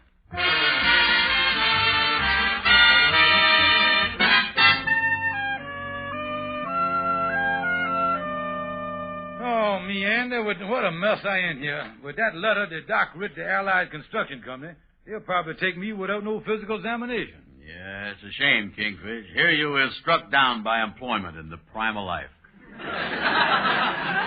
Andy, you know, I done made up my mind. I just ain't gonna take the job, that's all. I ain't going to Guam and work for no people with a pick and shovel. Yeah, but wait a minute here. What about Sapphire and her mama? They said they'd throw you out. Well, I can't help it, Andy. This is democracy here. I is entitled to the pursuit of happiness. I don't mind pursuing it, but I ain't gonna dig for it, that's all. Yeah, that's right. With the afternoon naps and the loafing around, you always gone in more for the horizontal type of happiness. Yeah, and I tell you, I just... Wait a minute, I'll get it. Go ahead, answer that. Hello? Who? Oh, yes, he's right here. Hey, Kingfish, it's for you, the man from the Allied Construction Company. Here's the way I turn this job down cool, ain't I? I really gonna give him the freeze. Yeah. Listen to me now. Hello, George Stevens speaking. Hello, this is Mr. Murdoch. Our company got a letter this morning signed by a Dr. Walton. Yeah, well, I can explain about that. You see... In view of your excellent physical condition, we're going to waive the medical examination. Yeah, well, there's no need to do that, you see. And in view of the fact that you're head of a lodge hall, when you get to Guam, we plan on starting you out as the superintendent. Yeah, well, you see, excuse me for protruding, mister, but, you say something about having supper in the tents over there. What is that last thing you said? No, I said we're going to make you a superintendent. It carries a reimbursement of $185 a week. Let me see here. Kingfish, I thought you was going to give the man the freeze. Yeah, Andy, but the man just said something that done flipped me over to defrost, yeah.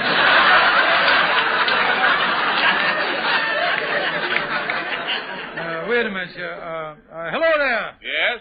That 185 burstment that you was carrying there, that would burst me in American money, wouldn't it? That ain't coming to me in no Mexican centavos or peons, is it? None of them French centipedes or nothing like that. Oh, no. That's $185 a week. And, of course, we furnish your living quarters. Why, in 2 years, some of our employees save as much as $10,000. Yeah, I know, but the thing is, you see, Mister, when do the next boat go to Guam? We'll let you know in a few days, Mr. Stevens. Goodbye. Yeah. Oh, you're going to take the job now, huh, Kingfish? Yeah, and I'm going to get $185 a week plus living expenses. And this is the break I has waited for all my life. Oh, yeah, that's great. You're going to be gone for 2 years. Well, I hope when he gets back, you'll look me up again, old pal. Well, now, wait a minute, Shandy. When I come back, I'm going to be loaded. I'm going to be rich. Yeah, you and me is going to be in different social stratospheres. I don't know if I'm going to be able to mingle with the polluted anymore. You mean that you ain't going to speak to me no more? Well, Andy, when I come back, I hope that you'll have the good grace to cross the street whenever you see me coming. If I was walking with my influential friends, I'd hate to have to give you what Emily Post refers to as the bum's rush. Kingfish, this is a fine way to talk. Snubbing an old pal like me just 'cause you got a job that pays a little money. Well, now, wait a minute, Andy. It's the old story. It's like when the big liner Queen Mary goes out to sea. One of them donkey little tugboats goes along to guide it through the harbor. Then when they reaches the open water, the liner drops the tugboat and goes on its way. Well, what's all that got to do with us?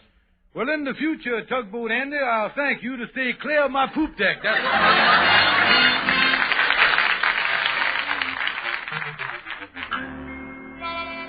I'll have another piece of roast beef, Sapphire. Oh, yes, George. Yes, and Mama, thank you to stop chopping with them uppers of yours. All that porcelain chattering is giving me the willies here. Yes, son-in-law, dear. Well, George, it's wonderful you took that job in Guam, but I don't think you should lord it over me and Mama. Now, listen, for 25 years, I has been misused, confused, and abused by your old lady. I is the captain of the ship now, and if she makes one false move, I'm going to harpoon that fat old walrus.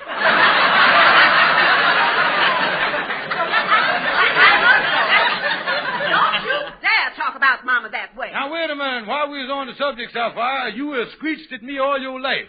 And you have screeched your last screech, you skinny old hoot owl. George, please. Now, look, when we gets to Guam, I is the boss. I is going to hold the purse strings. And you ain't going to get nothing, and you going to jump when I say so. Your life on Guam is going to be miserable, understand? Yes, George. Now I'm going down to the pool hall, shoot a little pool with some of the boys. Good night. Well, Mama, ain't that something? I'll say.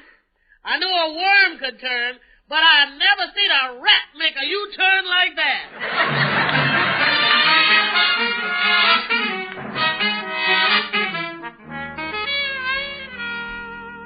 Well, I got my bags all packed here at the lodge hall. I'll call Mr. Murdoch about the steamship tickets, and then I'll, Yeah, what do you want, Lightning? Mr. Kingfish, this your telegram come for you. It's from the Allied Construction Company. Yeah, well, give me the thing and get out of here. Yes, I'll whiz that on out. Well, this must be the confirmation about my steamship tickets. George Stephen. Regret unable to consider your application for job on Guam. Wife's application gave your age as 45. Birth certificate indicates 47. 2 years above our age limit. Regret inconvenience. M.R. Murdoch, Allied Construction Company. Holy mackerel. I ain't gonna get the job and go to Guam. And I done told everybody off from Andy right on up to Mama. I not only burned my bridges behind me, but I done give myself a fatal hot foot here. That's what I done.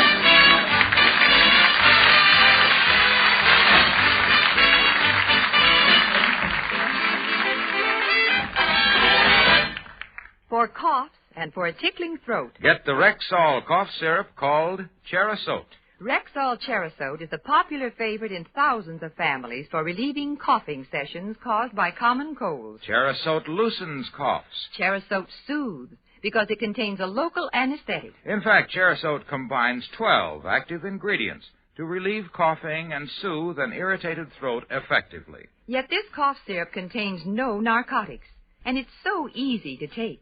Even children like ruby red Cherasote. So remember, for coughs and tickling throat, get the Rexall cough syrup called Cherasote. Cherosote. Rexall Cherasote cough syrup at Rexall drugstores everywhere. The stores with the orange and blue sign.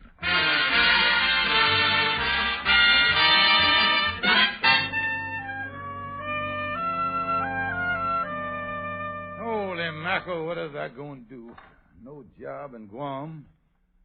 I'm never going to be able to face Sapphire and Mama after what I said to them. Andy's mad at me. What in the world is I ever going to get? Hi, you Kingfish. Well, hi there, Calhoun. Say, I'm glad I got you before you left for Guam. Kingfish, I got the greatest thing in the world for seasickness. You have, huh? Yeah, you squeeze one orange into a pint of tomato juice, add 2 raw eggs, a pint of cream, 1 ounce of vinegar, ground onions, a bottle of chili sauce, and a ground up green pepper. Holy mackerel, dude. That keep you from getting seasick? No, but after you drink that stuff, being seasick is a pleasure.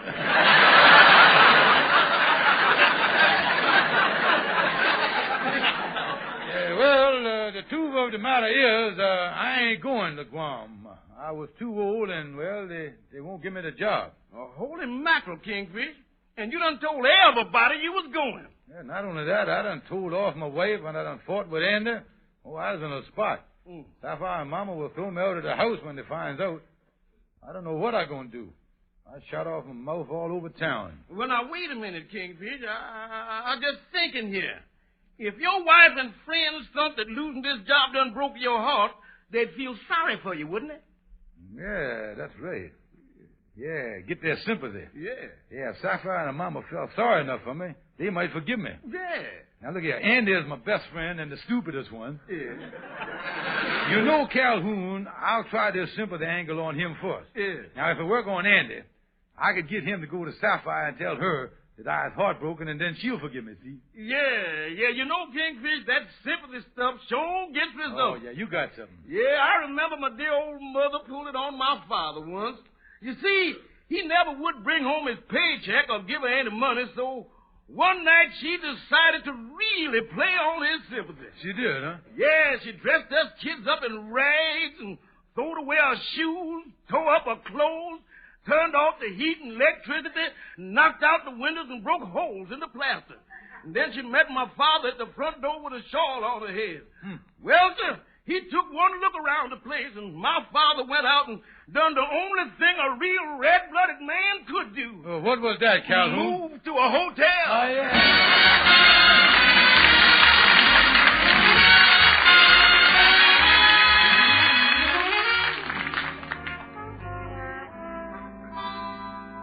Well, I see Andy coming across the street there. I got all this stuff here. I'll see how the sympathy work on him. Well, come in, Andy. Warm-hearted, sympathetic brother. Say, Kingfish, what are you doing with that gun and that knife on your desk there? Andy, I has just received a blow from which I cannot recover. I was about to resort to self-destruction. Oh, well, I'll come back later. I didn't know I was butting in on something reporting here. Come back here. Don't leave me now, you fool. I'm going to kill myself. Always something, man. Yeah, listen, Andy, I don't think you gets the impact of what I'm packing here, boy. You see, Andy, I got turned down on my job to Guam. Well, it served you right for being such a wise guy. What's the difference, anyway? You just a bum again, that's all. No, Andy, no, this thing has crushed me, boy, and the happy, carefree Kingfish is no more. All my pride is gone. My gallbladder is deflated like a punctured football.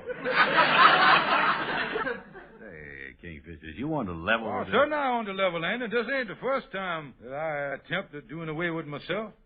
Oh, I've been trying all day. Early this morning, I went out in the garage and started to take carbon monoxide. No fooling. Yeah, I put my mouth over that exhaust pipe. But the dang stuff give me the headache there. Between choking on that hot pipe and taking aspirin, I couldn't get no place out there. Well, it seemed to me there's more comfortable ways of knocking yourself off a nap. Well, another thing I was thinking of doing, I was going over to Lenox Avenue and throw myself under the crosstown bus. Only thing is, I don't know their schedule. I don't want to lay there and catch cold, you know. That's a problem, all right. That's a big problem. Of course, you could go over and lay down on the railroad track and take potluck. Something's bound to come along there sometime. Fine bunch of sympathy I'm getting from you. And I don't want to ever tell you you got a heart like a peach pit. What is the matter with you? I'm only trying to be helpful here. Well, I ain't getting nowhere here with you. I'm going to tell you the truth, Andy. Now, listen. I was kind of using you as a guinea pig here. Oh, yeah. Now, here's what done happened, man. I done antagonized Sapphire and Mama, And if they find out that I didn't get the job, why, they don't throw me out the house, you see. And I think if I got you on my side, you might plead my case for me, see. Oh, no, not me, Kingfish. If you want them to take you back, you're going to have to do your own dirty work. You'll have to go up there and beg them to take you back, that's all. Yeah, and I guess that's the only thing to do. Yeah, and by the way, suppose that don't work, though. Then what you going to do? Well, I'll just go over to the bus station and see what the schedule is on the crosstown buses and lay down there.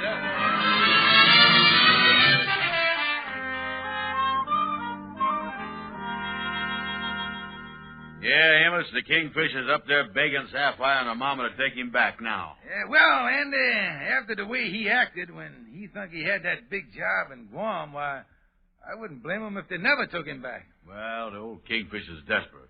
He say he's going to eat humble pie and everything else. Yeah, he should have found out what the age limit was on that job in Guam before he started talking so big. Yeah. He certainly got himself in a spot, ain't he? Oh, yeah, you ought to see him pleading and begging to be friends again. Yeah, he really crying it up, huh? I'll say. Boy, the last time I seen him cry like that was in the laundry when he tried to get his laundry on credit and the Chinaman hit him in the nose with a flat iron. Yeah, I remember that.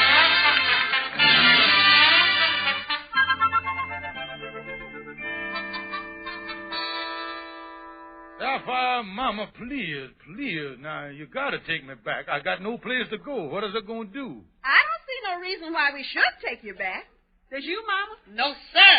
I wouldn't think he'd want to be in the same house with a great big fat old walrus. Or a skinny old hoot owl. Yeah, but I didn't mean it. Mama, you ain't no big fat old walrus. You's a nice thin one. What's that? I mean, you was a lovely person, Mama, and I apologize from the bottom of my heart. Well, what do you think, Mama? Well, if he's learned his lesson and agrees to mend his ways, we'll give him another chance. Well, now, listen, I'll tell you what I'm willing to do. What? I'll go out here and get a job here in New York like you've always wanted me to do. I'll do the dishes when I come home from work after supper. I'll help clean the house. I'll be sweet to both of you and never answer back. All right, George. I guess you done learned your lesson. We'll take you back. Oh, thank you. I'll go right down to the lodge hall and get my suitcase. Well, Mama, he certainly has changed, ain't he? Yeah. All that abuse he give us when he thought he was going to Guam. Yeah, Mama. We got him back under our thumb just where we always had him. Say, Mama, I wonder what he'd say if he knowed we sent that wire from the Allied Construction Company saying he was too old to take the job.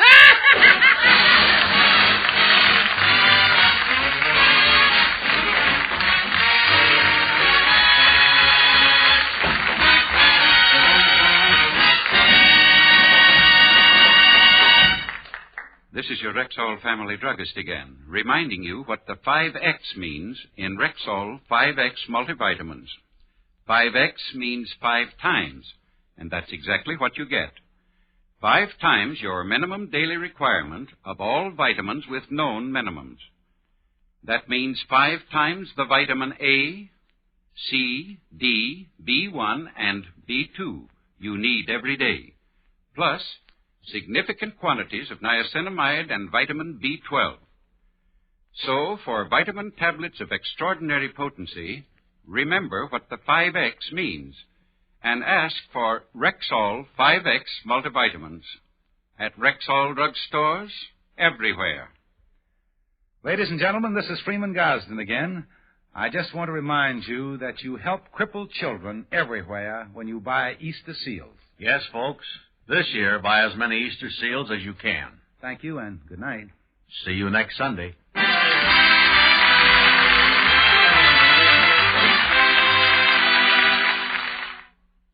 Two popular deodorant creams, just half price during March. Stag deodorant cream for men. And Caranome deodorant cream for women. Only half price during March at Rexall drugstores everywhere.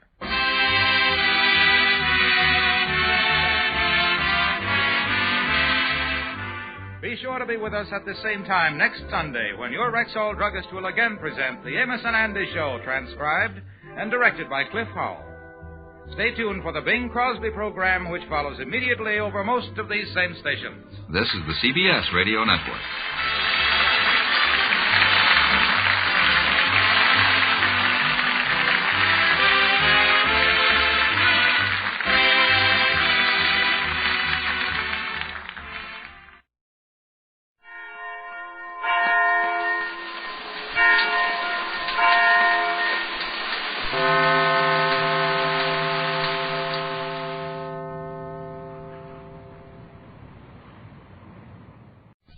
you reducing tooth decay with Amident ammoniated toothpaste? Well, answer the man, George. Of course, Gracie. I use Amident twice a day. You can smile when you say that.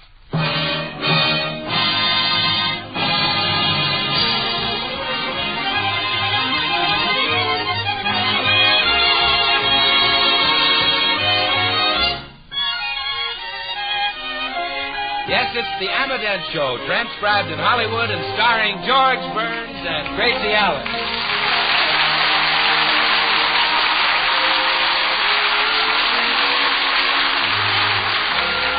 With yours truly, Bill Goodwin, Bea Benaderet, Hal March, Marvin Miller, Harry Lubin, and the Amadent Orchestra. For healthy laughter, it's George and Gracie. And for healthier teeth, for fewer cavities, it's Amadent Toothpaste.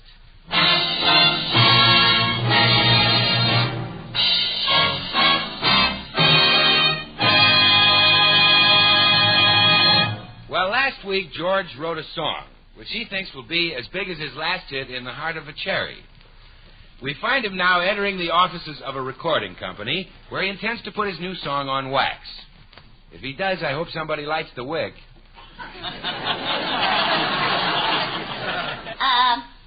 Excuse me for staring, but you look familiar. Ever listen to the radio? All the time. Ever hear Burns and Allen? Sure. Do you know them? Yes. Do you know the dumb one in the act? The dumb one? Yeah. He thinks he can sing. Yes, I know him. I happen to be George Burns. No kidding. The dumb one, yeah. Listen, for your information, I once made a record for this company. Two sweethearts nestled closely, honey, for quite a while. Yes, I remember. Mr. Davis, the president of this company, signed me personally. Yeah. Mr. Davis will never forget that. By the way, how many records did you press? 5,000. How many were sold? How many did you buy? 2. That's how many we sold. What happened to the others? You know those flying saucers you read about? Yeah. No. They weren't. They weren't.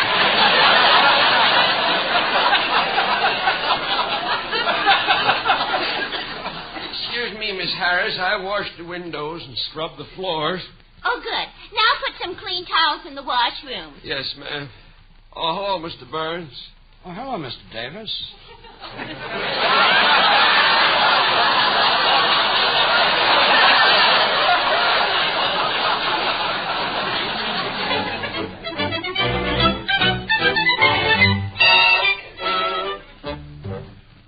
I have phoned to tell you about the dinner party we went to last night, Blanche. Oh, I'm anxious to hear about it, Gracie.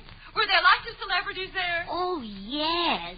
And you know how I hate gossip, Blanche. But listen to this. There was one woman there all the men kept flirting with because she was so pretty. And her husband was furious. Really? Yes, during dinner he kept kicking her in the shins under the table. Oh, the poor girl. Yeah, my legs were so bruised I could hardly walk home.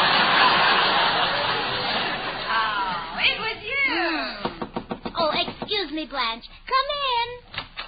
Hello, Mrs. Burns. Oh, hello. How are you? Oh, I'm fine. How are you? Oh, fine. How's your wife? Wonderful, wonderful. Sit down. I'll be with you in a minute. Who came in, Gracie? I don't know. Gracie, you shouldn't let a strange man in your house when you're there alone. He might be a burglar. Oh. Mister, are you a burglar? No, I'm a theatrical agent. Oh, no, Blanche. He's a theatrical agent. Oh, well, I didn't miss it far. Well, I'll speak to you later, Gracie. Goodbye. Bye. Perhaps I'd better introduce myself. I'm Al Kingston of the Kingston Agency. Oh, how do? How do you do? I wonder if I could interest you and Mr. Burns in an engagement. Oh, it's too late. We're already married. I believe I'll drop back sometime when your husband is here. Oh, I expect him any minute. Oh, while you're waiting, would you like a cup of coffee? Oh, I'd love a cup. Maybe you'd rather have tea. No, thanks. Glass of milk? No. Hot chocolate? No. Tomato juice, buttermilk, ginger ale, root beer? No. Oh, I'm sorry you won't have anything. Mrs. Burns, how about a cup of coffee? Oh, thanks. I'd love one. I'm sorry you won't join me. Hello, Gracie. Oh, hello, sweetheart. Well, Al Kingston. Hello, George. Oh, did you get to see your friend Mr. Davis at the recording company? Yeah, I saw him. How's he doing? He's cleaning up. Al, what can I do for you? Well, I've got a little business proposition to discuss with you, George. Okay. Gracie, why don't you make Al a cup of coffee? No. We've done that bit. Huh? Well, if you two men are going to talk, I'll get back to my baking. By the way, George, where's the hammer? Under the sink. What do you want with a hammer? Well, we're having pound cake for dessert. Well, Al, what's up? Wait a minute. Your wife is going to make pound cake with a hammer, and you don't say anything? Al, how long have you known Gracie? 5 minutes. I've been with her for 18 years. Now, what's on your mind? Well, George, you know the famous play Dulcey, the one about the scatterbrained wife? Oh, sure, by George S. Kaufman and Mark Conley. Yeah. It's a great play. Well, I'm going to produce it this summer, and I want Gracie for the title role. You want Gracie? Yeah, she'll be great. I'd like to try it out at Laguna Beach for 2 weeks, starting in March. And it's Gracie you want? Yeah. I'm sorry, Al. Gracie's tired. She's been working too hard. Oh. Well, that's a shame, George, because you'd be great as Dulcie's frustrated husband. Oh. I'm in it, too. Sure. And when do we open? March 1st. And you pack 'em in, George. Wait till you see the billboards I've got planned. Dulcey starring Gracie Allen in blue letters against the red background. Hold it. Dulcey starring Gracie Allen? Yeah, in blue letters against this red background. I'm sorry, Al. Gracie's tired. She's been working too hard. What billboards? Dulcey starring George Burns and Gracie Allen. When do we open? March 1st. Now, George, at Laguna there's only one dressing room for the star. And I thought, if you wouldn't mind... Gracie's getting tired again. Well, I thought, if you wouldn't mind, we'd build another star dressing room. When do we open? March 1st. You know, George, I've thought it over, and that billing is absolutely right. Your name in the middle with Dulcey on one side and Gracie on the other. Sure. And a sandwich, that's where the ham belongs. Come in. Sam the tailor at your service. Oh, hello, Sam. Your lovely wife gave me a jingle on the telephone. Gracie, Sam the tailor is here. I'll be right out. Well, I'll run along, George, and send those Dulcey scripts over. And Mr. Kingston is leaving. Ask him if he wants a cup of coffee. 18 years. What a man. So long, George. Gracie will be right in. Sit down, Sam. You're kind. How's business? Mr. Barnes, these days a man is lucky if he can make one end meet. Things are tough, huh? Not only that, I've got a problem at home with my wife. The little lady's having a rough time of it. What's the matter? I treat her like a dog. I'd like to pet her. Oh, I see. And she's having a rough time? I forget to put down my needle. Hello, Sam. Here's the gown I want you to shorten for me. My pleasure, Mrs. Barnes. Come by the shop Friday and we'll try it on. All right. But you look silly in it. He means for you to try it on. Oh. My, what a beautiful evening gown. I like the way it sparkles, all covered with seagrams. Sam, that's sequins. Okay, so you finished public school. Goodbye, Sam. Toodle-doodle. Gracie, I've got some great news. How would you like to play Dulcey? Oh, I'd love it. Get out the cards. Dulcey is a play, honey, a very famous play, and they want us to try it out in Laguna. We'd open there March 1st and run for 2 weeks. Oh, that sounds exciting. It's a story of a frustrated husband and a scatterbrained wife. Who else? Who else? Yeah, where's the part I play? Well, they would like you to play the scatterbrained wife. Oh, well, that's very flattering, George, but I'm not that good an actress. I think you can handle it, kid. But there are so many actresses who are that way in real life. Like Barbara Stanwyck. Stanwyck is scatterbrained? Well, now, look, don't let this go any further, but I was in the garage the other day when she drove in and asked them to put a muffler on her car.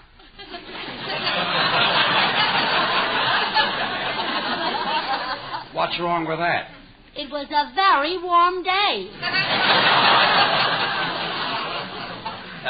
Honey, with the right makeup, I think you can play a scatterbrain. Oh, no, George, I just don't fit the part. That's your final decision? Yes, I can't do it. What a shame. The show was a hit. They're bound to make it into a movie, and in a movie, Cary Grant would play your husband. I can see him now coming down to breakfast, grabbing you in his arms, kissing you and kissing you. George. Yeah? When do we open? March 1st.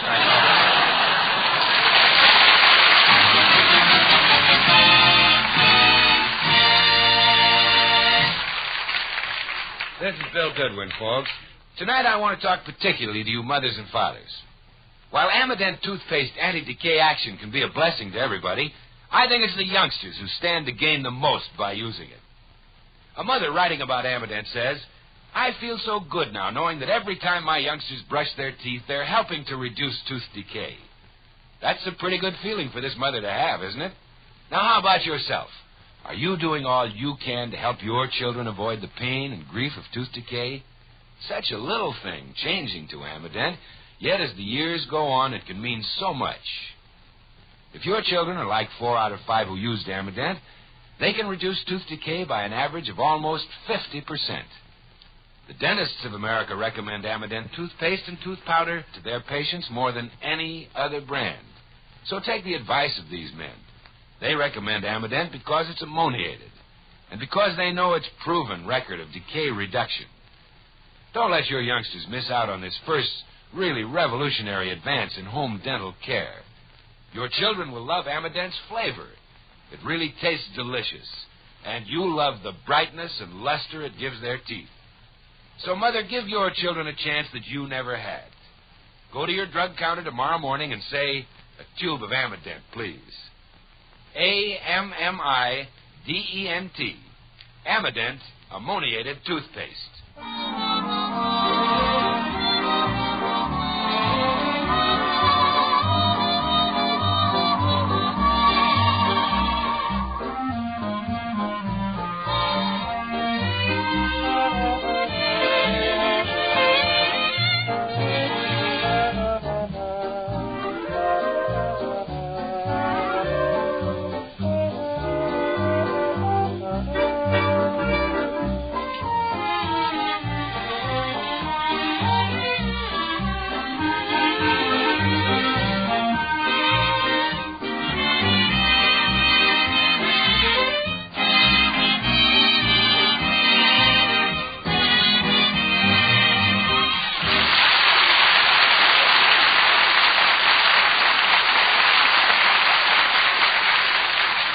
Dulcey's a wonderful play, Gracie. You'll have loads of fun doing it. Oh, I hope you're right, Blanche. Gosh, how I envy you being in show business. It's so thrilling.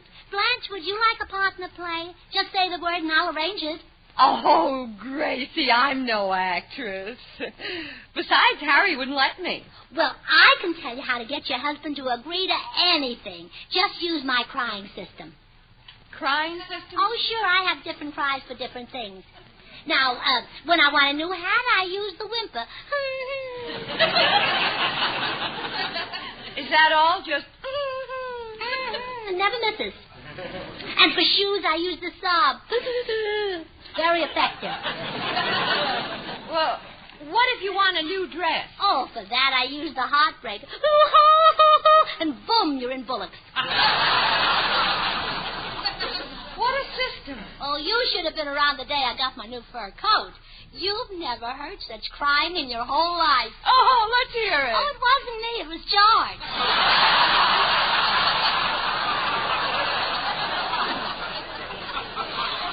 Well, thanks for the system, Gracie, but this stage is not for me. I'm no actress. By the way, you met George on the stage, didn't you? Oh, yes. We were on the same bill together in vaudeville. George did an act with a seal. And you know he actually taught that seal to carry a tune?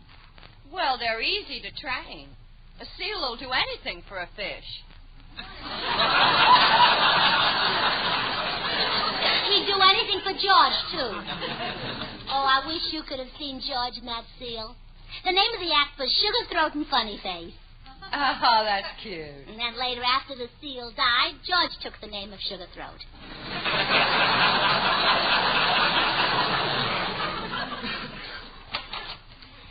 Well, Gracie, I've got the Dulcey script. Oh, hello, Blanche. Hello. I'll be running along, Gracie. Bye, Blanche. Gracie, you've got a lot of work to do. Oh, yes, I've got a dozen things to do before we open at Laguna Beach. Memorize the play, have my family move into our house, get my clothes in order, arrange... Hold it. What was that second item? Get my clothes in order? You know, have your family move into our house. Oh, well, that's a good idea. I'll do it. Oh, no, you won't. Well, not the whole family, dear. Just Uncle Fred. He can take care of our house while we're away. You know, that's how he makes his living. What? He won't go into a house unless the people are away. Oh, yeah, that's the uncle I call Second Story Fred. Yeah, but he's not really that tall. He's a little shorter, yeah. He's very clever, you know. He invented a burglar alarm. Fred invented a burglar alarm? Yeah, at midnight it wakes him up to go to work. Uncle Fred is the perfect one to watch our house. You know, for years he's been attached to the police force. Only by a pair of handcuffs.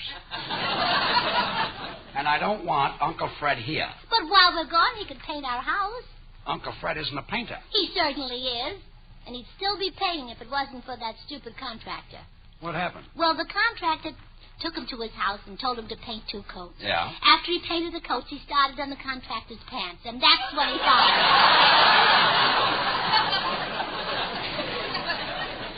Well, your family is not going to live here. Hey. What's that for? You just got a dress last week. I know, but I haven't worked out a cry for my family yet. Well, work on it, kid. And you better start reading that Dulcey script. It's right there on the table. Oh, all right. Oh, my goodness. Blanche Borden left her purse here. I'll phone her.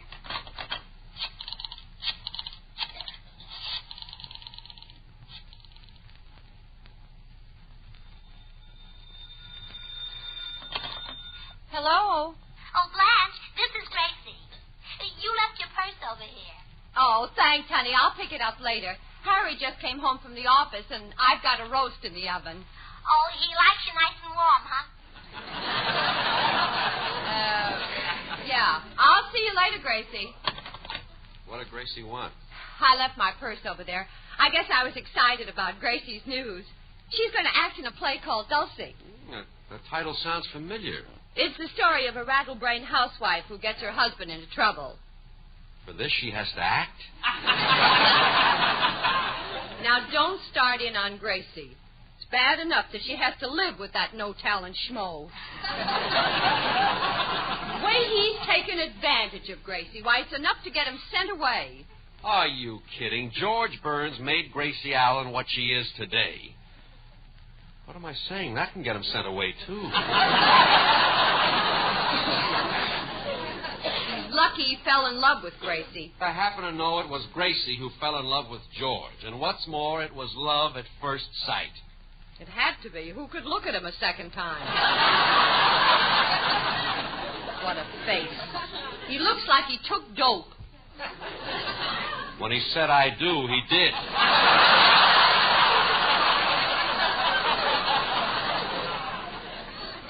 have any idea what he's gone through? Yeah, every penny she's earned. Listen, one time in vaudeville, George was trying out some new lighting effects, see? He told Gracie he wanted to work with a red spot on him, so she poured ketchup on his shirt. I don't believe you. And for once, I'm going to find out if you're telling the truth. Find out.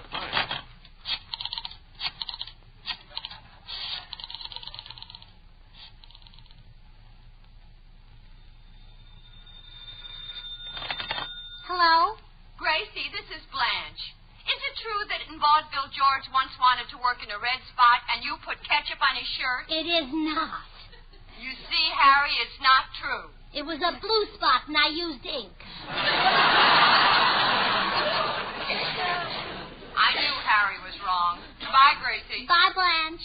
Blanche Morton would leave you alone so you could finish that Dulcey script. Come in. Hi, Burnses. Hello, Hi, Bill. Willie. Say, Bill, a girl telephoned here for you about an hour ago. Oh, I guess it's because I haven't been home all day. What's she want, Gracie? Well, she said she left her lipstick in your pocket last night, and she wants to know if you found it. Well, if she left it there last night, it's got to be in this pocket here. I'll empty it. So many lipsticks?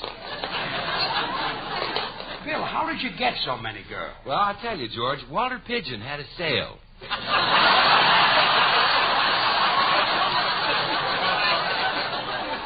Say, Bill, Yes? what happened to that girl you were engaged to last week? You know, the one you met in the phone booth? Oh, I had to get rid of her, Gracie. She was too high class. She won the Nobel Prize. That girl won the Nobel Prize? Nobel. Oh, no bill. Yeah, I never saw a girl who could say No Nobel bill so so often.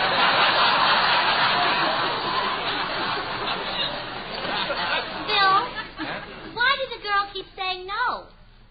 Gracie, go in the den and finish what you're reading. That's no way to speak to a great actress. Farewell, and give this beggar a fortune.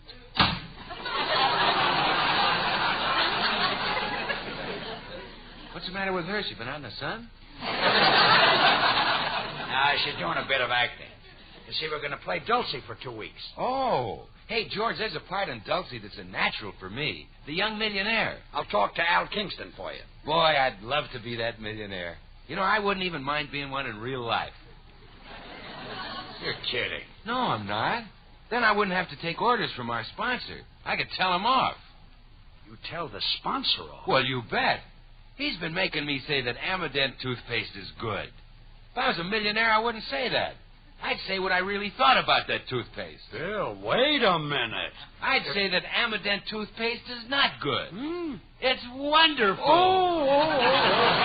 That's what you say. Well, sure, the sponsor's holding me down, forcing me to describe Amadent toothpaste with puny little words like refreshing and delightful. Well, that's like saying the Grand Canyon is cute. He should be ashamed of himself. Okay, don't get so excited. I want to say that Amadent is the greatest discovery in the history of the world. Not only a grand wake-up toothpaste, but sensational anytime. George, do you realize that Amadent is recommended by more dentists than any other dentifrice? Bill, let go. You're choking me. I'm sorry, George. When I realize how they've made me undersell that magnificent toothpaste, my blood boils. I wish I was a crocodile. Crocodile? Then I'd have more teeth to brush with Amadent. You really love that toothpaste, don't you? See, I'd rather talk about Amadent toothpaste than eat. Well, that's good.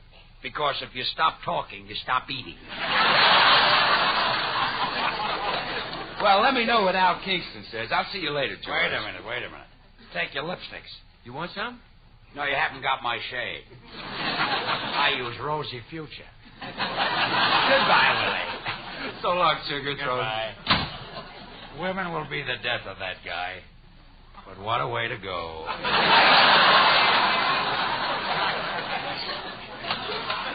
Well, Gracie, did you read the play? Oh, yes, and I've got some wonderful ideas for improving it. Improving it? Mm-hmm. Gracie, this play was written by George S. Kaufman and Mark Conley. It's a classic. Well, if it's so good, why do they chase us out of town after we do it? Who said that? You did. You said we'd open and play in Laguna Beach and run for 2 weeks.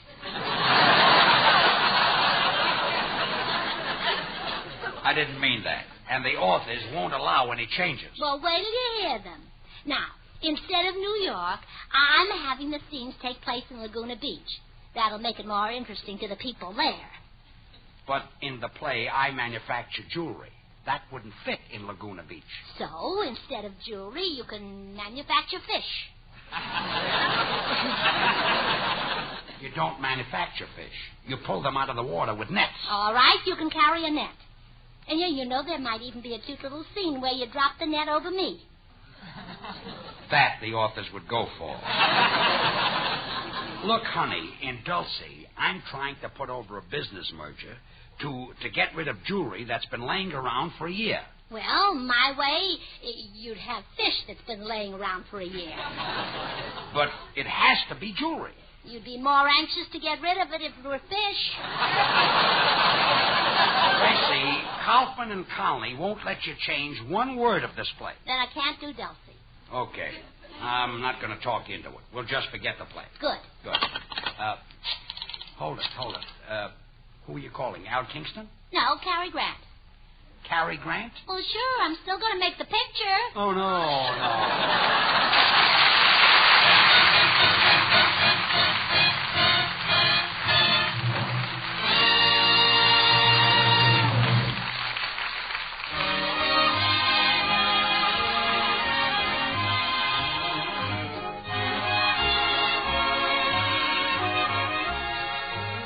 George and Gracie will return in just a moment. Join us again next Wednesday when we'll all be back. George Burns, Gracie Allen, Harry Lubin and the Amadent Orchestra, and yours truly, Bill Goodwin. Brought to you by the makers of Amadent, the ammoniated toothpaste and tooth powder, recommended by more dentists than any other dentifrice. The George Burns and Gracie Allen program was transcribed in Hollywood, written by Paul Henning, Sid Dorfman, Harvey Helm, and Stanley Shapiro, and produced by William Burns. And now here are our stars. George, I spoke to Cary Grant on the phone and asked him about making the picture and Oh, turned you down, huh? No, he said to come over and talk to him. Then why are you crying? Well, I can't go to see Cary Grant without a new hat. Good night, folks.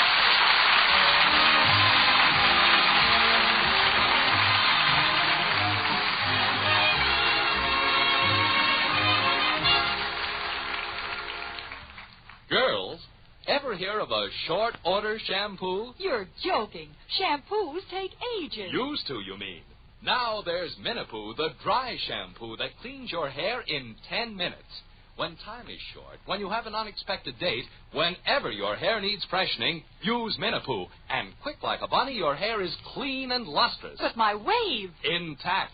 Minipoo cleans your hair without wetting it, and it's grand for oily hair. Ask your druggist for Minipoo. MINIPOO.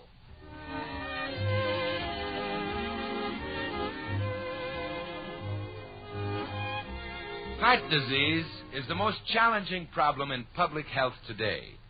You, your family, and friends are among its potential victims. More than 600,000 Americans, children and adults, die every year from diseases of the heart and blood vessels.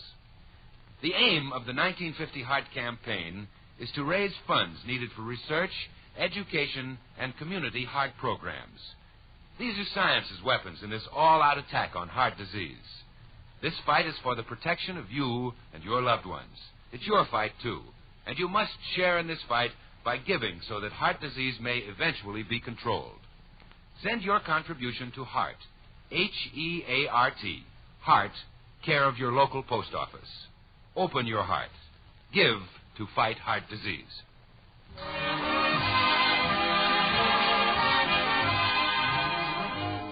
Look for the Amadent ad featuring Myrna Loy, starring in If This Be Sin, a Gregory Ratoff production released through United Artists. Next Wednesday and every Wednesday, listen to the Amadent Show starring George and Gracie. Good night.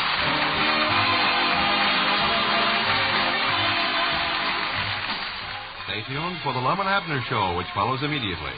This is CBS, the Columbia Broadcasting System.